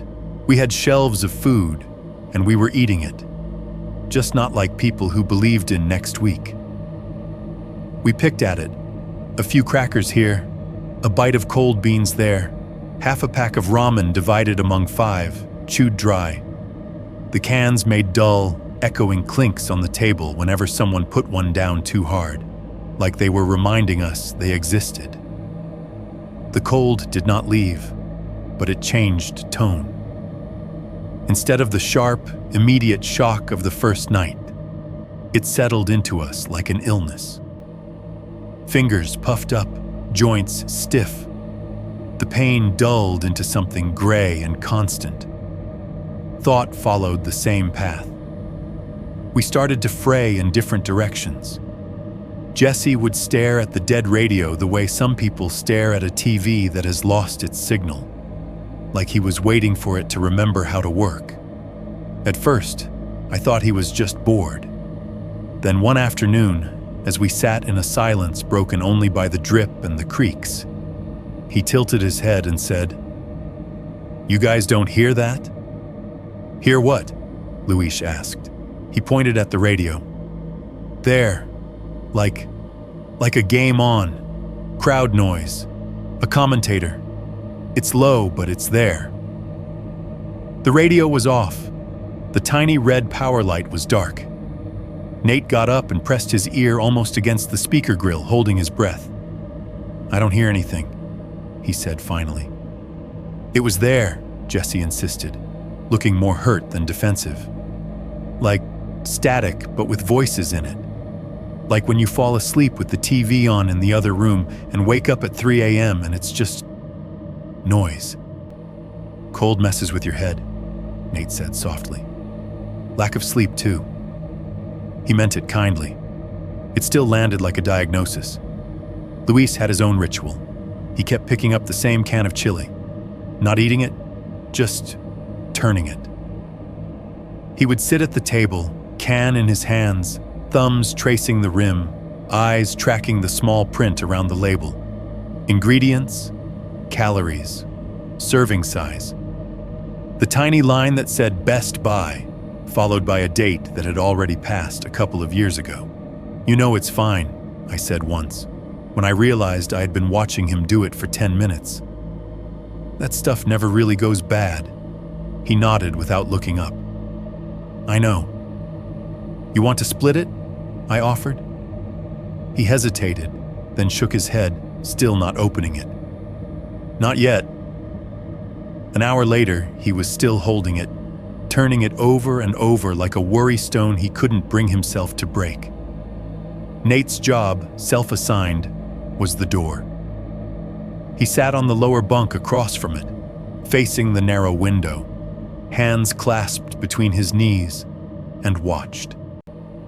Every creak in the walls, every tick of the contracting metal, every small shudder of the cabin made him flinch and refocus like a guard who knew the enemy was already inside the gate. "Get some sleep," I told him. "We'll trade off." "I'm good," he replied, even as his eyelids drooped. "Just listening." "For what?" Jesse asked. He thought about it for a second. "Something that makes sense," he said. "Truck engine, knock, human voice, anything." Mark was the only one who moved much. He paced the short length of the cabin back and forth from stove to door to bunks, over and over. There were barely 6 steps between each point, but he wore a pattern into the floor that way. A new set of scuffs layered over the old. His boots made a soft, repetitive thump that should have been annoying but ended up feeling like the only proof time was passing. "Sit down," Luash said once through chattering teeth. "You're making me dizzy." "If I sit down, I'm going to go crazy," Mark said without stopping. "More crazy." As for me, I tried to be the observer, the sane one, the person who would later tell this story as if I had been above it somehow. That is a lie I like to tell myself. The truth is, my own mind started to slide sideways too. It happened the second day. At least I think it was the second day. Light outside had shifted from gray to darker gray, and back again enough times that I had stopped counting. I was standing at the side window, the one with cardboard taped haphazardly over the cracked lower pane, peering out through a bare triangle of exposed glass near the top. The world outside was a wash of white and dark lines, the trees jagged brushstrokes on a blank page. I was not looking for anything specific. In fact, I was trying not to look too hard. Then my eyes snagged on a shape that did not fit. Between two trees farther down the slope, something tall and thin stood, darker than the trunks around it. It was not rough or irregular like bark. It was straight, symmetrical. The exact width from top to bottom, tapering maybe at the middle like shoulders. It was there for one heartbeat, too. My own heart forgot what to do. I blinked. It was gone. I stayed there, staring at the space between those two trees until my vision pulsed at the edges. Snow drifted lazily in the gap, unbothered. No shape. Nothing. "See anything?" Nate asked from behind me, making me flinch. "Trees," I said. "Snow. Nothing." I kept that to myself for a while. When I did finally mention it, much later, I said the words "eyes playing tricks" 3 times, as if repetition would make it true. The worst sounds came from under us. The first time I heard it, I thought it was my imagination filling in the silence with something to be afraid of. A faint, scraping noise from below the floor. Not a steady drag, not the long, heavy press we had heard on the walls. An irregular scratch. Pause, scratch. Like someone moving slowly along a line, testing for weak spots. "You hear that?" I whispered. We all did. The cabin went still. The sound came again, slightly to the left. A faint, dry rasp, like something hard being dragged lightly along the underside of the planks. It did not match the rhythm of the drip. It did not match our breathing. "Mouse?" Jesse offered, too quickly. "Or, I don't know, a raccoon under there. They get in places." "If it's a mouse, it's wearing boots," Luis muttered. Nate stood up, moving toward the section of floor where the sound seemed loudest. The boards there were no different than anywhere else. Scuffed, old, nailed down. He stomped once. Hard. The cabin shuddered. The scratching stopped. We all held our breath, waiting. Nothing. Just the creak of metal settling after his stomp. "See?" Nate said. "Probably just ice shifting, or our own weight making weird noises."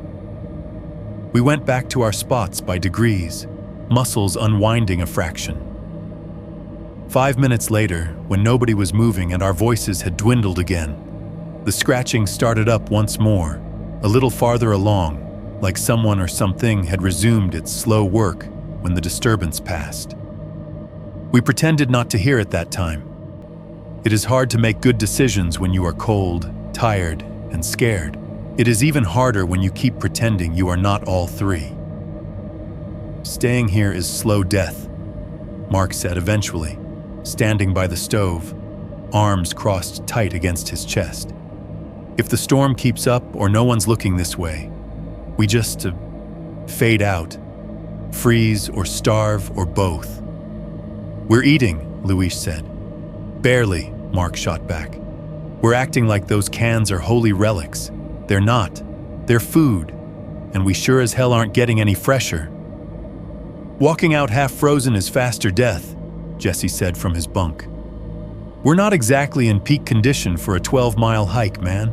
We're not even in peak condition for a bathroom trip. We're not going to sit here until this thing collapses around us," Mark snapped. "We know where the main road is. It's not like we're lost in some maze.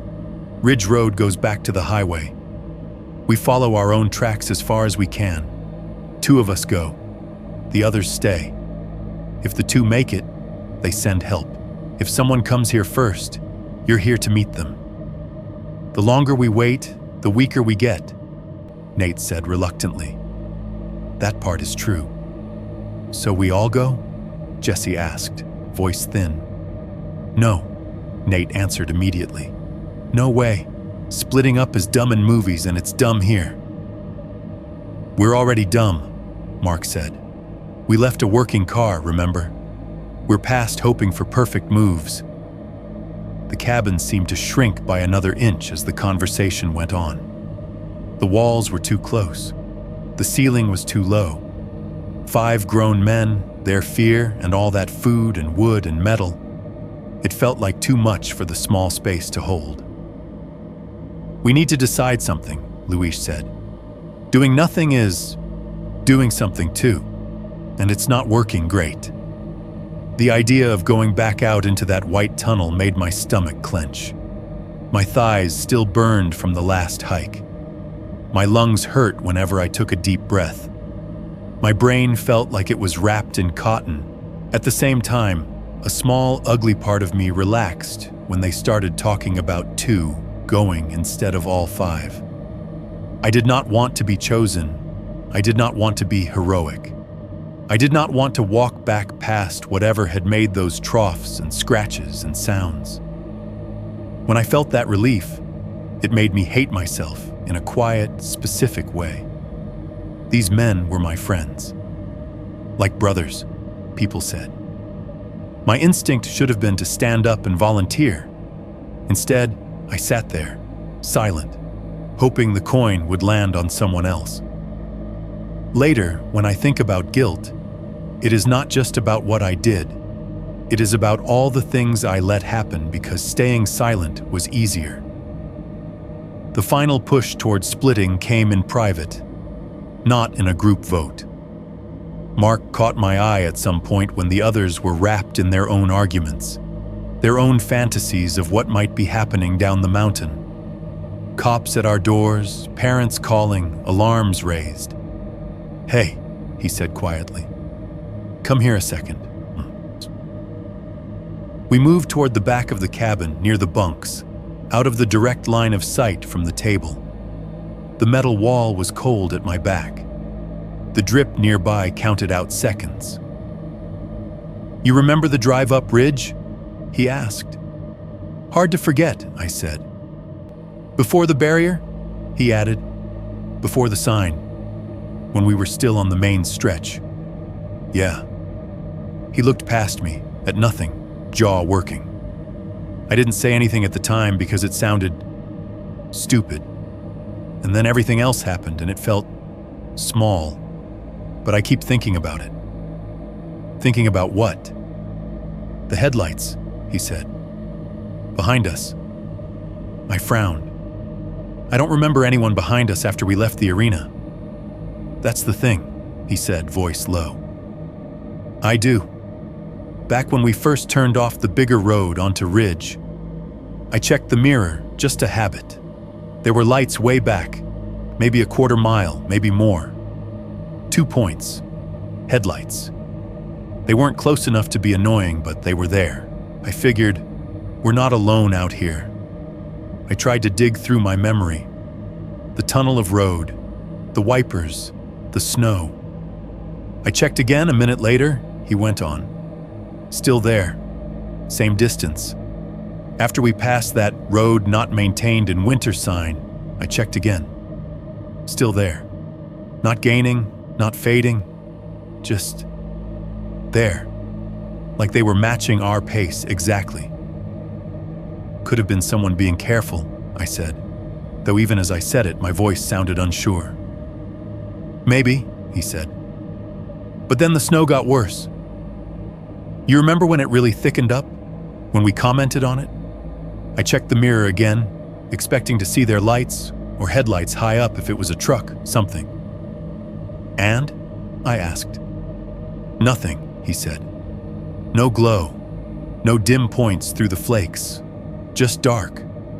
I figured they must have turned off on some side road or pulled over or whatever. But here's the thing. There aren't many places to pull off on that stretch. And we never saw any turnoffs. And I never saw them pass us when we got stuck. They didn't show up behind us. They didn't go by in the night. I swallowed. You're sure you saw them in the first place? He nodded slowly. Yeah, I'm sure. 2 lights, in the mirror, for longer than a trick of reflection would last. Long enough for me to feel less alone.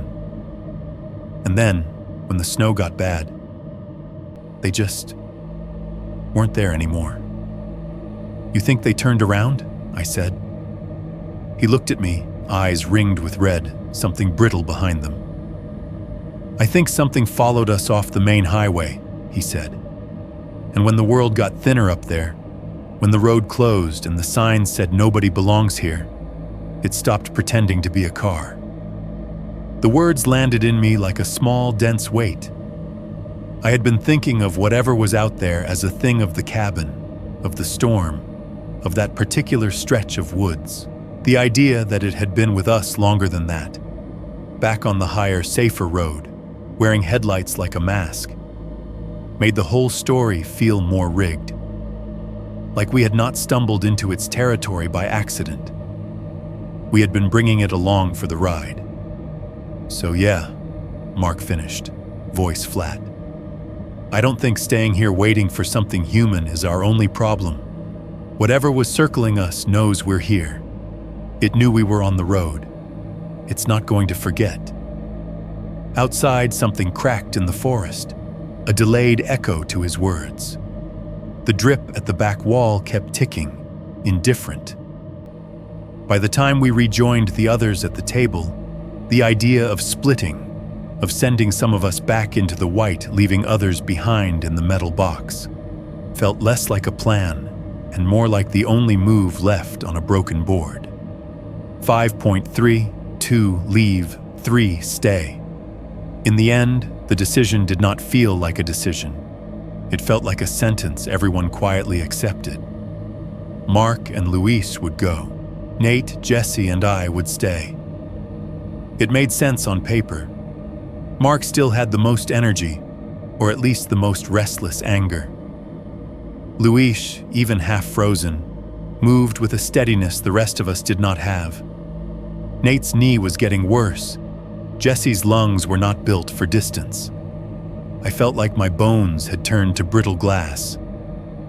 We go light, Mark said, already in motion, as if moving faster would prevent anyone from changing their mind. Less weight, more ground.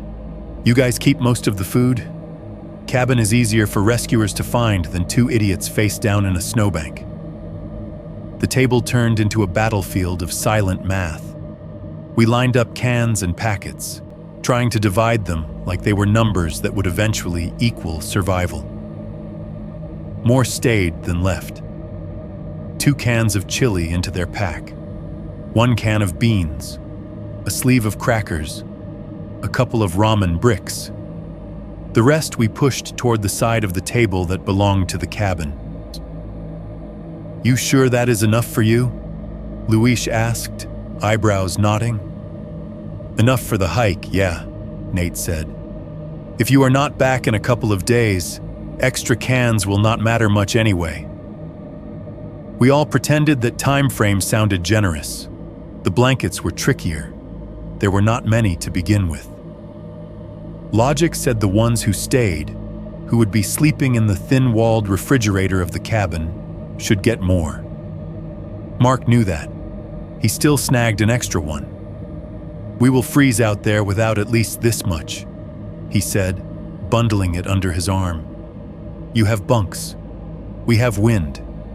No one argued hard. It was a petty theft committed in front of witnesses, and none of us wanted to fight over a rectangle of fabric while pretending we were still friends. We argued briefly about gear that felt symbolic. The better flashlight, the dull multi-tool with the stiff folding blade. The good light goes with them, Nate said firmly. If they get lost, we lose everything. We still have phones for light. And if something comes back here?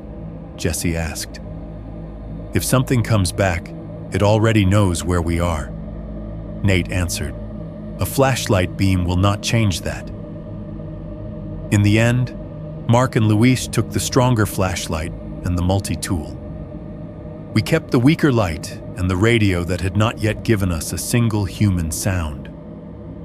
The morning they left, the world outside the door was still washed in that flat, colorless light that made everything look like a photograph that had been copied too many times.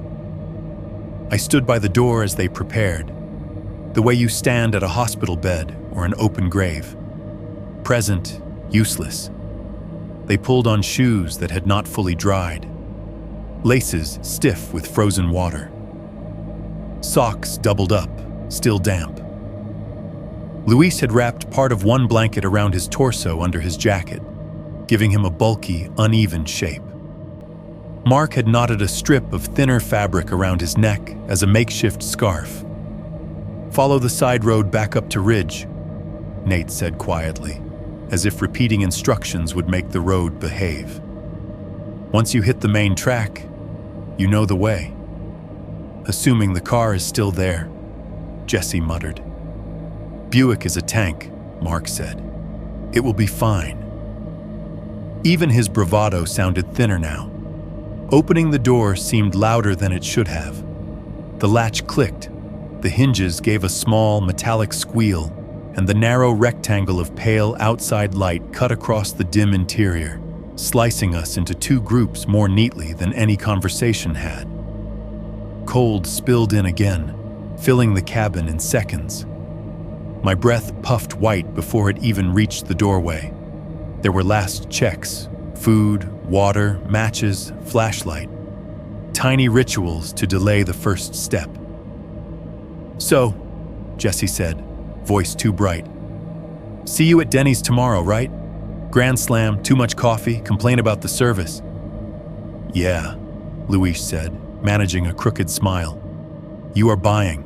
See, put it on my tab, Mark added, the ghost of a smirk on his face. The jokes fell into the air and froze there, brittle. We did hugs badly, quick, awkward collisions of too many layers, shoulders bumping, hands clapping backs through thick jackets. Mark's hand hit my shoulder hard enough to sting. Keep them alive, he said quietly, just for me.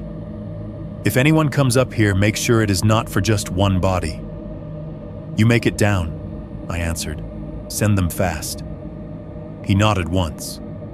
Luis squeezed my arm briefly, fingers cold and solid, then turned away. They stepped out onto the metal porch. The steps squealed under their combined weight, a sound that had joined the cabin's vocabulary and now meant someone is leaving. The door hung open for a moment longer, letting the outside in.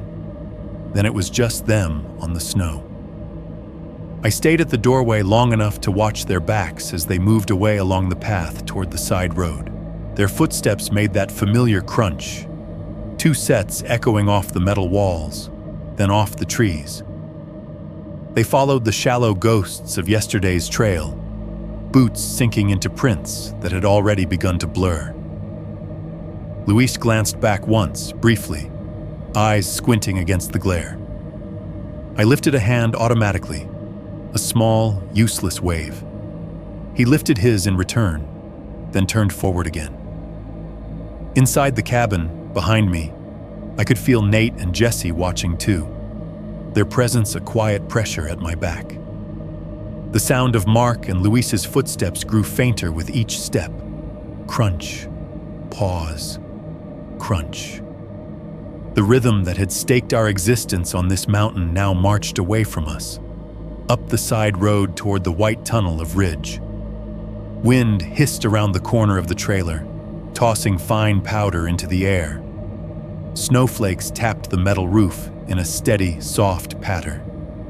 The air felt thinner with the door open, like heat was pouring out even though there was almost none. Eventually, the crunches faded into something indistinguishable from the background noise of snow shifting and settling. Then they were gone. It was as if the mountain had swallowed them, sound and all. I shut the door. The latch fell back into place with a click that sounded smaller than it had that first night. The bolt slid home with a dull scrape. The rectangle of outside light narrowed, then vanished, and the cabin returned to its dim, artificial twilight. With two bodies gone, the space felt off. There was more air to move in, more room on the bunks, more blank inches along the table. But instead of feeling relieved by the extra space, the cabin seemed to close in. Empty bunks became placeholders, outlines of men who were not there. The blankets they had left behind, fewer than they had taken, sat in loose piles, looking like the shed skins of something that had crawled out into the snow. "We should have drawn straws," Jessie said at one point, staring at the door. "Then no one would have to wear it. The choice, I mean." "Would that have made you feel better?" Nate asked, still seated near the stove, elbows on his knees, hands hanging between them. "Probably not," Jessie admitted. "But at least it would be math, not whatever this is." Nate stared at the closed stove door. Every now and then, his fingers twitched, as if they wanted to reach for the matchbox, to open the hatch and start the whole debate over again. They never did. "You could have gone," he said quietly after a while, not looking at me. "You are not the oldest. Your lungs are not the worst. You walk fine." "I know," I answered. "You stayed." I stayed. Outside, something small slipped from the roof and hit the ground with a soft thud. The drip in the back corner kept metronome time. When people ask if I regret not going with them, they always look like they already know what the right answer is. They want to hear yes. Of course, I wish I had gone. I would have died with my friends. It would have been noble, clean, something they can fold up and put away as a story about loyalty. The honest answer is, I regret everything. I regret getting in the car. I regret not arguing harder at the barrier. I regret every joke I laughed at that pushed us farther down that road. And yes, I regret letting Mark and Luis step out of that door without me. But if I could go back to that exact moment, standing at the threshold, hearing the memory of footsteps in the snow outside and feeling the cabin walls around me like thin ribs, I still do not know if I would find the courage to step outside with them. Fear is not noble. It is not precise. It does not line up with what you think you would do in a story. That night, with only 3 of us inside, the cabin found a new way to be wrong. We tried to sleep. None of us really managed it. The light outside faded from flat gray to something darker, then darker still. The interior slipped back toward black as we saved what little battery power we had. Breath clouded.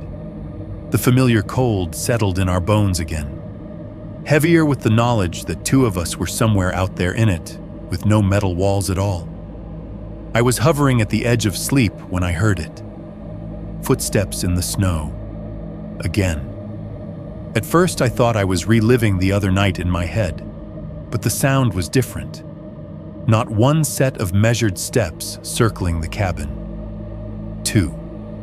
One heavier, each impact solid, leaving no doubt about the weight behind it. The other lighter, but with a slight drag in it, like one foot was not quite lifting fully from the ground. The rhythms did not match perfectly. They moved together, but out of sync, circling, the heavier one leading, the lighter one just a half beat behind. Crunch, crunch, drag, crunch, crunch, drag. They moved around the cabin, past the door, along the wall where the stove sat behind me, around the back. The metal skin picked up the pattern, carried it through the frame. My heart kept trying to match one rhythm, then the other, and failing. On the top bunk, Jesse whispered, "You hear that?" His voice shook. "Yeah," I said. Nate said nothing. I could hear his teeth clicking faintly as he clenched his jaw. The two sets of steps paused near the broken window wall. For a moment, all we heard was the cold pressing against the siding. Then the lighter step dragged once more, closer, as if whoever owned it had shifted their weight, leaning in. I lay there, listening, and could not shake the fear that whatever was walking out there was not just something and its shadow. That one of those dragging, lighter steps had learned to copy the gait of a friend who had been limping ever so slightly by the time he left. 6. 1. The blank spots in my memory. This is the part of the story where my brain stops being a reliable witness. Up until now, I can still feel the sequence of events, even if the exact times are smudged. Drive, gate, slide, walk, cabin, sound, split. It all lines up like a terrible timeline on a wall. After the second or third night with just the three of us, it does not line up anymore. Hypothermia is not just getting cold, it is a quiet thief. It does not take everything at once. It pockets small pieces of you, one at a time. A minute here, an hour there. A thought, a sense of proportion, a sense of before and after. By the time they found us, my memory of those last days had turned into fragments, broken scenes floating in gray fog. I do not know which came first, what came last, or how many times some of them repeated. All I can give you now are vignettes. I remember Jesse laughing, not the normal kind, not his stupid, wheezing laugh at some joke about a ref or a bad call. This was wrong. We were sitting on the bunks, not talking much. The air was thick and still, our breath hanging in small ghosts. My head felt slow, like it was moving through syrup when I tried to turn it. Out of nowhere, Jesse let out a sharp bark of laughter. It made me jump. "What?" I asked. He was looking at the corner where the ceiling met the wall, eyes too wide. "You don't see it?" he said. "See what?" He laughed again, harder, like I had just missed the funniest punchline he had ever heard. "Nothing. It's nothing. Never mind." He kept giggling on and off for a solid minute, even as his eyes watered and he pressed his hand over his mouth. It died eventually, but there was no joke underneath, no shared context, just the echo of laughter in a metal box in the middle of nowhere. Another shard. Nate at the table, wrestling with a can. His hands were so numb that his fingers would not close properly around the opener. He kept fumbling, the metal edge scraping, slipping. His breath came in sharp little grunts of frustration. "Let me," I said. "I've got it," he snapped, not angrily, just desperate. Every time he tried to pierce the lid, the opener skidded, the can spun. Finally, he slammed it down on the table and just stared at it, eyes red and unfocused. "It's right there," he said. "Right there. And I can't even do this simple thing." We still had matches. We still had a stove. We had food in our hands. But our bodies were failing at the level where twisting metal became a challenge. I remember micro-sleeps, tiny, stolen blackouts, where I would blink and realize I had lost time. I would be sitting on the bunk, staring at the stove door, and then suddenly the angle of the light in the cabin would be different. The shadows shifted, my neck aching from having slumped forward. I would jerk upright, heart racing, unsure if it had been 2 minutes or 2 hours. At some point, night and day stopped meaning anything. The light outside went from gray to darker gray to almost black and back again, without really impacting anything in my head. Just different shades of the same indifferent sky. The worst night, if it was one night and not pieces of several, did not announce itself. It just became memorably worse. I remember lying on the lower bunk, facing the wall, wrapped in blankets that had taken on the sour smell of trapped sweat and cold skin. My feet were blocks. My fingers lived in a permanent, half-curled pose like claws. The cabin was quiet in the usual way. Drip, creak, wind's thin whistle, occasional shudder. Nate's breathing above me, slow and uneven. Jesse's faint cough from across the room. Then there was a knock. Not on the door. On the wall. 3 slow, separated knocks along the long side of the trailer. One near the front, one in the middle, one toward the back. Each one carefully spaced out, like someone pacing their patience. Not loud enough to dent metal. Just present. We went still. Another knock, this time near the shorter wall where the stove sat. Then one near the broken window side. Tap, tap, tap. There was a weird courtesy to it, like the thing outside did not want to interrupt our night, just remind us that it remembered we were there. Then, the worst one. A single thud came from the wall right next to my headboard. Not a slam, just a firm tap, inches from where my skull was nearly touching the thin interior paneling. The vibration ran through my bones. It felt like someone had placed their hand gently on the outside and pressed one knuckle against the metal. Not enough to hurt, just enough to make sure I knew where they were. I lay there, eyes open in the dark, staring at the vague outline of the wall an inch from my face. My breath came in small, controlled sips. I was convinced I could hear something else on the other side. A slow, deep rhythm like breathing, very close, matching the pauses between the knocks. That could have been my own heartbeat echoing in the metal. I have told myself that 100 times. It does not help. We stopped talking much after that. Words took effort. They also felt dangerous, as if sending sound into the air would carry more information than we wanted to share. Our conversations shrank to single sentences. You awake? Yeah. You hungry? Not really. Lies, mostly. My legs started to cramp if I stood too long. My hands shook when I tried to hold anything small. Once, when I reached for the matchbox by habit, not because I meant to use it, they rattled in my fingers like dice. Jesse took to staring out the small, uncovered triangle of window again, the one where I had seen the wrong shape between the trees. You see that? He whispered one time, not looking away. What? I asked, too tired for more. Lights, he said. Between the trees, like little lanterns or eyes. They move, then they go out, then they show up somewhere else. I dragged myself over to look.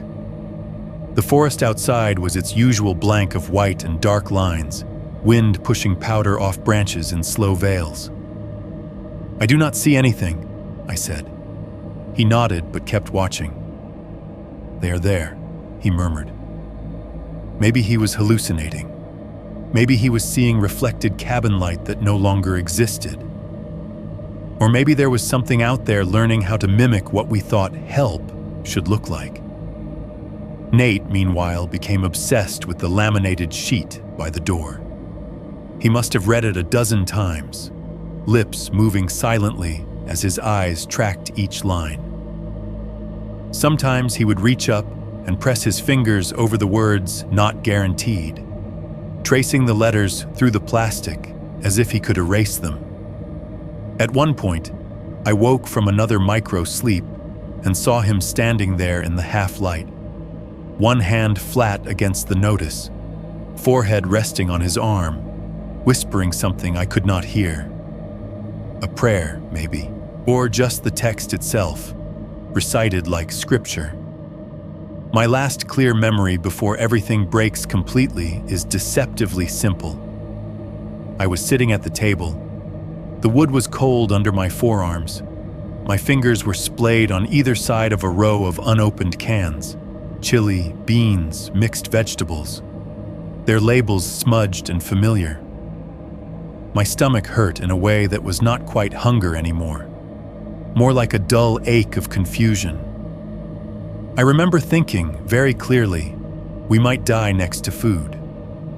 Not because there is no food, not because we cannot access it, but because fear has clogged every decision-making part of our brains so badly that survival has stopped being a series of logical steps and turned into a loop of avoidance.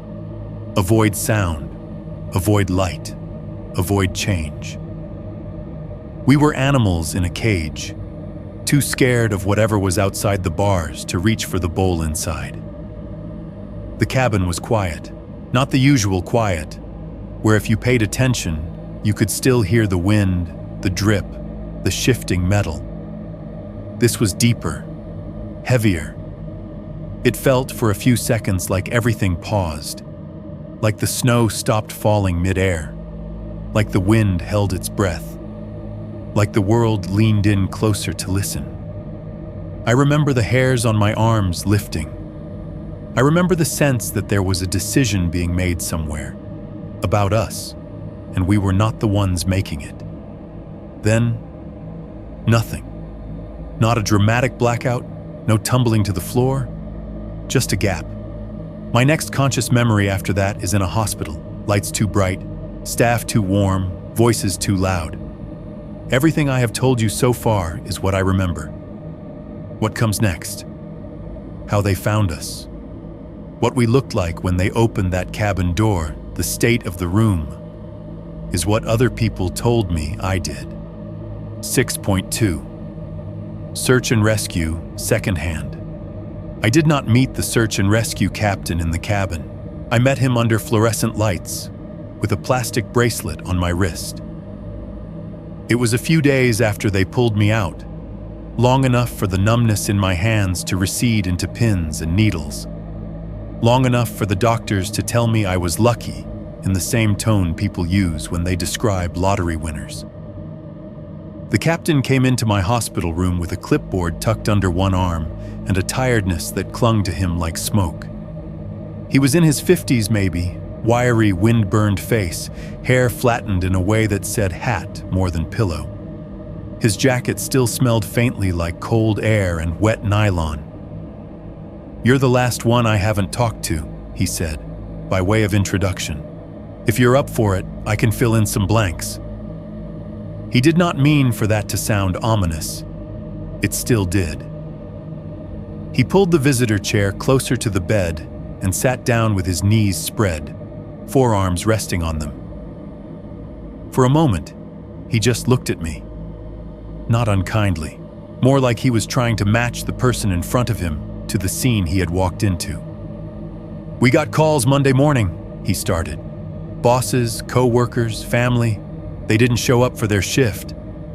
He didn't come home from the game. We pieced together the last known plan. Drive up for the college game, come back that same night. 3 of you were supposed to be at work the next day. None of you were. He flipped the clipboard open, not because he needed it to remember, but because it gave his hands something to do. CHP checked the main routes first. Nothing. No obvious accidents, no slide-offs on the usual corners. Then someone pulled the satellite data for road closures and saw Ridge Road flagged. County had closed the gate for weather. That got our attention. He looked up at me. "You know the rest from your side. This is ours." A team went out along Ridge and tracked vehicles where they could, snowmobiles where they could not. They followed plow lines until there were none left, then followed the idea of the road under fresh snow. At some point, they reached the closed metal barrier with the big sign that might as well have read, "You shouldn't be here." "Car was a quarter mile past that," he said. Off to the side, half buried, angled nose down into the bank.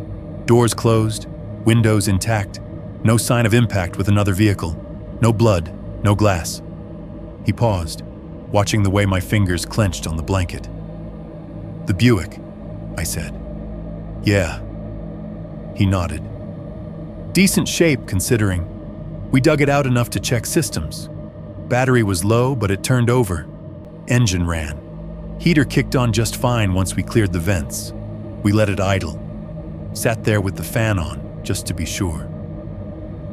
He met my eyes. There wasn't anything wrong with it. No blockage in the lines. No electrical malfunction. Whatever you experienced with the heat cutting out, we couldn't make it do that. Every test we ran in that car, the heater worked. I swallowed. The hospital room was warm, almost uncomfortably so. My skin still remembered a cold that did not make sense.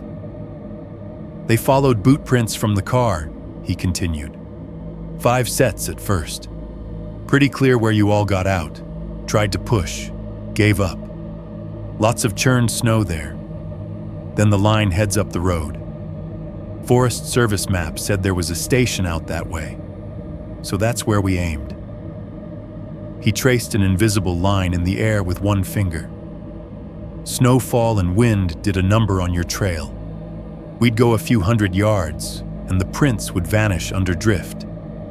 Then we'd get into a more sheltered patch, and there they were again. 5 sets. Staggered, pretty tight together. You hugged the crown of the road most of the time. Good instincts for a while. Sometimes, he said, the prints told them more than just direction. In one sheltered turn, they found a place where one set of tracks veered off briefly, then rejoined, like someone had stumbled or stepped away from the group to check something. At another, they could see places where the stride length shortened, where the depressions got shallower, like someone lightweight was starting to shuffle. We saw when it turned from a walk into a struggle, he said. You see that a lot. People start strong, the line is clean, then the steps get messy, closer together. People start dragging their feet. He took a slow breath. Eventually, your trail hit the spur. The sign for the cabin is half buried this time of year. Cabin, Ranger Station, arrow pointing down a narrow mess of snow. Your boot prints followed it. One set of older prints underneath, from someone who had gone in before you. Those ones were mostly filled in. They went down the spur with the same care, following the ghost of their footsteps under fresh powder. The trees thickened, the air deadened. No engine sounds, no aircraft. Just the faint cough of their own machines. When we saw the trailer through the trees, he said, I was relieved. I'll be honest with you. People come out of those alive more often than not. Get hurt, hole up, wait. That's the script we like. The cabin door was closed when they arrived. No smoke from the stovepipe. No visible movement through the narrow glass. We called out first, he said. Sheriff, search and rescue? No answer. No sound. That happens too. People fall, hit their head, or they're too weak to get up. We've dragged plenty of folks out who couldn't have shouted if they wanted to. He reached for his coffee cup on the bedside table, realized it was not his, and pulled his hand back. Habit. The latch wasn't thrown, he said. Bolt was halfway, like someone meant to lock it and didn't finish. They eased the door open. The sound echoed differently than it had for us. More boots on metal, more heavy gear. But inside, the atmosphere hit them the same way it had hit us, just from the other side.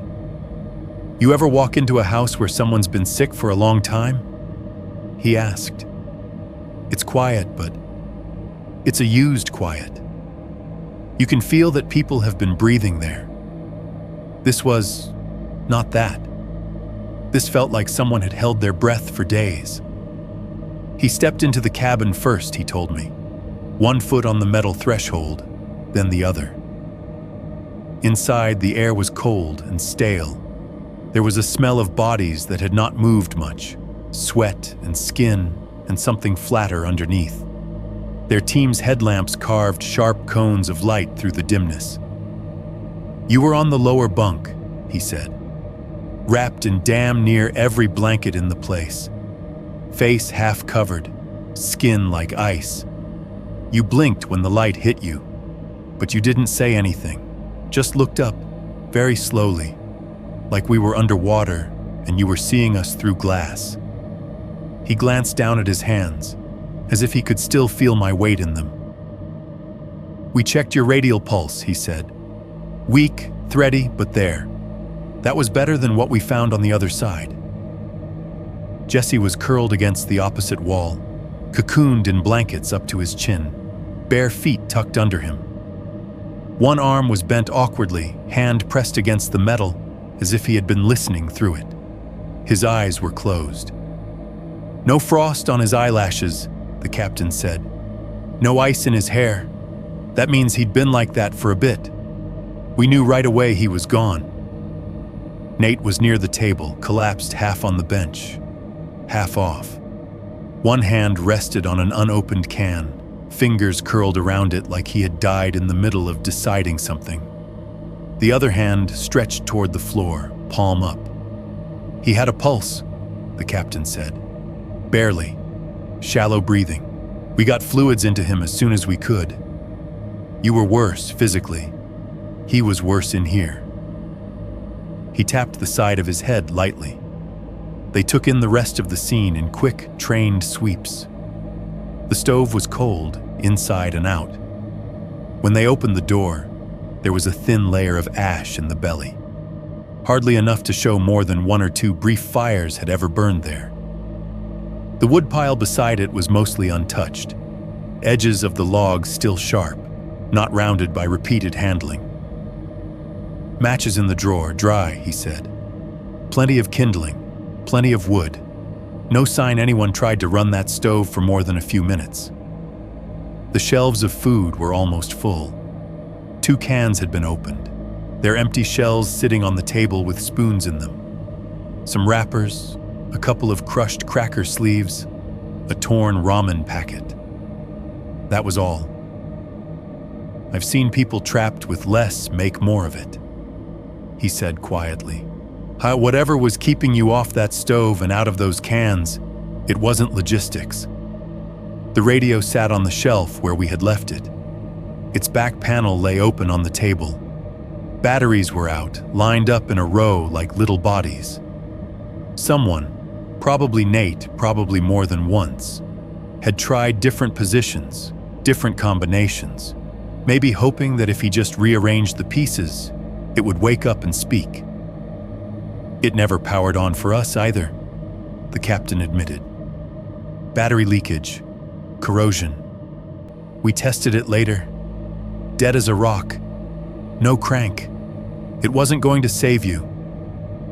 He didn't say that the hope of it might have. They wrapped Jesse carefully, tagged him mentally for later, and focused on the 2 who still had something to fight for. They got me onto a sled, strapped under too many blankets, my skin like wax under their gloved hands. Nate went onto another IV line taped clumsily to his arm, head lolling. We worked fast, the captain said. The captain? Temp drops quick up there when you open a door. He could have stopped there. That would have been enough. But he stayed, pressing his lips together for a moment, as if weighing how much I needed to know. One more thing, he said finally. Might not mean anything. Nature makes weird shapes. Snow does strange things. I waited. When we circled the cabin to secure the area, we saw a pattern in the snow, he said. Not just your tracks, those we expected. There were rings, like something big had walked around that trailer more than once. Or been dragged, I don't know. Your boot prints were there in places, sure, but layered over them were longer, smooth impressions. Not clear enough to call them tracks, just distortions. Lines where the snow had been compressed in arcs. He shrugged, but it was a stiff motion. We logged it as inconclusive. Could be wind eddies, melting and refreezing, animals pacing around looking for food. I've told myself that more than once. He looked at me steadily. But I've been in a lot of storms, at a lot of cabins, he said, and I will tell you this. I have never seen a place that quiet, with that much sign of something having taken an interest in it. He closed the clipboard and stood up, joints popping quietly. For a second, he seemed about to put a hand on my shoulder, then thought better of it. "You're alive?" he said instead. "That's the part I care about.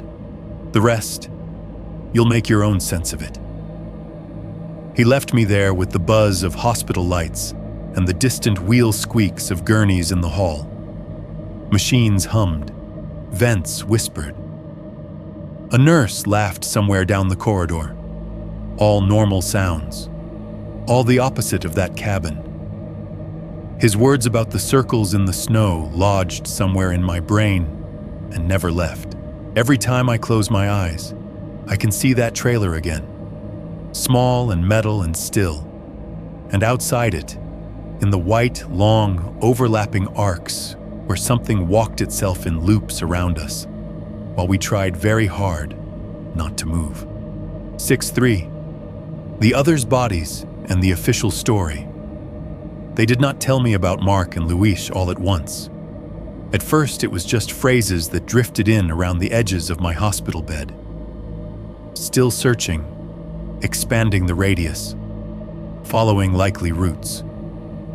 Nurses talked in the hallway. The TV in the corner showed a news crawl about winter weather impacts, with stock footage of snowplows, not mountains. Then one afternoon, the SAR captain came back, hat in his hands instead of on his head, and I knew before he said anything. "We found your friends," he told me. I asked, "Which ones?" and hated myself for it as soon as the words left my mouth. "Both who left the cabin," he said. "Not together." He laid it out like a clean diagram, as if trimming the details would make it kinder. In the days after they pulled me and Nate out, teams kept working the area. They followed what they could of Mark and Luis's trail off the spur and back toward the main road. Wind and new snow had eaten most of it, but there were places where trees had sheltered the ground just enough for footprints to survive as shadows. "First one we found was under a tree," the captain said. "North-facing slope. Big fir, low branches, drift built up on the windward side, left a little hollow on the other." He did not have to finish the picture. I could see Luis in my head, picking the best spot he could find when his legs would not go any further. Sitting down in the lee of the trunk, maybe meaning to rest for a minute, maybe intending to get back up. He'd taken his boots off, the captain added quietly. "That happens. Hypothermia. People start feeling hot when they're freezing. They get confused. They take things off when they should be putting more on." There was a pause where he could have said a name. He did not. Later, paperwork and family conversations filled that blank in for me. Teeth and DNA and what was left of faces turned bodies into records again. "We found the other one lower down," he went on. "Farther off the road than we would have expected. Skeletal mostly. Animals get curious. Snow moved things around. It took longer to be sure." By then his voice had gone flat, the professional distance stepping in like a screen. He spared me the worst words, but the shapes were still there. Scattered, partial, collected. "It all went through the proper channels," he said. "Medical examiner, lab work. You don't need the details." But I already had my own details. I saw Mark's pacing path in the cabin, back and forth in 6 steps, 6 steps, 6 steps. I saw him breaking that pattern out there in the trees, steps getting closer together, then further apart. Then, pieces of trail that did not rejoin. It became clinical after that. That was the part no one warns you about. Once the search is over, they start using words like identification and case file. They talk about next of kin and chain of custody. Your friends get turned into manila folders and reference numbers. A doctor came to see me later, a younger man with soft hands and a voice pitched to comforting. He pulled a rolling stool next to my bed and launched into a calm, memorized explanation. What you experienced up there is very consistent with severe hypothermia, he said. When the body's core temperature drops, judgment is impaired. People become apathetic or irrational. They can have hallucinations. They develop what we call paradoxical undressing. They feel hot, even though they're cold, and start taking clothes off. They may fail to use resources that seem obvious to us in hindsight. He glanced at his notes. Not lighting a fire, not eating enough, not using equipment. The brain just stops prioritizing correctly. Even if they know better? I asked. Knowing and doing are 2 different circuits, he said with the faintest smile. The thinking part can be screaming, "Light the stove," while the part that controls your hands stares at a can and can't figure out how to open it. He said it like a metaphor. For me, it was almost literal. He went on about vasoconstriction, about cold blood returning from the extremities and tricking the body, about neurotransmitters misfiring, science wrapping its arms around our stupidity, saying, "It is not your fault, it is chemistry." Intellectually, I believed him. Of course I did. I had read about this stuff in articles long before we ever took that road. Cold warps the mind. People wander away from shelters. They hide in places that make no sense. They die next to tools that could have saved them. It fit the facts perfectly. Except for the way the stove had responded the moment we lit it. The drag along the metal skin of the wall like something testing the surface. Except for the footsteps that circled us with deliberate, measured crunches, under a sky with no engine sounds and no plows. Except for the single stomp at the cabin corner that made the whole structure twitch, like something outside was letting us know exactly where it stood. I told the doctor some of that. Not all. His expression did not change much. He nodded, wrote something on his clipboard. Hypothermia can cause very vivid sensory experiences, he said.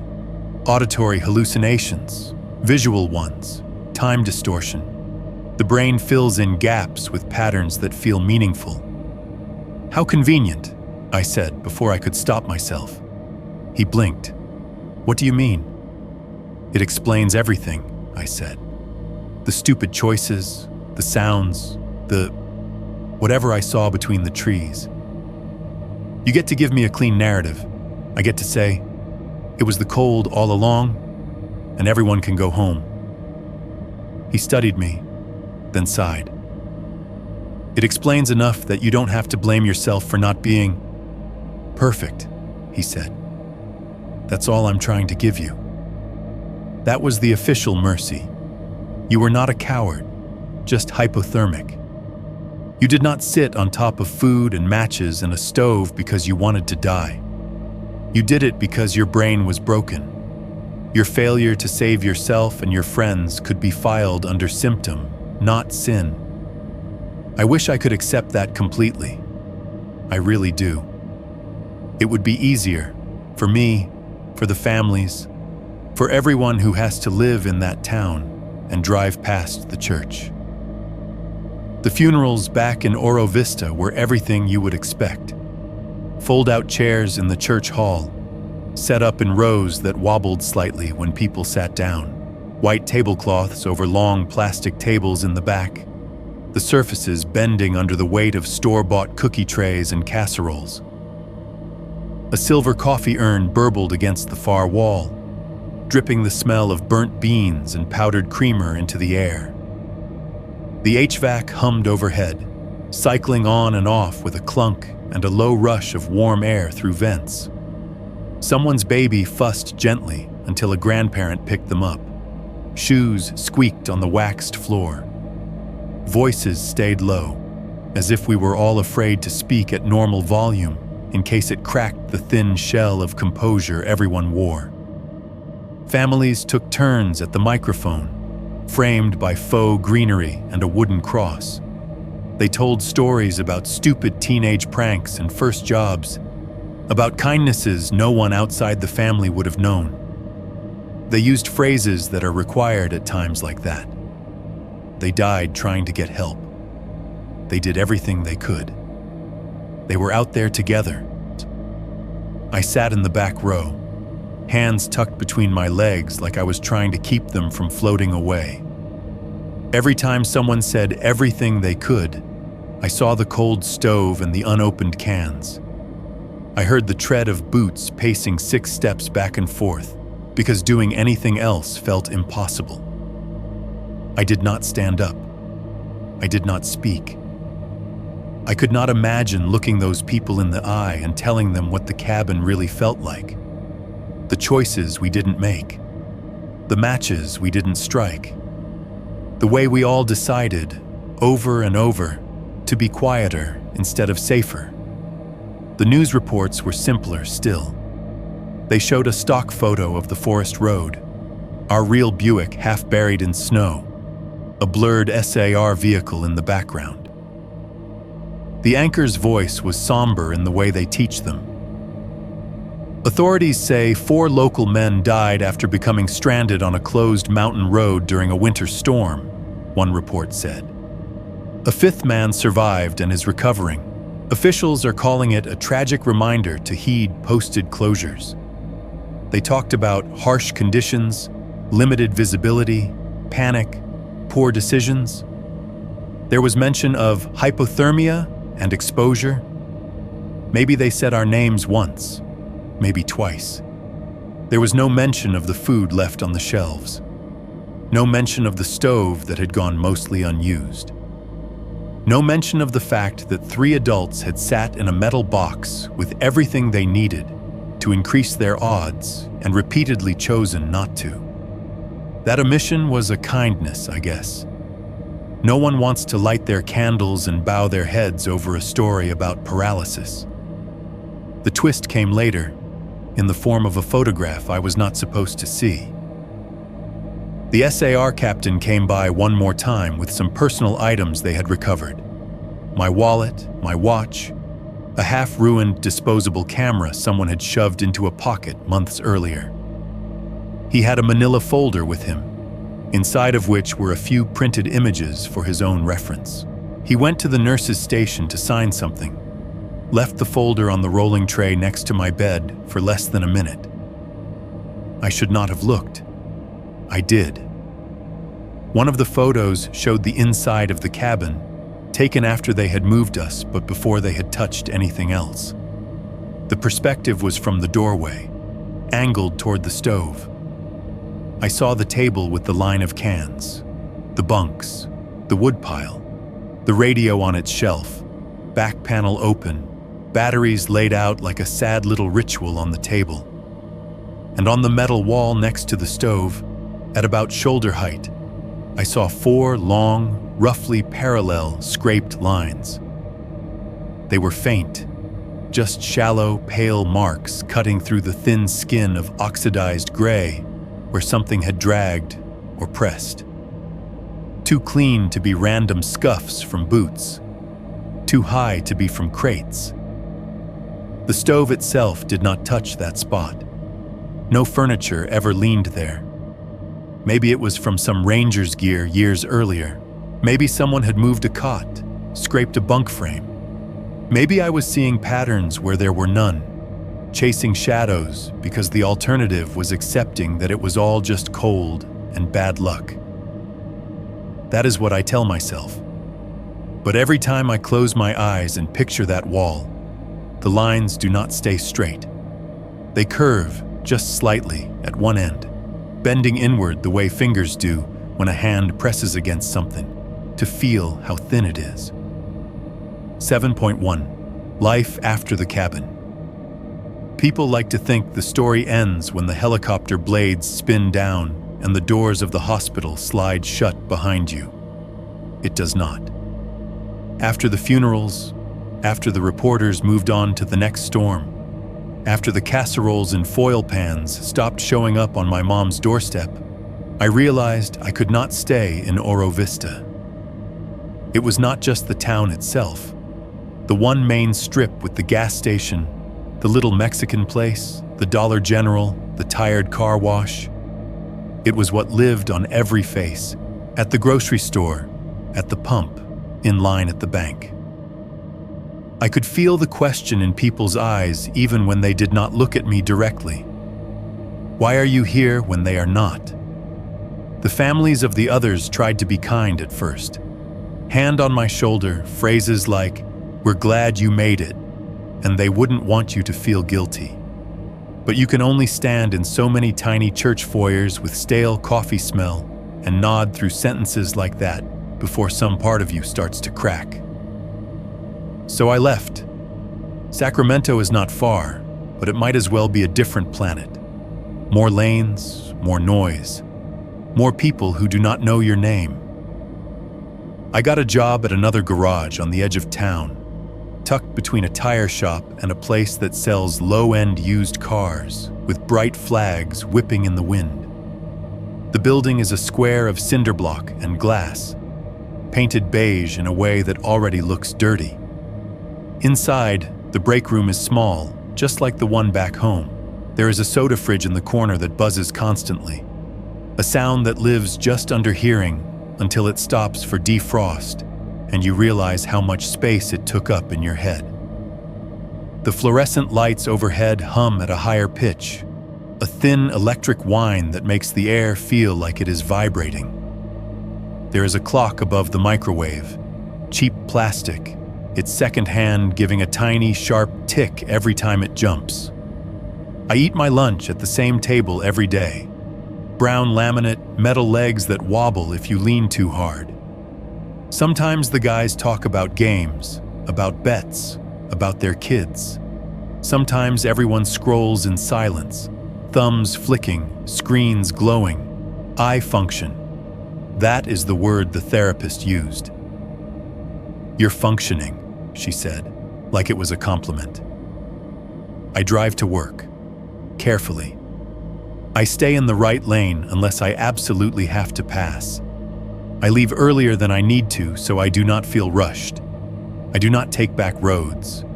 Ever.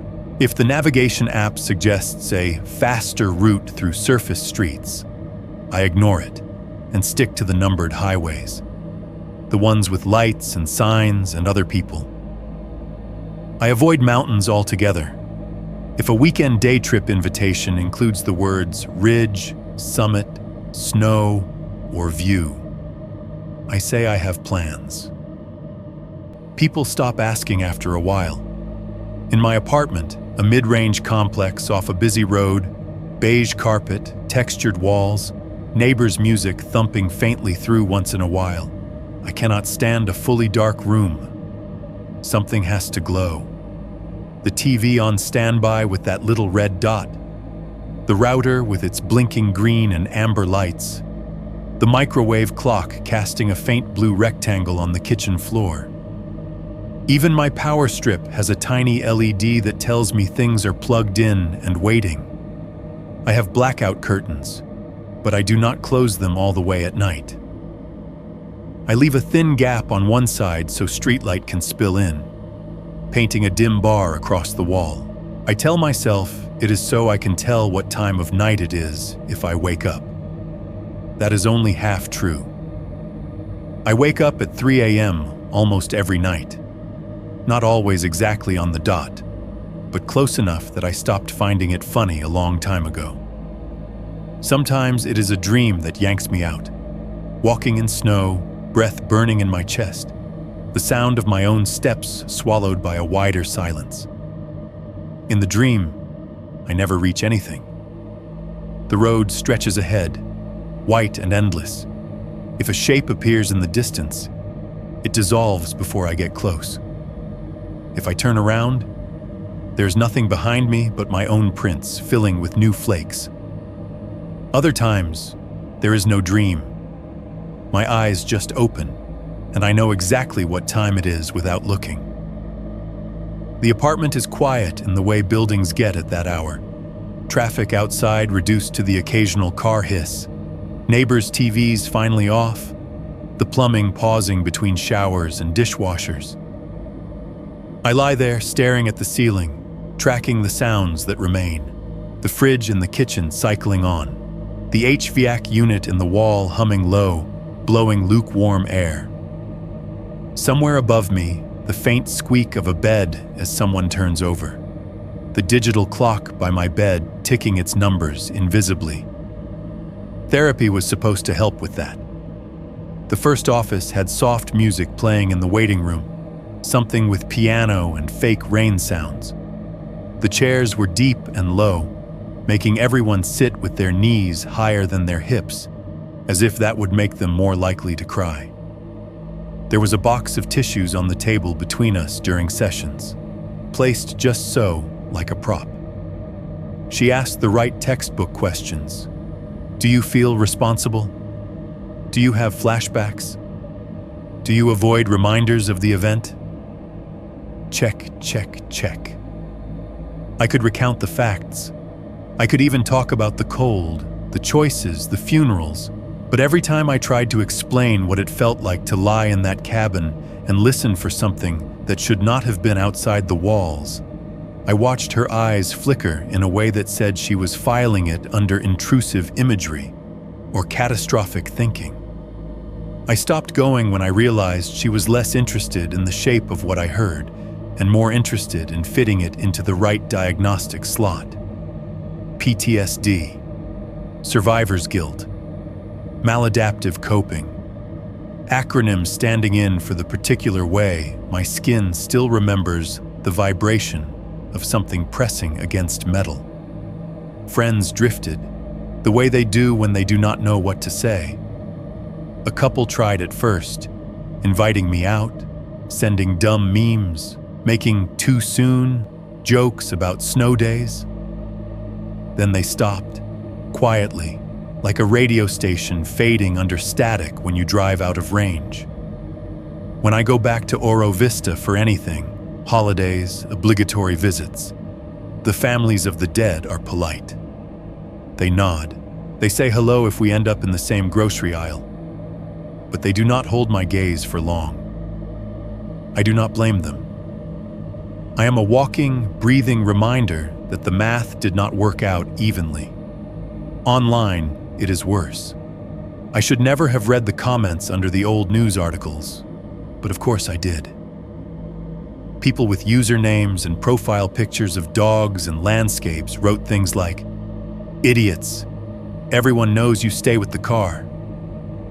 Natural selection. Play stupid games." That word, idiots, lodged in me like a splinter. They are not wrong, in a way. We did leave the car. We did walk into the woods. We did sit in a cabin with more resources than some people ever get and choose, over and over, not to use them.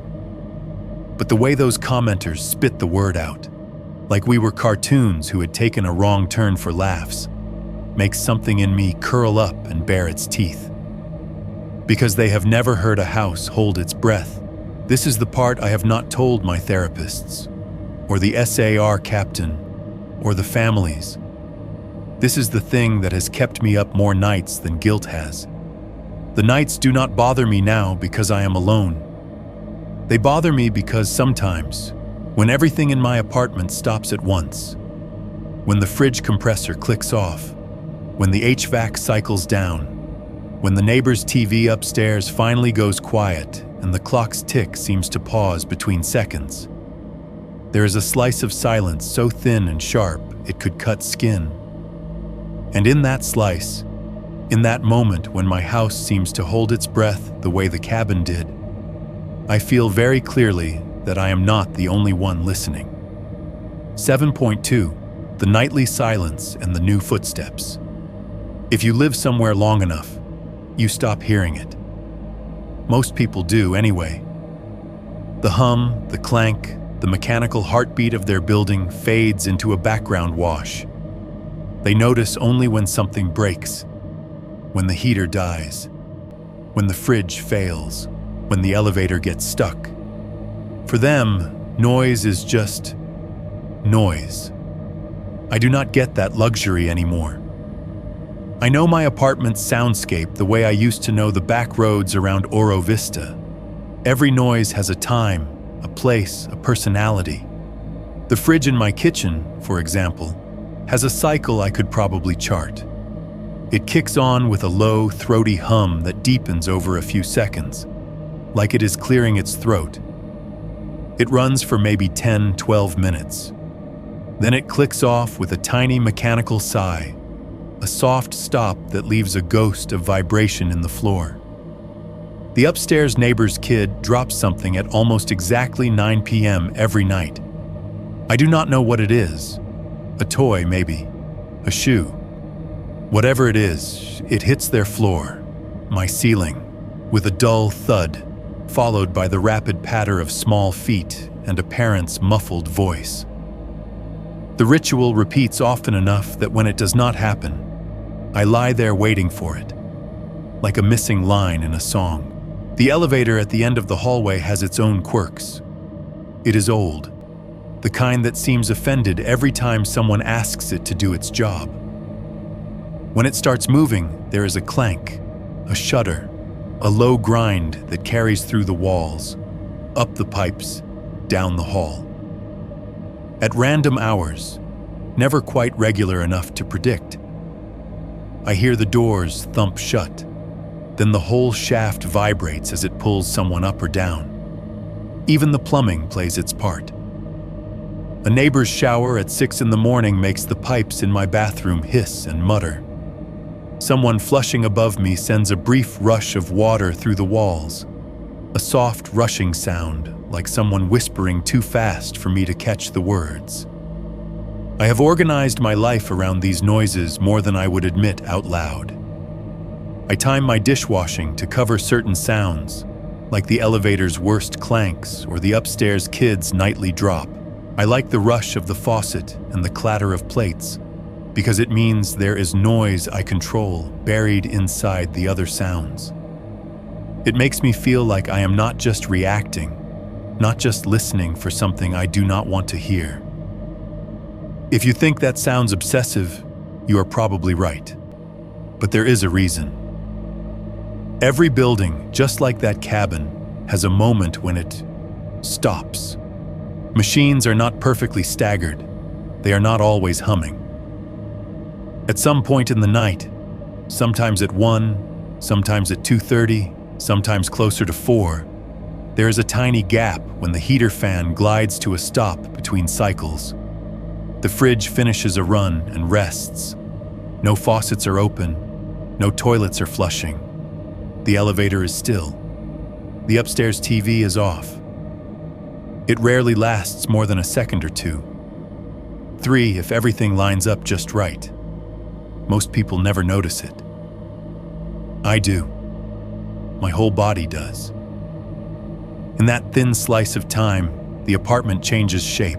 The usual mechanical wash falls away, and the air feels raw, exposed, like someone took the lid off the world for a breath. My brain goes back to the cabin whether I want it to or not. Back to the quiet right before the dragging on the wall. Back to the moment when 5 men lying in their bunks all held their breath at the same time and heard something listen back. The first clear incident in this apartment happened on one of those nights. I was lying in bed, staring at the faint green digits of the alarm clock. 3:08 a.m., when the usual sounds fell away. No fridge hum bleeding through the wall, no distant plumbing, no upstairs footsteps, Even the traffic outside had thinned to nothing. The silence was so complete I could hear my own swallowing, the subtle click in my throat. I could hear the faint rush of blood in my ears. For a heartbeat, I thought, this is it. This is just like the cabin. This is just in your head. Then, from the front of the apartment, I heard a sound that was not in my head. It started at the bottom of my door. A light, deliberate scrape. Not loud, not violent, just there. Something hard brushing slowly up the inside of the door, traveling vertically from the floor toward the peephole. Imagine someone wearing gloves, pressing their fingertips against the wood and sliding them upward. Or the edge of something flat and rigid tracing a line on the other side, except I heard it inside. Scratch, scratch, scratch. The sound moved in a straight path, unhurried, until it reached the height where I knew the peephole sat in the hallway side. Then it stopped. I did not move. My body turned to stone under the covers. Every instinct I had screamed not to get up, not to look, not to prove anything. I started counting heartbeats in my head. 1, 2, 3. I made it to 20 before the building exhaled again. The heater fan thunked back to life in the wall. The fridge in the kitchen woke with a stuttering hum, like it had forgotten what it was doing and suddenly remembered. Somewhere above me, a pipe coughed water. The familiar sound mask slid back into place. I lay there staring at the ceiling and did the thing you already know I did. I started trying to rationalize. Maybe it was a mouse in the wall, scratching along a stud. Maybe it was the neighbor's dog sniffing at the hallway side of my door, collar tag or nail lightly brushing the wood. Maybe it was the building settling in a way I had not yet heard. But pipes do not scrape straight up. Dogs do not move in perfect vertical lines. Mice do not know where your peephole is.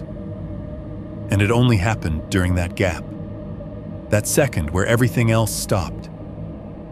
I told myself it was a fluke, a one-off noise that my cabin brain had seized on and magnified. For a couple of weeks, nothing similar happened.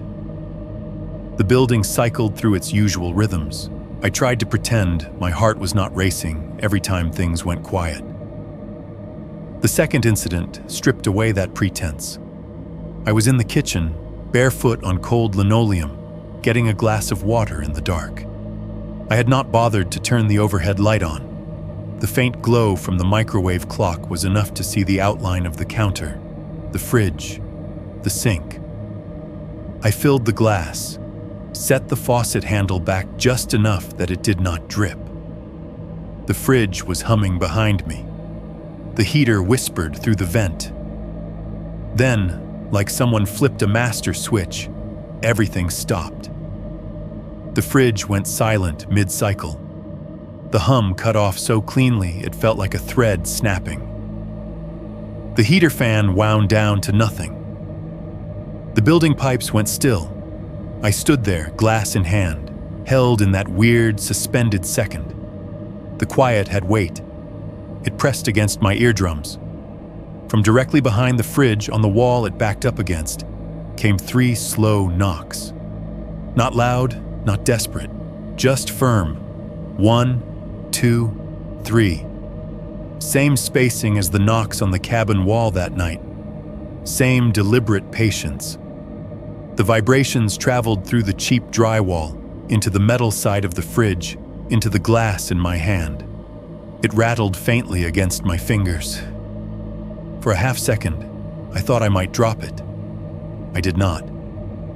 My grip tightened until my knuckles hurt. I did not move. My bare feet felt glued to the floor. The old patches of cold on my skin, the ones that flare up when I get nervous, lit up along my arms and spine. Then, as suddenly as before, the world resumed. The heater kicked back on with a dull thud and a rush of lukewarm air.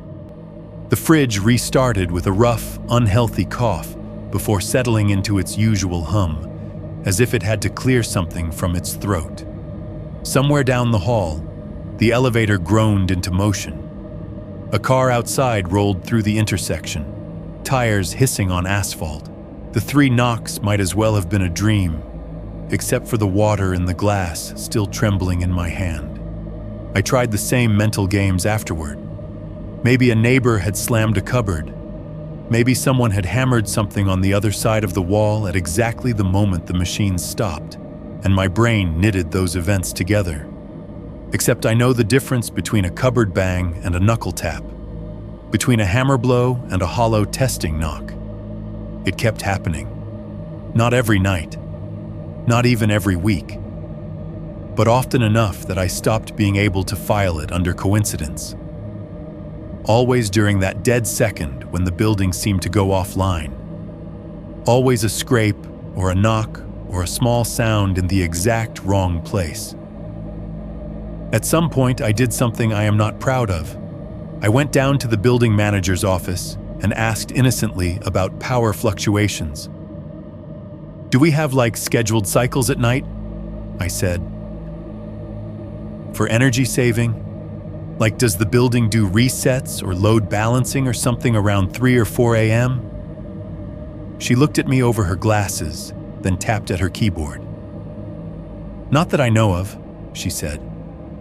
"We've got the usual thermostats and timers, but nothing synchronized. Everything's on its own little loop." "Why?" "Just curious," I lied.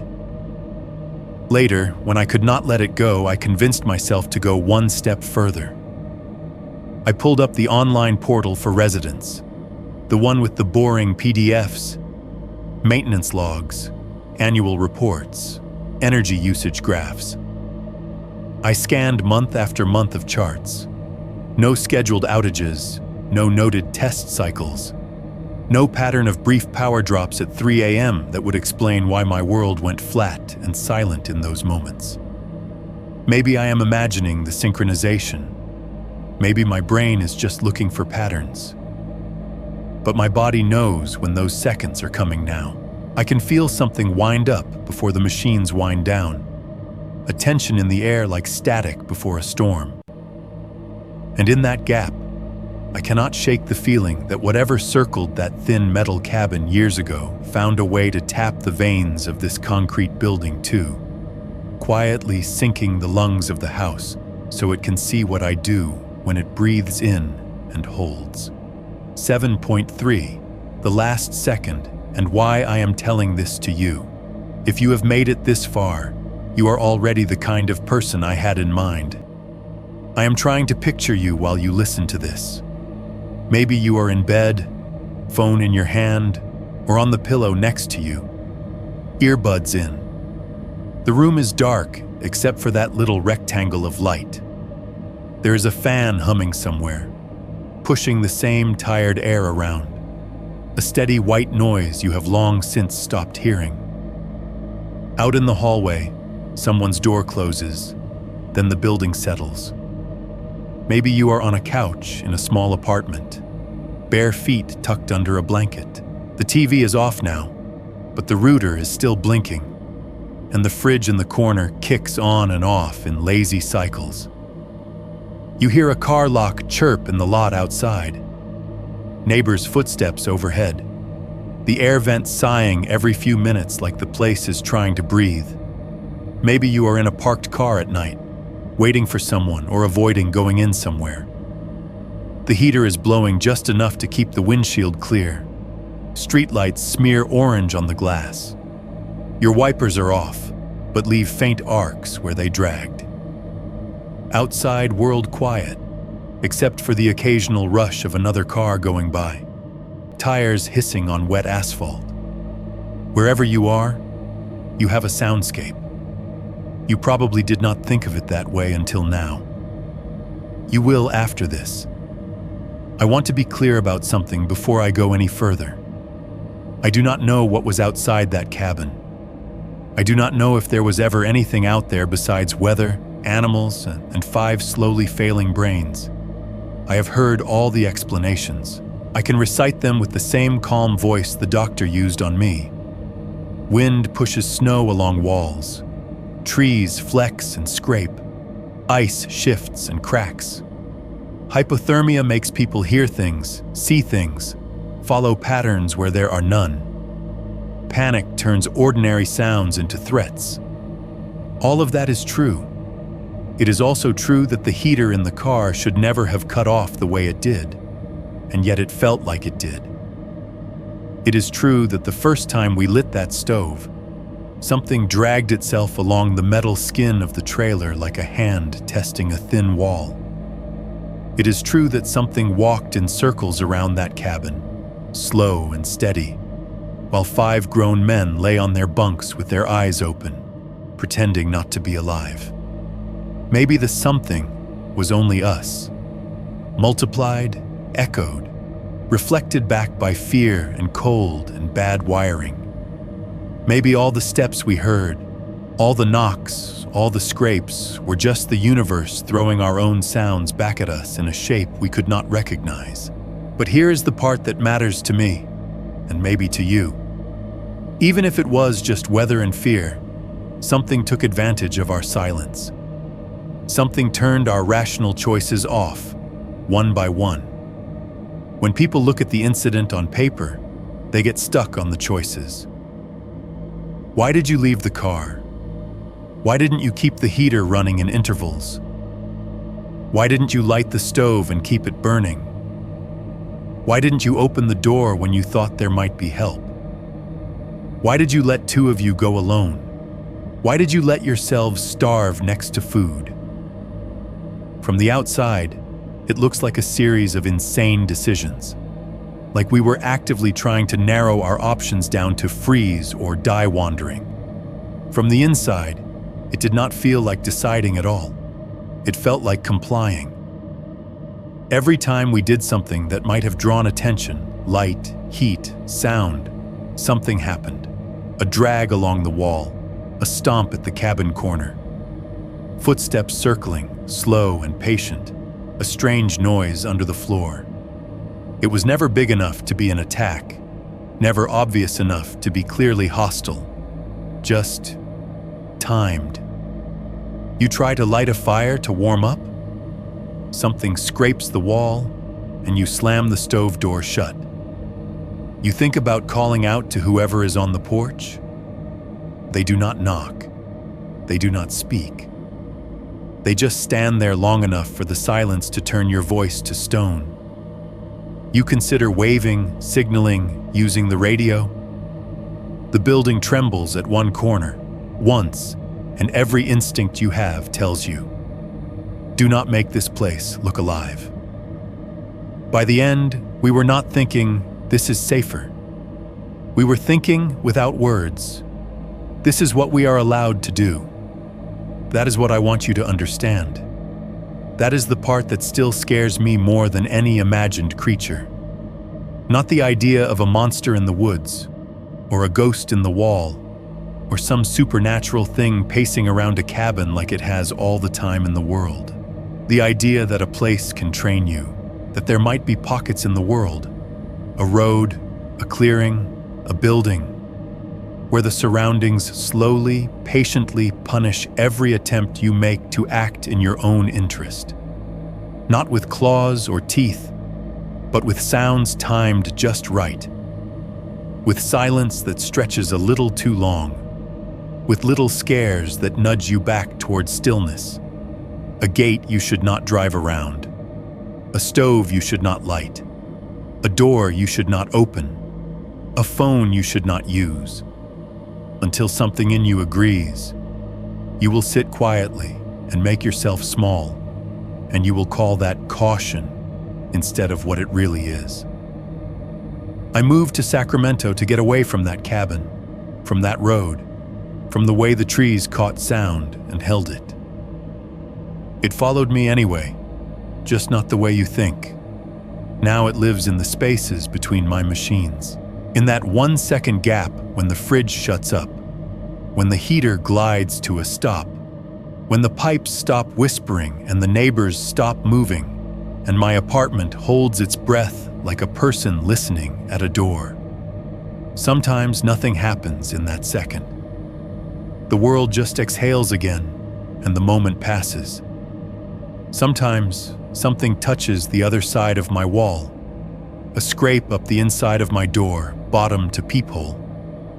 3 knocks behind the fridge, a sound like something adjusting its grip on the building before letting go. Maybe it is all in my head.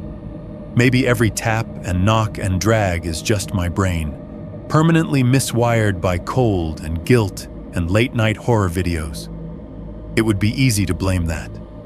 It would make a neat story. But there is one more thing I have not told you yet. I am not telling this to a therapist. I am not dictating it into a police recorder. I tried that already. It did not help. I am typing this on a cheap laptop at a wobbly table in a mid-range apartment, sending it to a horror channel on the internet because you people already expect the worst. Because you came here to hear about things that do not make sense. Because maybe this story fits better in your headphones than in a file.